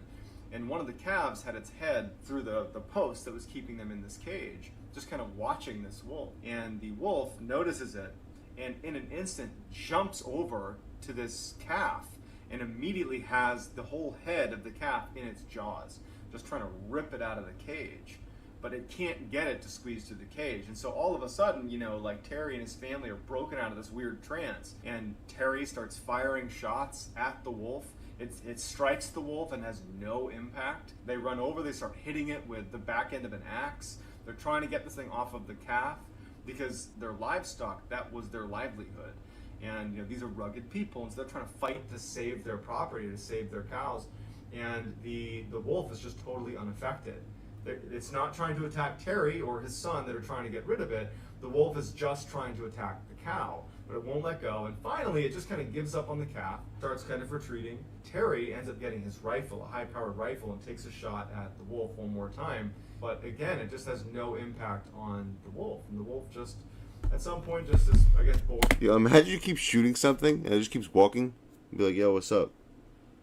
She's, you know, just keep nonchalantly walking away. Yeah, yo, keep shooting, son. Keep shooting. It's like Superman, you know. You just keep shooting, nothing happens. Kind of trots off into the woods. After they kind of were brought out of that initial trance, that they remembered this horrible smell. That's like foul, almost chemical smell that just permeated the whole area after the wolf was there. Terry and his son, they decided to go track this wolf because now there's this massive predator that's going to make owning cattle extremely difficult, and so they would have to go deal with this predator.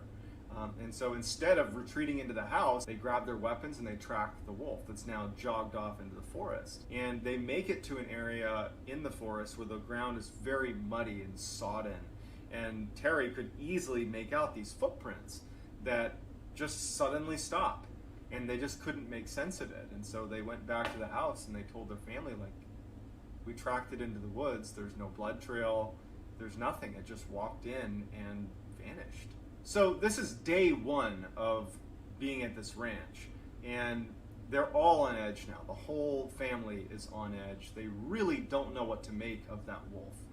The sheer size of it, the fact that it was totally unaffected by being shot multiple times. You know, there's real concern over their own livelihood because they keep cattle and they're only going to have more that are going to be out in these pens. And if there are wolves that are 3 times the size of a normal wolf that are walking around killing cattle, that's a big problem if you own cattle.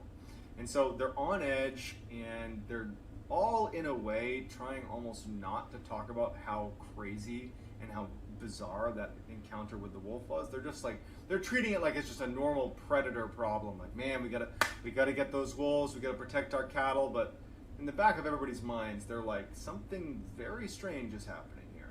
Gwen, she was having some other very strange things that were happening to her that she was not tying to the wolf thing. She was just noticing a couple of distinct things that were happening to her that made her think that she actually had a very real, like, medical problem. That she had, like, you know, true memory issues. Because I believe in anything's possible, Spencer. That's the truth. You never know. If people see something, there's something that they can't explain, I don't say everyone's crazy and stupid. I think everything is very possible. So yes, it's very possible it does exist. But maybe the name is really not Bigfoot, but it might be called something else that we just don't know the name of. But that's the name whatever it is they gave it, it's very possible. 2 things happened. One, in that first week, she had gone to the grocery store, and when she came back, she put the groceries away, and then she left to go to the other room, and when she came back, all the groceries were now back in the bags. And so for like 20 minutes, she was sitting there like dumbfounded with, did I put the groceries away? Did I? Same day, she goes to take a shower, and she hangs her towel in the bathroom like anyone would, and she takes a shower, and then when she gets out, the towel's missing.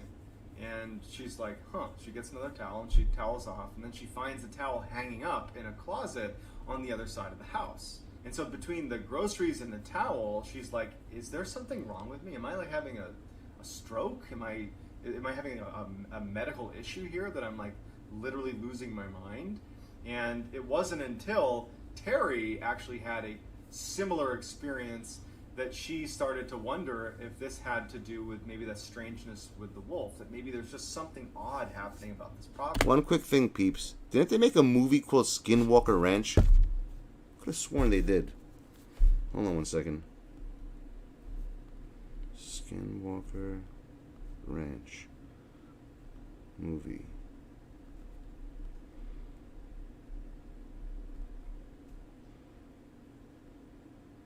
When did it come out?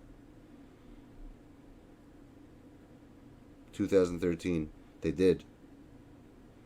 Did anyone ever see that movie, Skinwalker Ranch? I'll put the link for it if you didn't. Hold on. This is the movie.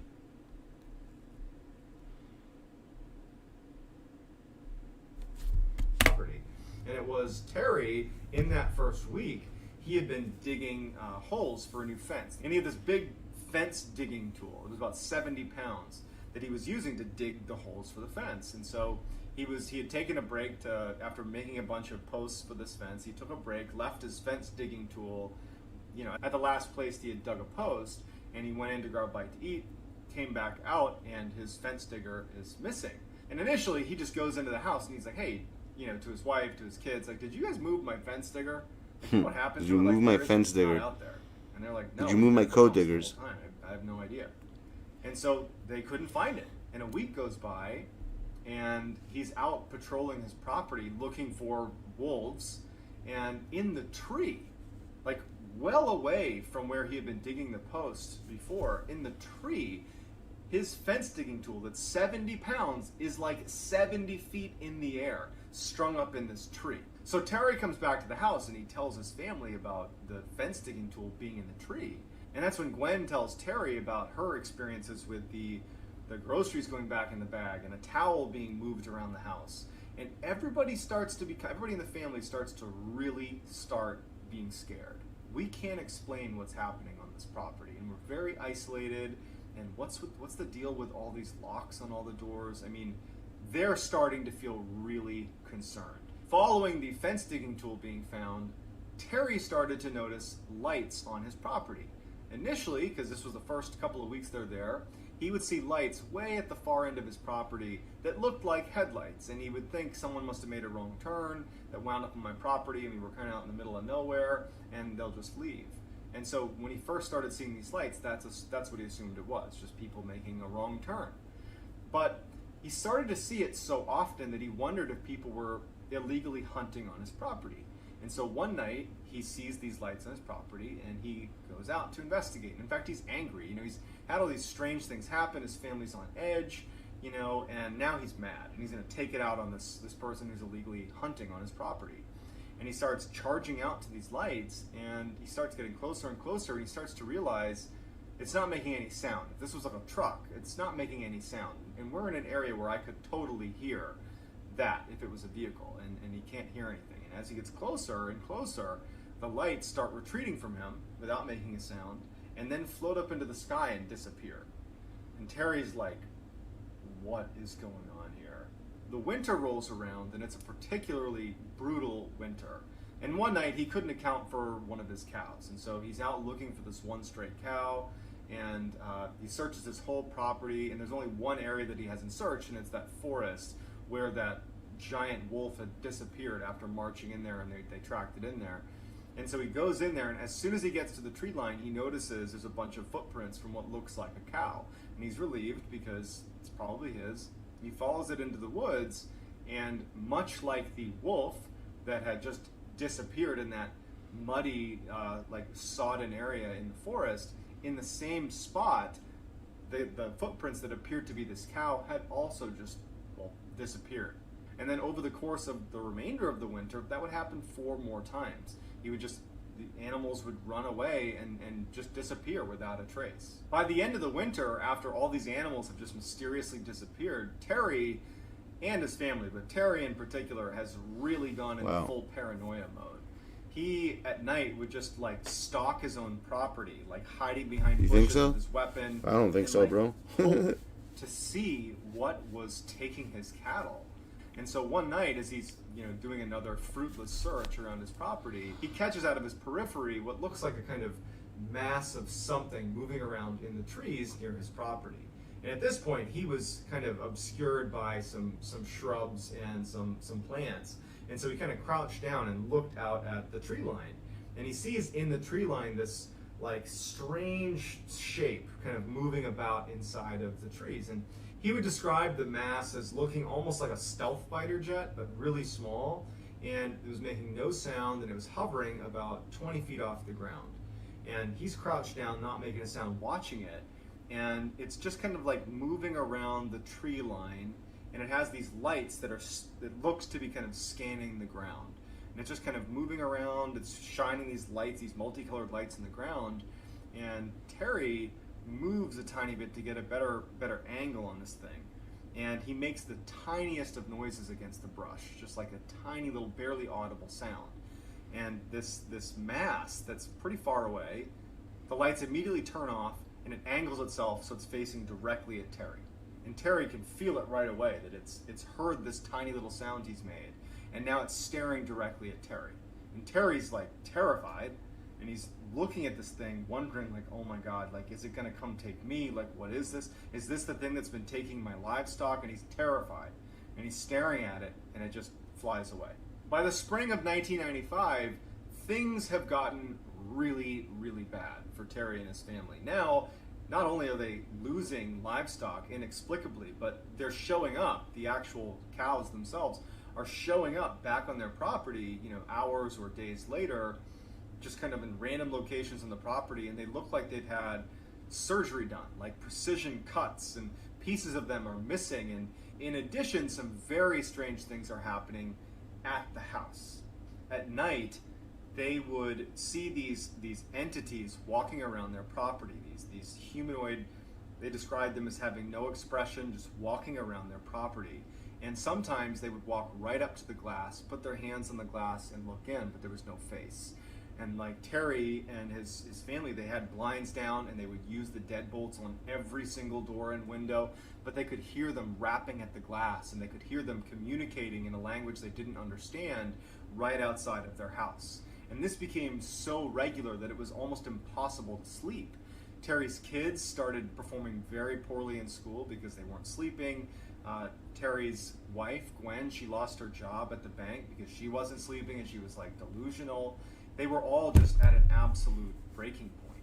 Terry is now feeling totally disheartened. One night he's sitting on his porch with his rifle. I pause a lot of times already. He notices out on the horizon a new phenomenon. He was used to seeing the lights on his property that would be off in the distance, that would disappear, and you know, he had previously seen that kind of like fighter jet thing that was scanning the area. Like, those were two types of lights he would see. But once you start seeing lights and stuff like that, like a lot of these people, like I've noticed when it comes to these situations, they see lights and they're still living there. Oh, maybe it was this, maybe it was that. No, motherfucker, that wasn't that. Get the fuck out. I'm out. No way in hell I'm ever gonna see you. Like, these people like sit there like, maybe it's just a flashlight coming from the sky. You know, like, come on. Get the hell out. Just leave. Like, what the hell are people doing? They're sitting there, by the way, and like just like staring at lights. Like, I don't understand it, because you always hear these stories of people like, oh, the light, I was standing, oh, I thought it was me, maybe I was seeing things. I don't see anything, my dude. You don't see things. So something like that you don't just see, unless you're tripping on shrooms or doing acid. He's sitting on his porch. It was almost like this orangey orb. There we go. If I saw that, actually, that's what. Look at my vid.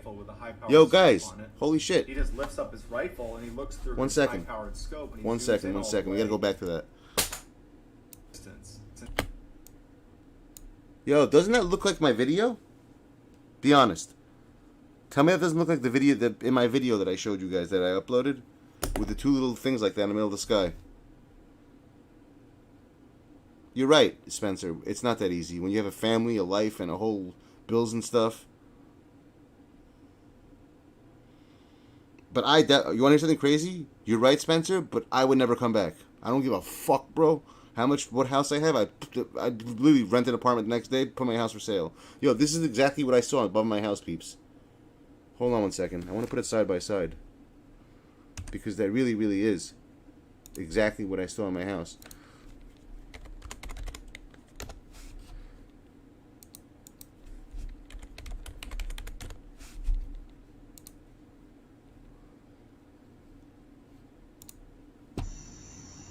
Yo.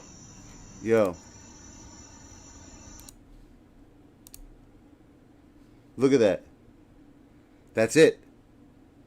I'm telling you, I knew it was I knew what it was. You see, you can't just make up, and there was two of them out of nowhere. Look.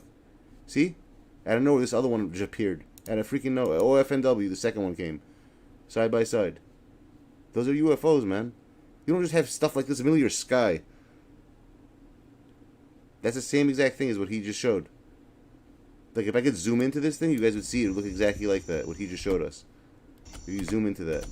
But, like, come on, man. You have two orbs just stuck in the middle of the sky, literally like two eyes from heaven, just looking at you. This is like literally like down like the block from my house. That's absurd. That's crazy. And he really has the same exact thing. Look at that. That's just zoomed in. If I zoomed into this, it would probably look just like that. That's crazy. Orb that appeared off in the distance. Since he had his rifle with a high-powered scope on it. No, it's not skinwalkers. That's nothing to do with skinwalkers. We don't know what the hell that is. It's some type of unidentified flying object, whatever the hell it is. He describes it as a portal. That as he's looking at it, it has almost like an oval shape to it. And even though it was nighttime, in the middle of the orange orb is this blue Spence, you're out of your mind. It's as if he's looking through a portal into another world. That's not an airplane, bro. Airplanes just sit in one spot like that. What the hell are you talking about? The airplane doesn't just sit in one spot. And just like another one just pop up out of nowhere and standing right next to each other. Portal into his property. It looks just like the black entities that were kind of basically walking around his property at night. In addition to these figures that are crawling, like imagine that scene from The Ring where the girl crawls out of the well. They're crawling out of this portal into his property and then scurrying away into the tree line. And he sees weird craft as well coming into his property through this portal, and then the portal shuts and disappears. Following this night with the orange portal, Terry started to notice blue orbs that he and his family would say were the worst and most terrifying thing of all of the things they experienced. And considering they had tall, featureless black humanoids peering in their windows and rapping on their windows. No, I think Spencer, the airport's somewhere near my house. Okay, so a blue orb started showing up on their property. And the way they described it, Terry and his family, was whenever the orb came near you, it gave you this extreme sense of anxiety. It was almost like it was emitting this feeling that you automatically got where suddenly you were unbelievably anxious and terrified of the blue orb. And then as soon as it left, you would, not be anxious anymore. And so one night, he's sitting on his porch like he had begun doing, and he sees this orb show up on his property. And his 3 dogs are sitting with him that see the orb, and they start growling and barking. And so he lets his dogs go, thinking that maybe they can scare this thing off. And the dogs take off running towards this blue orb. And they chase it, and you can see the orb, Terry can see the orb that starts to kind of retreat. And he's thinking, oh my goodness, I finally won something. What would you do if you saw something like that? My attack dogs are going to scare this orb away. And they chase off into the woods, 10-15 and minutes, he sees bro. this thing, But that's the not blue orb retreat right, into the woods. I'm in a no-fly zone. And then when he's thinking like again, finally, a little victory for you ever us, hear airplanes, he hears his dogs yelping. You ever hear airplane in the street? He's too terrified to go airplanes check it don't out. fly over my And so area he ends up going unless they get inside and routed locking once in the a doors, while. locking They have the windows to, like weather, they had but been. for the most and part, just you don't kind of have it. I retreating. never see. So the planes next above my day, house. when the dogs haven't returned, Terry and his son, they go out looking for the dogs in the forest. And when they get out there, they get 15 to a minutes away, clearing very and they different from find where I live. 3 stacks of ashes It's in not like that- burned it's not that out close when you circles, think as about if it. there had been a For a fire plane, it's previously. not the same It's thing. 3 little spots. They fly a totally And different it route. turned out it was the ashes of his 3 dogs that had gone into the woods. They had just been vaporized. Terry decides that it's time to leave, and he wants to sell the ranch. And so he puts the property up for sale and goes to a local news outlet, and he tells them about what's happening on his property. And as fate would have it, ranch family billionaire terrorized by Robert the Bigelow, newspapers back in the day, who had literally used to invested say some millions crazy of dollars stuff. in Like I used to standing see up some articles. this scientific The third one's research team, creepy, this so we're all-star skipping to team the of third one after this? PhDs, specifically to Does research anyone else what have he videos? You described have as videos that you high think they're strangeness, interesting to which watch? really I've are never seen. just Send them to me. paranormal. Put them Basically, on. he was obsessed with the paranormal and wanted to investigate the paranormal. And he had actually seen that fairly obscure story. When he saw that it was up for sale, Robert Bigelow, the billionaire, saw this great opportunity to buy the piece of property and actually make it the headquarters of his own scientific research team. Not only to investigate what was happening on Skinwalker Ranch, but use it as kind of a hub to do other scientific research.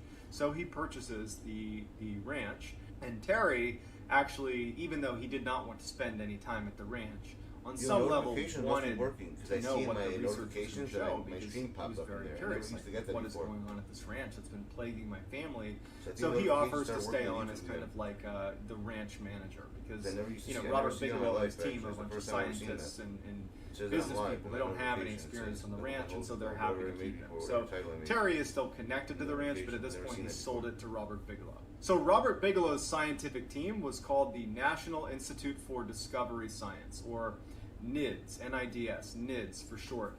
And Bigelow had actually built the team before purchasing Skinwalker Ranch, and what he went out and did is he recruited some of the most incredible scientists and PhDs he could possibly recruit, but he didn't want people that were interested in the paranormal. He wanted people that were inherently skeptical, so that if he was ever able to kind of prove the existence of high strangeness, that he would have credibility in doing that. And so he went out and found these You incredible... see, at this point, once you start talking about that stuff, you already lose credibility, even if it's real. Like, people, the government used to be so strict about this stuff. You know how many people went missing? Like, I'll give you some people's names you should do research on. Look up Phil Schneider, his story. All right? You guys want to hear the Phil Schneider story? It's kind of freaking creepy. You got to hear him say it. It's one of the creepiest stories I ever heard. But actually, his story, I believe it. The Phil Schneider story, and what happened to him in Dulce, New Mexico. If anyone knows what I'm talking about, they'll know. If they don't, we'll put that on also. You guys should watch that. It's important that you watch that. Skeptical and smart scientists and PhDs. And so they move into Skinwalker Ranch, and the first thing they do is they need to start doing testing to make sure that this whole, all the stories about I might not have spelled it right. Ranch coming from Terry and his family. Dulce, New Mexico. were not just It's not a some sighting. grand It's about a base. illusion That he by got into the a fight with family them that, actually, you know, with they like, could've just and made they it up. like And shot so him with a they get in laser, there and he's and like they his whole, start running you see his these hand tests. is melted. So that Like first just year, the way it they're looks running doesn't look these right. tests, which are largely things like, okay, let's check the environment and see if there aren't any, you know, plants that are giving off spores that could be hallucinogenic that they're breathing in. Let's check their water supply and make sure there wasn't something happening in their water supply. Let's do psychological assessments of the family. Let's ask neighbors. Let's do all of our diligence to make sure it's not something environmental or psychological. And over that first year, while they're doing this research, there isn't much activity at the ranch, save a couple of instances where there were some strange lights. So that first year is fairly uneventful, but what's important is that the NIDS researchers come to a conclusion that this did not seem like a hallucination. This did not seem like a something coming from, you know, a plant or water supply. This seemed like the Terry and his family were really experiencing something odd. They just didn't know what it was. One day, Terry and actually Gwen, who was helping him, were tagging some of the new calves, the new cows that had been born. Tagging, that's crazy. I used to tag computers back in the day. So Gwen was there helping, and so Terry and Gwen, they tagged this new calf, put a yellow tag in its ear, and they move on, and they're tagging other animals. And so for about 40 minutes, You know when you have to tag their animals, eyes something not and right. Their attention are not focused on this one calf or that one area of the ranch. They're tagging other animals, and then their dog that was with them starts growling and reacting in the direction of where this calf had been. And so Yo, you peeps ever notice how animals are always the ones to like notice everything? I really believe that animals see things that we can't see, or sense something, because I always notice, like animals are always, every time something is not right, like you'll see a dog like just barking at nothing, and like we're like what the hell, and like but something's really going on. Harry and Gwen turn around and they look and they don't see anything, and they start walking over. They find the calf that they had tagged about 40 minutes ago has been basically surgically dissected, and all that's left are its legs and its head, and in addition, the ear where that tag was had been removed. And so they immediately call over the NIDS researchers. So the NIDS veterinarian comes over and looks at the scene and just can't make sense of it, because the incisions on the calf were so well done that it looked like someone with real surgical expertise had done this on an operating table. There was no sign that this was done by a predator, and there was no blood anywhere. So this prompts a massive search of the property, because in many ways, this is what the NIDS researchers are looking for, are real occurrences. He sees the other realm, Leo, that's why. He sees things that we can't see. That they can go investigate. And so all of the researchers and everybody, and it kind of makes sense that a dog would see. You know why? You know why it would make sense that they would? Because they can't talk. So we can never hear them and understand them anyways. I think that's why they're able to be honest. They're talking about it as like they're barking. That's the sign. It's sort of like signs they give you, like something's not right. That's why they do it. For whoever was responsible for this dissection of the cow. And they start searching the property, and the dogs, they had all these guard dogs that were kept at each of these observation posts that they had set up around the ranch as soon as the NIDS team had moved in. They were all looking in the same direction, all four of these four observation posts, and they're all cowering in the back of their cages, all looking in the same direction. And so they start making their way towards the tree line where all these dogs are looking, and they stop short when Terry says, "I see something in the tree." Well, so that's because it sounds. I'm talking about something different. I'll talk about it soon. In the tree is this massive wolf. What the? It's like wolf-like humanoid that's basically perched on a tree limb. And Terry takes out his rifle and he aims at the creature up in the tree, this huge creature. And everybody sees it. All the NIDS researchers are looking. I would have been shot. Forget aiming. Like, that shit would have been shot down the tree. Terry starts firing at this thing. Oh, smart. It just there you go. Disappears into the woods. And so the team charges into the woods. They wow, I like that. Look at it, going to war. Pick up a couple of this huge thing that has like this massive footprint with these huge claws. But much like the wolf that had disappeared and the cattle that had suddenly disappeared when they went into the woods, they couldn't find any traces. The dates, I'll tell you in a second. They did smell this horrible stench that Terry remembered smelling. It stuck with him that first day when that large wolf had come over. On the very first day they were moving in, it was that same smell. But they couldn't find this huge animal. So dumbfounded, the NIDS researchers just go back to the property and no one can make sense of it. And you know, they have the footprint and they have their own eyewitness testimony, but like they couldn't make sense of how something that big could just get away. And so over the following month, they're like searching the property and they're looking for any more signs of this huge creature or anything. The only thing they noticed is that the guard dogs consistently stayed in their kennels and did not want to come out. They were acting like they were kind of being hunted, and they were they were cowering quite a bit, and they were scared to go out in the open. When I hear that word hunted, it sounds so hard. So it was around this time that Terry and Gwen are kind of back to doing work around the ranch, and one day they're driving off to one section of the ranch, and they pass by the corral where four of their prized bulls were. These are very expensive animals that are all in this enclosure. So they drive past and they take a mental note that they're seeing these bulls in this enclosure, and they drive off to the other side of the ranch where they're doing some work, you know, tagging animals and, you know, building fences. It started 50 years ago. But when they come back, that's where it first started. When they started noticing it. They're first able to see that corral of bulls again. They are like, where are they? The mutilations, strange lights.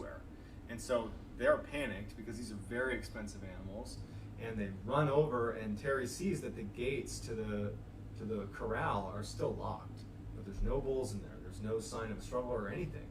And it just so happens that right next to the corral was this fairly small trailer that hadn't been used in years. In fact, it was literally wired shut. It was just sitting there. And Terry, just for whatever reason, runs over and looks in one of the windows. And inside of this tiny enclosure are these four bulls, completely calm, all crammed into this tiny trailer. They could barely fit. They're not fighting with each other or anything. They're just calmly sitting there as if they're in some kind of a trance. And Terry yells to Gwen, like, hey, they're over here. They're right here. And it like startles the bulls out of their trance. They start panicking and kicking, and they end up getting them out of this enclosure, and it takes them hours to finally round them up and get them back in the corral. But you know, they're unharmed. But it is almost impossible to get even one bull into that small of an enclosure. It would take hours to maybe be successful at doing that. To get four bulls into that they gotta get bull. Pretty much impossible. And to do it when they want that stuff, you gotta get the guys to do it, the right guys. After they were in there is also somewhat impossible. This is probably the 90s. It was important to note that 96, Terry I think. Saw when he looked in the window that the only entrance to that trailer was wired shut still. It had not been undone. In fact, the cobwebs at the corner where the opening basically formed with the sides of the trailer, they were still intact, like it had not opened. And it made no sense how those bulls got in there. And so the NIDS researchers come over, and they can't make sense of it either. Well, upon further investigation, the NIDS researchers found that the bars of the corral that held the bulls, a section of it had been highly magnetized. And so while they're doing this research, trying to figure out if magnetic fields has anything to do with the strange occurrences at the ranch, 2 of the NIDS researchers were on the outskirts of the property using their compass to look for magnetic fields, and they started smelling. They both reported smelling that horrible metallic, like rotting smell that other people had reported smelling anytime they saw that large wolf creature.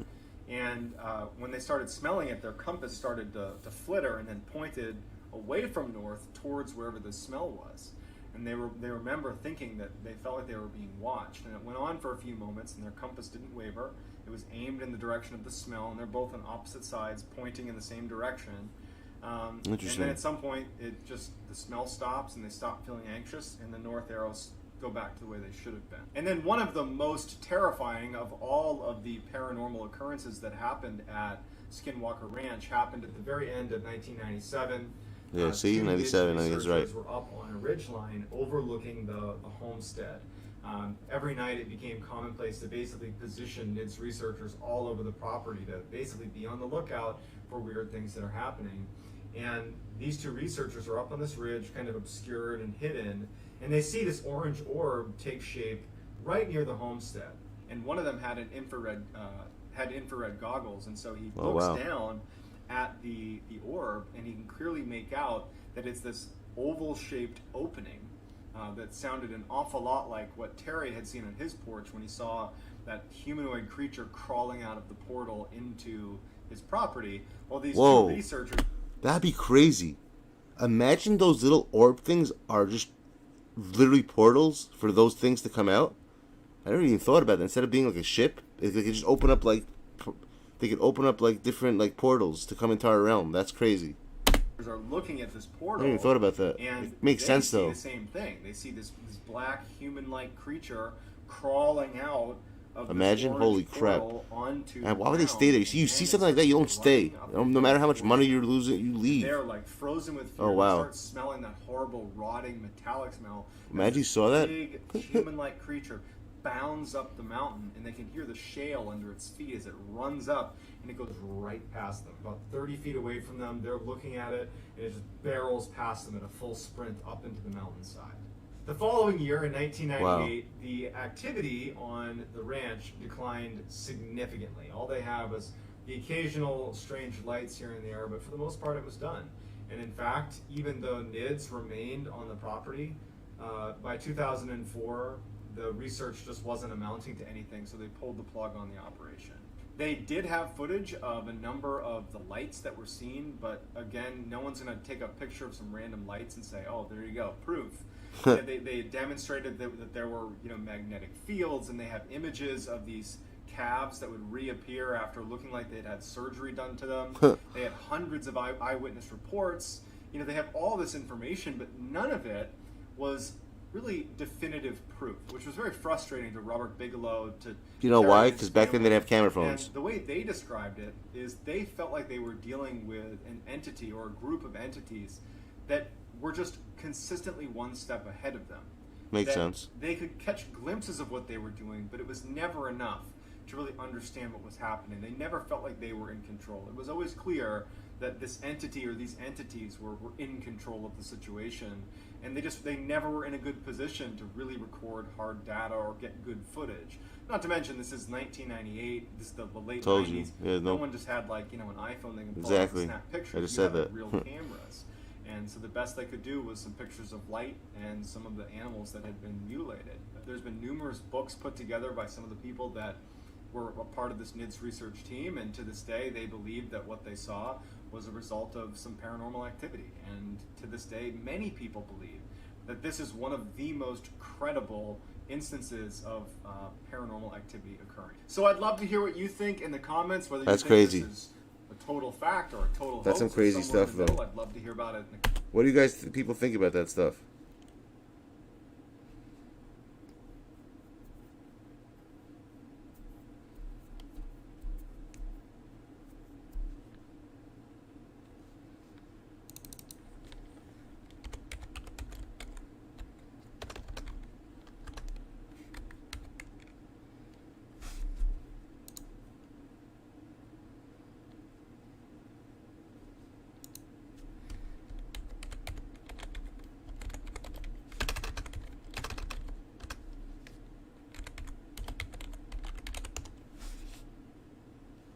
See, this means copyright, CC.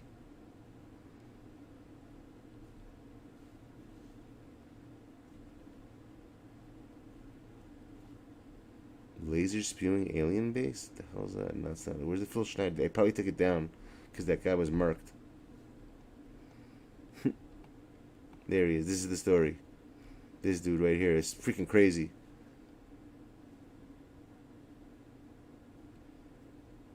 You guys want to see it? It's kind of interesting, actually. Yeah, I think you guys should watch this first.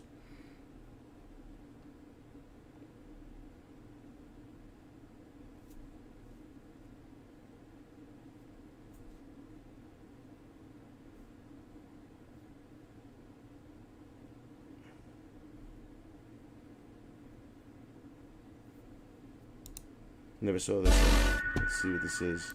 Ranch near Dulce.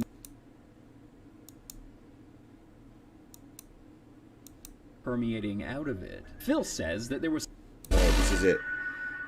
This is supposedly a true story. My name's Gregory, and welcome to Tell Me More, the series where we explore the strange and unexplained. Guys, I've watched more Gaia TV this week than I planned to Snyder in the Dulce base, so I watched a little bit for research. That network is a total head trip. You guys gotta let me know if you want me to do a video about Gaia. I could do a whole series on them. Also, in last week's video, I set up the entire concept and mythos of deep underground military bases. Because without any context or preparation, this guy has some good I'm not stuff, gonna though. lie. Today's video is going to be entirely unbelievable for most of you. But Check to up be some of honest, his videos that he has. that's exactly why I'm so stuck on it. At first, I thought the entire Dumbs narrative was trash, until I started to scratch a little bit deeper, and now Well, you guys, I never seen this video, but I know the story. unsure. So I'm going to describe this as best as I can, and I'm going to leave He has it up pictures to in there, so you I like that. to decide what's going on with this.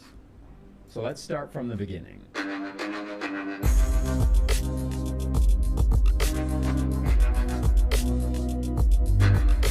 The story really is crazy, though, because I'll tell you some stuff about what happened after what happened. He was supposed to give a speech about his thing, and he mysteriously killed himself. The very first case of cattle mutilation was reported on the Gomez Ranch near Dulce, New Mexico. This was to be the first of many cases of a similar nature that New Mexico State Trooper Gabe Valdez started documenting in and around Dulce, stating, quote, "It has to be somebody doing it." Exactly. In an interview from 2011, he claimed to have found evidence of human involvement, such as gas masks, glow sticks, and radar shaft. When pressed on who could be the main suspect, or if he even knew who it could be, Gabe Valdez couldn't give an answer, stating only that it was sensitive information and confidential. He didn't agree with the FBI's assessment that it was predators, stating that predators don't leave behind evidence like gas masks, glow sticks, and radar chaff. Valdez became friends with a man named Paul Benowitz, a businessman from nearby Albuquerque who owned a company called Thunder Scientific Labs, an electronics firm that was subcontracted by Kirkland Air Force Base. His house actually overlooked the base, and he claimed to have seen many UFOs over both Kirkland and the Manzano weapons storage area. Paul became involved with an abduction investigation case that was led by Dr. Leo Sprinkle, a professor of psychology at the University of Wyoming. Under regressive hypnosis, a mother, Myrna Hansen, and her son claimed to have seen aliens conducting experiments on a cow in a field. Wow. As a result, they were abducted, taken to an underground facility,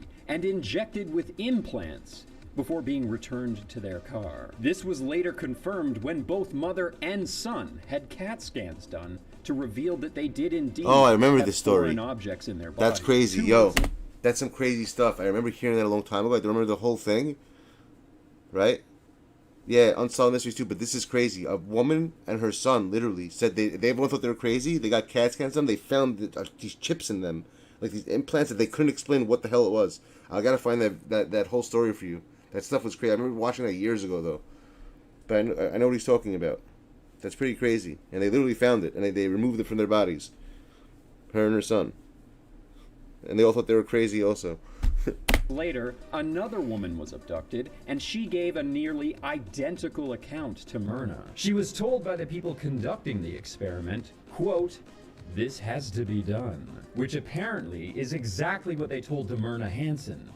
word for word. Paul Bennewitz also believed that he was intercepting radio signals and messages from the Archuleta Mesa area, and believed that they were communicating in a hexadecimal code. Piecing all of this together led him to conclude that people were being abducted and tagged with implants. There's a secret underground facility near Dulce, northwestern New Mexico, under the Archuleta Peak. The cattle mutilations were associated with Sandia National Labs, and the people responsible for conducting the cattle mutilations and human abductions were, in fact, gray aliens. Paul Bennewitz went public with his findings in 1982, and in doing so immediately caught the attention of the AFOSI, the United States Air Force Office of Special Investigation. He actually reached out to the United States Air Force to tell them what he had discovered, and they sent 2 officers to his house. Then, a few days later, he was able to present his evidence to some officers and scientists at the base, where he requested a grant to do further investigation. One of the scientists even agreed to help him with his paperwork. But before we get to that, let's take it back a few years. In 1979, a man named Bill Moore co-wrote a book called The Philadelphia Experiment, Project Invisibility. This caught the attention of a mysterious group called the Aviary, apparently part of the Majestic 12, who told Bill they were, quote, dissatisfied with the government handling of the UFO subject. 2 anonymous informants Bill called Condor and Falcon wanted to help Bill out with his research, giving him information with the expectation that, in exchange, Moore would help manipulate the way the public viewed the UFO phenomenon. The same year Bill Moore was contacted by the Aviary, after moving to Arizona, he was also welcomed onto the board of APRO, the Aerial Phenomenon Research Organization, which Paul Bennewitz was also involved in. I don't got an afro, I got an Paul APRO. went public with this information, with Bill settled into his position. The guy kind of looks like Stan Lee, that the Aviary came knocking on Bill Moore's door, expecting him to uphold his part of the bargain. As part of that deal, Bill was to feed information about Bennewitz and his observations into the phenomenon surrounding the Kirkland base to his contact in the Aviary. As a result, operatives were sent to defuse Paul Bennewitz by, quote, pumping as much disinformation to him as he could absorb, to confuse him and make his information useless. Remember the Air Force sent 2 men to Paul Bennewitz's house to humor his theories on the Dulce base? Well, one of those men was named Richard Doty. Months of interacting with Richard Doty ultimately led to Paul Bennewitz suffering a mental breakdown. Wow. He was then checked into a mental health facility by his family in 1989, but not before he wrote down a lot of the Dulce-based lore that we've become familiar with today. You may remember in the last video, I mentioned investigative journalist Linda Moulton Howe. In 1980, she created a documentary called A Strange Harvest. It's impossible to find a digital version of this Right, it looked like Stan Lee. It's not, though. I tried. I ended up having to buy a physical copy thought it was from Stan Lee. earthfiles.com. Make sure to check out her show, 6:30 on Wednesday on Earthfiles YouTube channel. Where's the Phil Linda Schneider won an story? Emmy It's for not what her I clicked documentary on? on her investigation into these strange Oh, events. he's giving the It was whole a huge reason. hit and You know, I like captured this because the I didn't know this imaginations and information. curiosity He's giving of like a huge what came amount up of to it, people. how it started. Well, Even. in That's really good. 1983, after Paul Bennewitz had gone public How with Phil this Snyder's whole information, thing came Moulton out. Howe Alright, had got signed it. a contract with HBO to create a film featuring Paul Bennewitz and his Dulce-based theory as her primary source. Linda had already had a run-in with Disinfo Agent Number 1, Bill Moore, after the release of the documentary, when she became the target of a smear campaign led by Bill Moore and Afro. A smear campaign? What is it, a pap smear campaign? They all like put their fingers in there? What does that mean, a smear campaign? Gain and to Everyone draw Ramsey? attention to herself. Hard smear? Apro considered the entire phenomenon a hoax, citing a book called Mute Evidence as its source. But little did she know, she was about to meet Disinfo Agent Number 2, Richard Doty, who suddenly became very interested in her work. While working on the HBO documentary with Paul Bennewitz, Linda Moulton Howe was approached by Richard Doty, offering to help her with her research by giving her what he called presidential papers. However, Bennewitz had another mental breakdown, causing HBO to pull the plug on the project. And then Richard Doty backed away from Linda Moulton Howe. never giving her any of the information that he promised. So Paul Benowitz and Linda Moulton Howe were manipulated by the same two disinfo That's crazy. agents. It eventually came out that Bill Moore had been lying to the UFO community. Years later, after it was revealed that APRO and Richard Doty had pushed Paul Benowitz to live in a mental institution, and ashamed by their role in all of this, APRO disbanded. It eventually evolved into MUFON. If you're new here and you like the video, make sure to hit subscribe and the notification bell now So you MUFON used never to be miss called another APRO. I never knew episode. that. I upload new content every Thursday. And also make sure to check out the Tell Me More playlist for Alright, hours but we don't care about that. of We wanna hear fun the story. and entertaining content.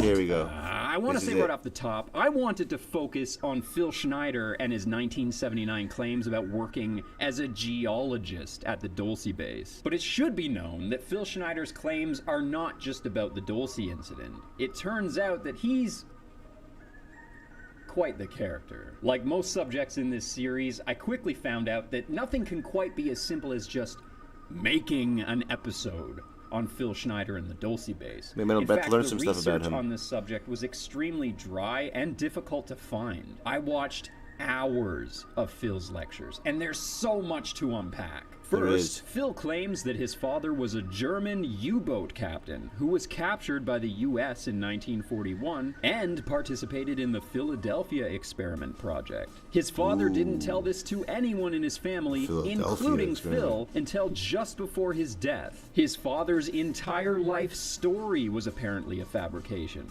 His father was personally acquainted with a famous Venusian alien named Valiant Thor. His Valiant father took Thor. photos of aliens fleeing Bikini Island during nuclear testing in Operation Crossroads. When he was a boy, Philip was given a piece of metal from the crashed Roswell ship. He was randomly allowed to interact with an alien prisoner who apparently wouldn't talk for months, and somehow Phil managed to be the first one to get the alien to speak. Wow. He also worked for NATO and had About, a Phil Snyder. Wylot 3 clearance, meaning Phil only had to answer to 3 people, one of which the really is. President of the United States. So where does this leave us with Phil's famous Dulce-based story? Phil started in the lecture circuit after initially approaching Al Bielek, a man who claimed he was part of the infamous Philadelphia experiment. Let me know in the comments if you want to hear my take on the Philadelphia experiment. Phil told Al that his father was part of the Philadelphia experiment as well, and that connection eventually led Al to convincing Phil to tour with his own incredible story. Starting in 1995, Phil Schneider gave several lectures at multiple conferences describing his role in the building of underground bases. Yeah, this is Phil crazy, says this that there story. are 131 DUMBs in the United States, thousands across the world, and some of them have been in use since the 1940s. Some of the details that Phil described are heard in many underground base testimonies, such as the underground maglev train system that connects many of these facilities together and can travel Anything at underground, astounding by the way, I speeds. realized But there's something wrong with it. By far, the most fascinating claim that he makes is that in 1979, while drilling a tunnel under the Dulce base in New Mexico, his team encountered a previously unknown I know what a bork cavern is. I figured that it had a out. foul odor permeating. A bork, with the emote has to be a pig's body, right? With a bull's face. That's what a bork is, guys. A pig's body, or a bull's body with a pig's face. A bork. But I think bull's face with a pig's body sounds harder. Out of it. Phil says that there was some kind This of is it, watch problem this is the that part. required him to be lowered down into the hole to investigate. He stepped out of the lift, and out of nowhere appeared a gray alien. Phil, out of fear for his life, shot the alien down, but more aliens appeared. Before he knew it, this ended up leading to the so-called Dulce War of 1979, in which 66 soldiers and scientists lost their lives. Yep. But what is fascinating about this is that after 1979, when this battle supposedly took place, The battle. apparently cattle mutilations completely stopped in the Dulce area for about 6 or 7 years. It was like the practice had been ended by the destruction of that facility. Now don't get me wrong, I can't in good faith take Phil Schneider on his word, but there are aspects of his story that might be true. For example, in Wow. 1995, he was talking about laser rock deflagration, a process where they drill tunnels using lasers and powderize the rock, creating a smooth black coating around the outside of the tunnel. That's this nuts. sounded crazy back then, but that is a real technology that is used today. Was he 20 years I'll ahead of explain his it. time? Or Phil may have just inserted himself at this pivotal point in the story, making himself the instigator and survivor of an alien-human war for lecture clout at Bigfoot conferences.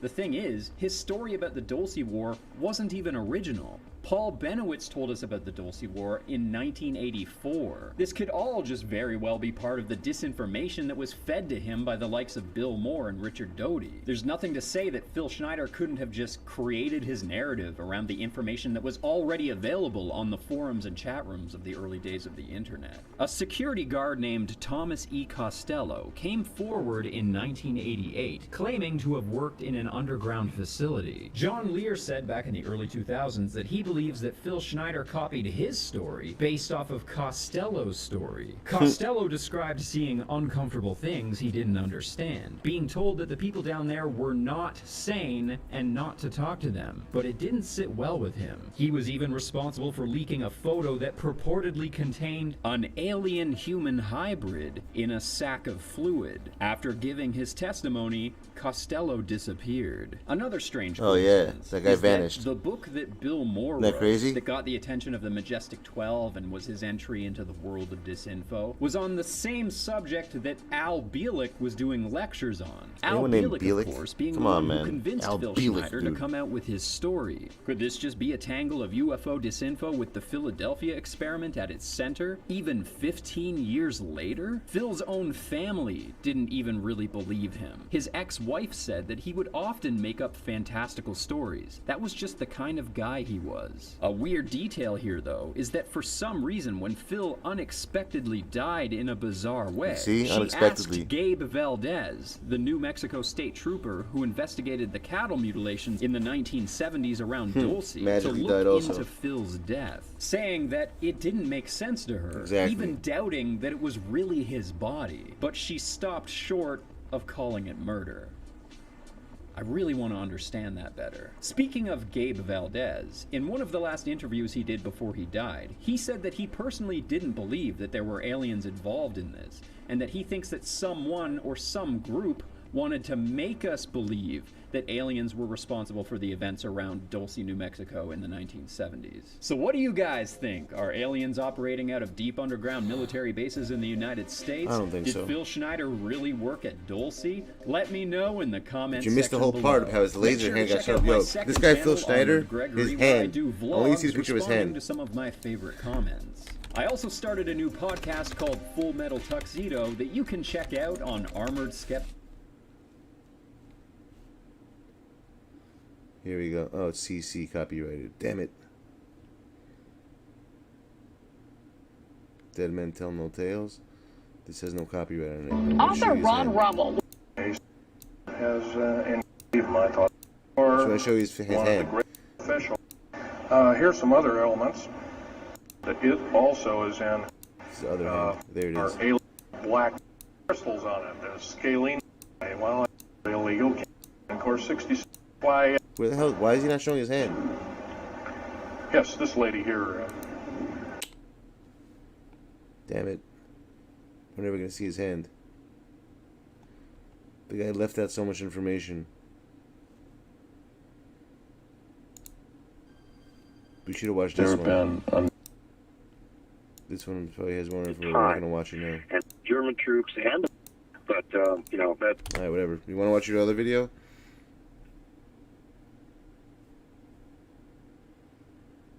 Yeah, they always kill people, of course. They always do that. What do you want to watch? Antarctica? No, I want to see. Hold on 1 second.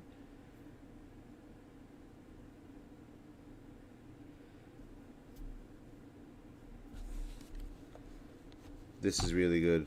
I want to watch this first.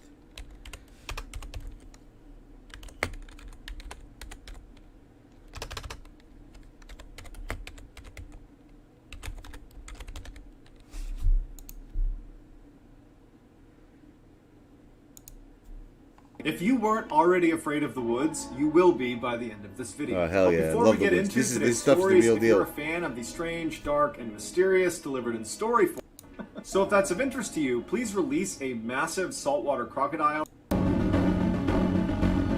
to the story. Following day, Not here. Here we go. on August It 2nd, begins. 1963, 4-year-old Bobby Panknin, along with his two This guy's older really the brothers best. There is no and his better two than him. parents, headed off to a camping resort on Deep Lake in Washington State. The following day, I'll Mrs. never go camping Panknin, either, whose bro. name was Edna, Hold on a decides second. she wants to take her 3 sons down a logging road right behind their campsite that she had heard fed out to this beautiful little waterfall that she thought her sons would like to see. Edna gets the boys ready, she says bye to Mr. Panknin, and then she and her sons take off down this logging road.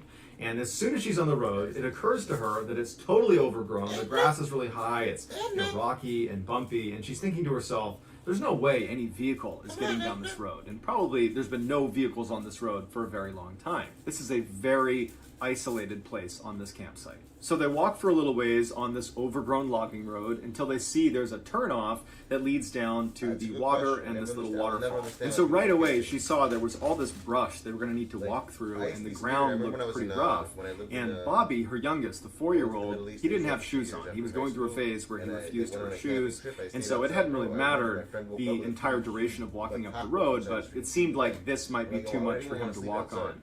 And so she told Bobby to wait on the road, and I she couldn't told sleep her that night. other I was up all son, night. Jimmy, the No, 6-year-old, I refused to to go wait sleep. next to him. Those two would Outside, stay on the like, road no, together, outside while for she sleep. and Bill, the Like, sleep 10-year-old, would outside go of it. past the brush, go down to the Like, why would I water, sleep check it outside out when for a it's couple of like minutes, a and then house? she would Like, come it makes no back, she sense. would pick up Bobby, and Jimmy would come along, and then they would go down and look at the water, and then they would I'm leave. not gonna lie, Bobby didn't I seem to still love mind, so he just exploring sat on the shit. Like, I was, road, like, exploring, and like, Jimmy stuff. was a Like, little I bit would go to frustrated caves, that and I he would, couldn't like, go hiking with the and first mountains and group, stuff. but That's he cool. sat down too, But after hearing and this shit, I Bill don't and think I'll ever Edna go took again. off past this brush down I'll to never the go water. alone Now either. the distance between where the Bill sun. and I'll Edna just and where go Bobby myself, and you know, Jimmy go were check was out stuff. only I'm not about one of those 10 people. feet.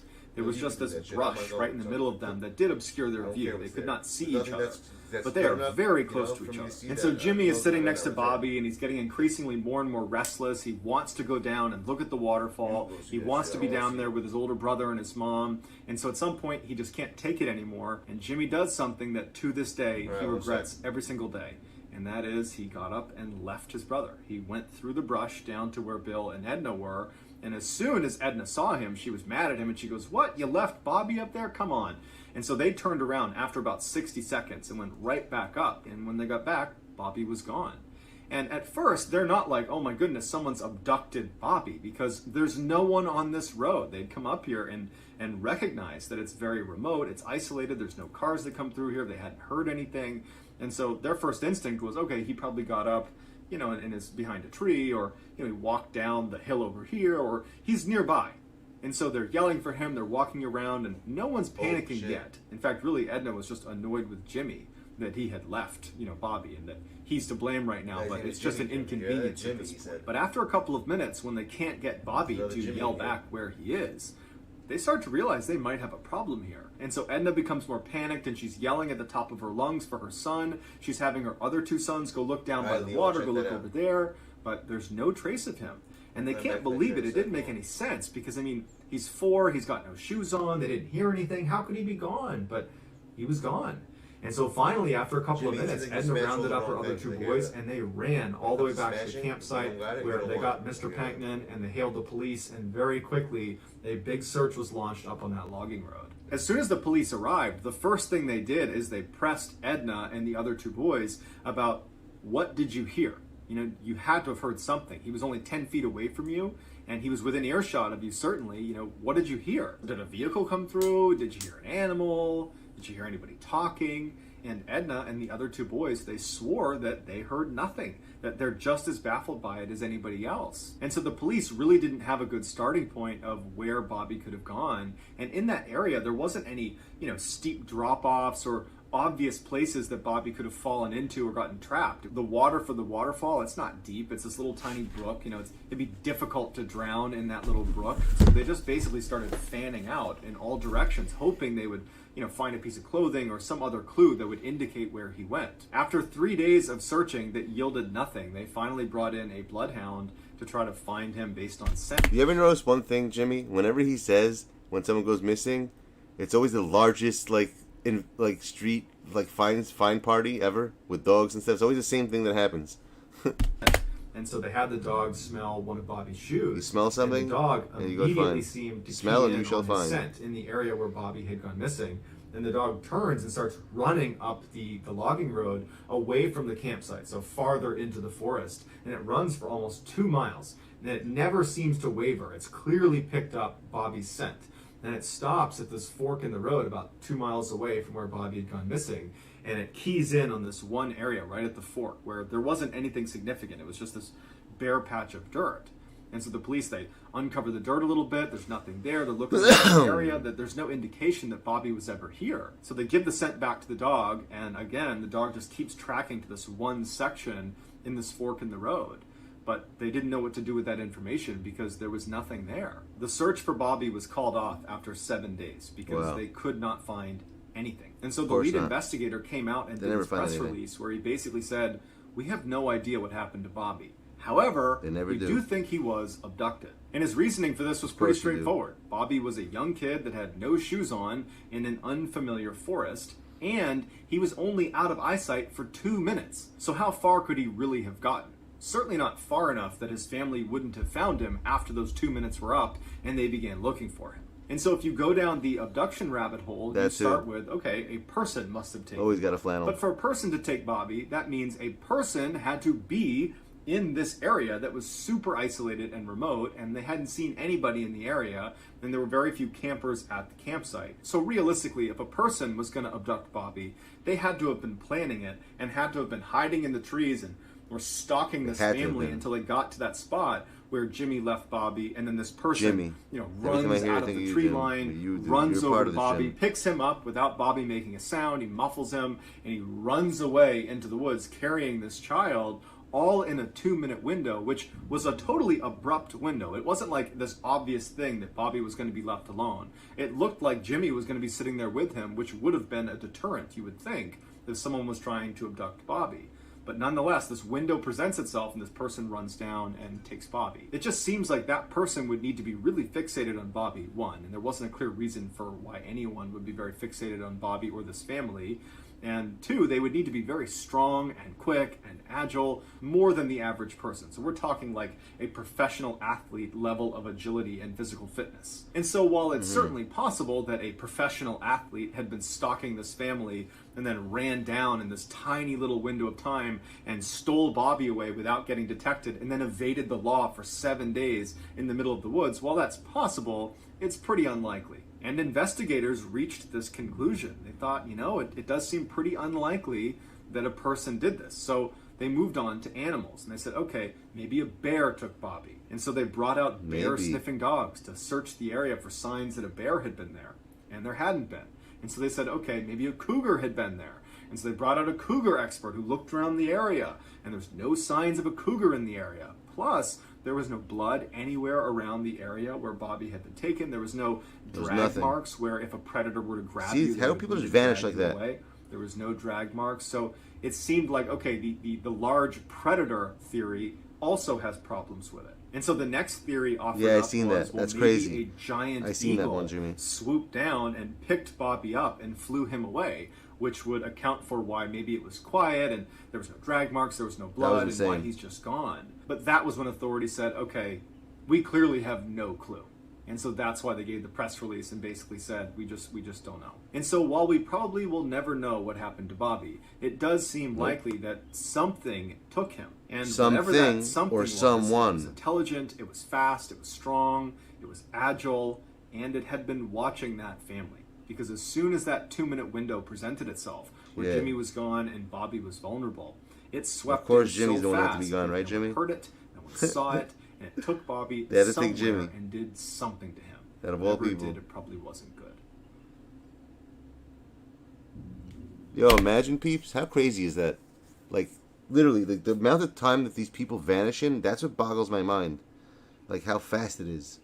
Like, the time frames, you know what I mean? Like, these people vanish, bro, legit, in, like, literally, like, a second. It's, like, crazy. Within, like, 1 second, these people are, like, sayonara, like, ciao, okay, they're gone. I don't know how the hell they vanish so fast. That's what makes it, like, crazy.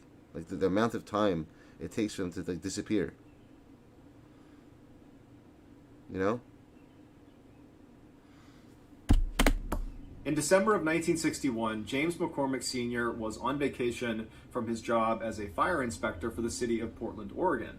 And he was feeling bored, he was feeling kind of restless, and he decided he wanted to go do something fun with his 16-year-old son named James McCormick Jr. They settled on going hunting together as they were both avid outdoorsmen, and so they, along with their hunting dog, headed out to Larch Mountain on December 4th. Even though Larch Mountain was only 30 miles from the city, it was known as one of the most rugged and wild areas in the northwestern United States. And so the men arrive at Larch Mountain, they're excited, they hop out of the car, they put their gear on, and they begin hiking into the wilderness. Now, the weather forecasters had said it was probably going to be pretty cold. There might be some light snow in the area, but the weather should hold for their day trip out into the woods.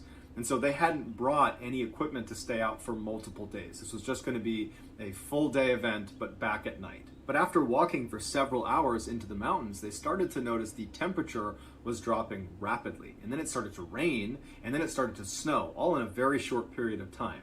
And initially they decided they were going to gut it out and keep walking a little ways, but they decided, you know what, this is awful, and our stuff's getting wet, and it's going to get dark soon, so let's just turn around and go back. We can go hunting another day. But it had started snowing so quickly that when they turned around to start making their way back to their vehicle, the snow had covered over everything enough that it looked a little bit different. And they didn't have a GPS, they were using a map and compass, and they were not on a marked trail. They were just kind of walking around the mountains looking for a place to set up. And so they're walking back and they're making turns and they're starting to question where they are. And when they had walked for several hours in the direction they believed was back to the truck, well, they weren't anywhere near a road and they felt like they were in an area they didn't recognize, and they realized they were lost. At this point, it was snowing really hard, and it was starting to get dark outside, and so the pair decided, you know what? We got to stay out for the night. We're not going to find our vehicle tonight. It's too dark, and we don't know where we are. So let's camp out for the night, and tomorrow we will find our vehicle. But remember, they didn't have any equipment to stay out for the night. All they had was their warm clothes, but they didn't have a structure to protect them from the elements.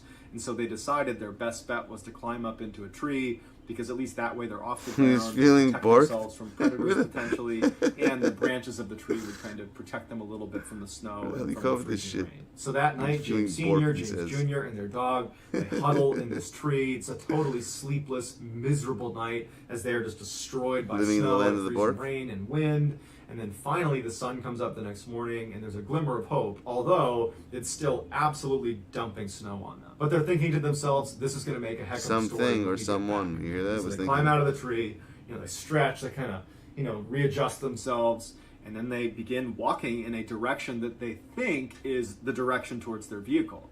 And for several hours, they're just kind of walking, hoping they're going to run into this road, and they don't. At some point, they realize once again that they are in the same position they were in the day before. They don't know where they are. And now they've walked even farther, potentially in the wrong direction. And so they stop for a second, and James Sr. pulls out his map, and he's trying to make sense of where they might be. He's looking around. He's trying to terrain associate to see if he can figure out if there's a specific way he should be going. When his son, who was a really tough kid, didn't complain about anything, he said to his dad, I'm feeling delirious. I feel like I can't think straight. And it's hard for me to stand even. I'm going to sit down. And his dad's looking at him, not concerned about this, because it was a pretty miserable night the night before. And so it makes sense he might be tired. But, they had slept a full night's sleep the days leading up to this trip. They've only been out in the elements for one day. They do have warm clothes on. They do have food. They do have water. And so he figures his son will just sit down for a minute, and then he'll get back up and be rejuvenated, and they'll keep moving out. And so James Sr. continues looking at his map. He's looking around, kind of waiting for his son to say, okay, I'm ready to start moving again. But his son just continues to deteriorate. He's speaking in nonsense, and he can't stand up. And this was the first time that James Sr. really started to feel concerned for their actual safety. He was speaking even the night before when they were up in the tree, even then, it just felt like it was this crazy thing that was happening to them and that everything would be fine. And even that morning when they got up and it was still snowing and they're still lost, he had that optimism, and so did his son. But now thinking, okay, we are potentially staring down another night out here, and we're going to eventually run out of food and water. Our clothes are starting to get wet. The temperatures are dropping below freezing. We don't have a tent. We don't have a shelter. And now something's wrong with my son, which is concerning in and of itself. But if he can't move, then we can't make progress towards getting out of the situation. Nope. And so James Sr., who was this really fit fireman, he said, okay, I'm going to pick you up and I'm going to carry you. And he picked his son up, fireman's carry, put him over his shoulders. And for 3 hours, James Sr. just continues to march around looking for the way out. And after 3 hours, when they had not gotten anywhere closer to a road or any civilization, and now it was dark out again, he collapses with his son, and he puts his son down by a tree, and he sits down next to him, and he's totally defeated. And he's like, we got to get ready for another night. We got to get back up in a tree, and we got to do this again. And so as they're sitting there kind of talking about how they're going to get James Jr. up into a tree for the night because, you know, he's too weak to climb up himself, they both notice these very bright lights about 100 feet in front of them that look like headlights. And James Sr. is like, oh my goodness, what luck. There is a road that we just didn't see, and there's a car that's parked right there. I'm going to go up and communicate with them and tell them that we are stuck out here and see if they can give us a ride. Stay right here. I'll be right back. And so James Sr. gets up and starts running towards these lights because these lights are their lifeline, and he wants to get to them before they potentially pull away without realizing, you know, there's some people that really could use some help here. And so as he's moving, you know, 50, 60, 70 feet away from where his son and his hunting dog were, the lights just continue to go farther and farther away from him to the point where James Sr. stops. And he's looking at these lights thinking, are those headlights? Like, what are those lights? And at some point, the lights just kind of disappear into the forest, and then they're gone. James Sr. looks around, and he realizes, there's no road over here. I am in the middle of the woods. Like, what were those lights? And so he stands there for a minute thinking to himself, you know, am I losing my grip on reality? Like, you know, what's going on here? And he turns around, and he starts running back to where his son and his dog were. And when he gets there, only his dog is there. His son is now gone. And what's going through James Sr.'s mind is, how? Because he couldn't walk until now, and my son certainly wouldn't have lied to me and made me carry him all the way here. And there's enough light out that he could actually still see the footprints on the ground. And so he grabs his son's backpack that was left by the tree, he picks it up, he grabs his dog, and he starts yelling for his son and starts walking along the footprints that were left by, presumably, his son. And so he's walking along these footprints, he's yelling out for his son, he's not hearing anything, and this whole time he's thinking to himself, like, why would he even leave? Even if he could move, why would he leave? You know, we're obviously in this together. Like, what's going on with my son? So he's walking, and after about 30 minutes of walking along these footprints, because the snow was coming down so heavy, the prints were getting harder and harder and harder to track because they were filling in with snow. And finally, it got dark out, and then he really couldn't see the prints anymore. And now James Sr. is absolutely panicked. You know, this is a nightmare. Where's my son? What were those lights? Oh my gosh, there's going to be another night out here. And he just picks a random direction, and holding onto his son's stuff with his dog, he just starts running. The next day, James Sr. and his dog would stumble into this lodge that was about 6 miles away from where they had parked their car over at Larch Mountain. Now, that doesn't mean they moved 6 miles to get there. They probably zigged and zagged all over the mountain, and they covered much more than 6 miles, but it was a 6-mile shot to this lodge. And they stumble inside, and it was just a miracle that he had found it. He basically had ran all night until he found a road, and he traced it up to this lodge. And he told the staff inside, my son is missing. We've been gone for 2 days now. I'm living in the land of the Bork. Woods. He's hurt. Someone needs to go out there. And so very quickly, the police were called, and word spread to the firefighters in Portland, Oregon, that, you know, the fire inspector's son is missing. And so 200 off-duty firefighters made their way up to the mountain as well to assist in this search. The paramedics wanted James Sr. to just go to the hospital and let the searchers do their job. But James Sr. was not about to leave his son, and he refused medical attention, and he went out with the first group of searchers.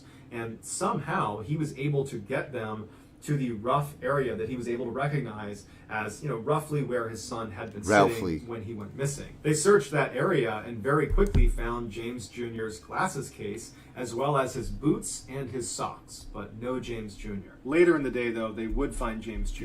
He was about 1,000 I'm gonna go after this video, feet guys. It's already 4:11. I'm getting tired. At the bottom, I don't want to watch all the videos in one night. He was deceased. Now, initially, the thought was, well, he must have gotten confused and walked away from where he had been told to sit and fell off this cliff. But they determined he did not die from the fall off this cliff. He had made his way down to that cliff and then died of exposure. So how was James Jr. able to suddenly be able to walk again?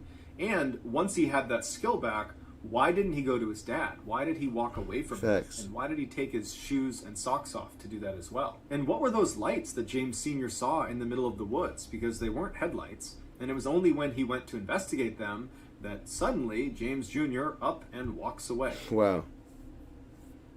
Big footprint. Here we go. It's all about the In feet, early July of feet, the big feet. 1953, Mr. and Mrs. Huggin, along with their 3 young daughters, Mrs. Huxtable. left their home in Winnipeg, Canada for a 6-week summer vacation. They were headed to the girls' grandparents' summer cabin in Wade, Ontario, which is one of the more remote and wild sections of Ontario. Their cabin was right in the middle of this huge swampy forest, and they were not too far from one of the biggest lakes in Ontario called Fox Lake. The family arrived late on July 4th, so they didn't do anything when they arrived. They just hung out at the cabin. And then early the next day, all the adults decided they wanted to take the girls to Fox Lake for the day. So they began gathering all the supplies they would need while the 3 girls played outside the cabin. Now, there's no neighbors or anybody else anywhere near this cabin. And so it was totally They normal get no to have the girls sniff. just play outside. They were not No concerned nothing. about, them getting taken or something. And so the 2 older girls played in the front yard of the cabin, and Geraldine, the 5-year-old, was playing on the side of the cabin. So the 2 girls in front couldn't see Geraldine, and the adults, they were keeping their eye on all 3 girls, but they were mostly just kind of going in and out of the cabin, getting their stuff together, periodically poking their head out, but the girls were fine. At 10 a.m. that morning, the parents had finally packed up the car, and they were ready to collect the girls to head over to the lake. And so they went outside, they got the 2 girls that were out front, and they went to the side of the house, and they couldn't find Geraldine. Now, they weren't worried because where could she have gone? And so they walked around the house, they're yelling for Geraldine, and they asked the 2 girls, have you seen Geraldine? Where'd she go? And they're like, oh, we don't know. She was just over on the side of the house a minute ago. And so they can't find her outside, and so they go in the cabin thinking she must have gone in there because it's the only place she could be. But after thoroughly looking through the cabin and not finding her, they started to get a little bit more worried. At this point, the adults started talking to each other. You guys, and saying, everyone's did a hero. anybody see Geraldine in the past couple of minutes? Has anybody seen her?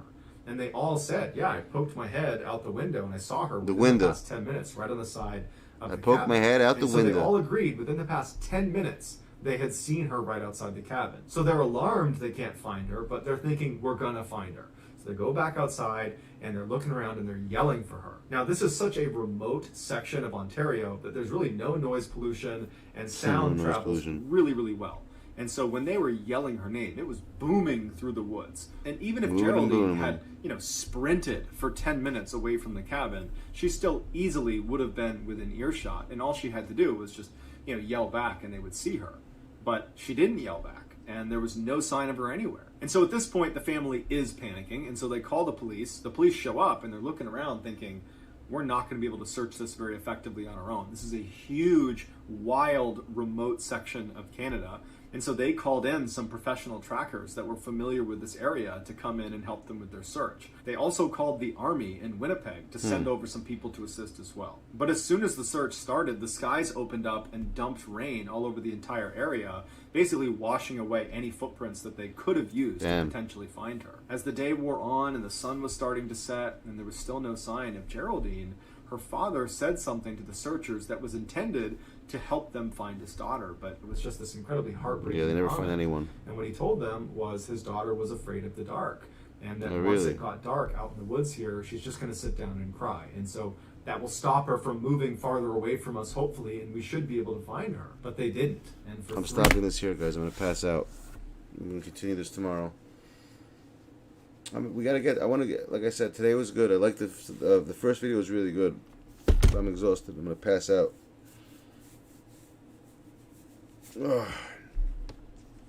Have a good night, peeps. Thanks for chilling. Gyms, we need to talk. I need to get someone to get some videos together, and so we can have exactly what we're watching. So like today, basically we did, but I want to plan it out so it just goes smooth, so I don't have to keep looking for it. Like I want the order we're gonna do it in. You get it? So I'm gonna look at tomorrow. I think we're gonna do thanks Spence. Tomorrow we're gonna do the tomorrow night. We're gonna start off with whatever freaking Leo sent. What was it called again, Leo? The Alaskan experience? What the hell was it? Something with Alaska, right?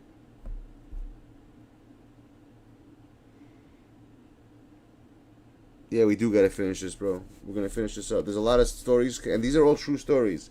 So, okay, then tomorrow we're starting off with this, from this video for the Bigfoot. Then we're gonna go to the Antarctica one. Back to Antarctica theory. Let me copy that. All right, peeps. Have a good one. Be good. Ciao, ciao.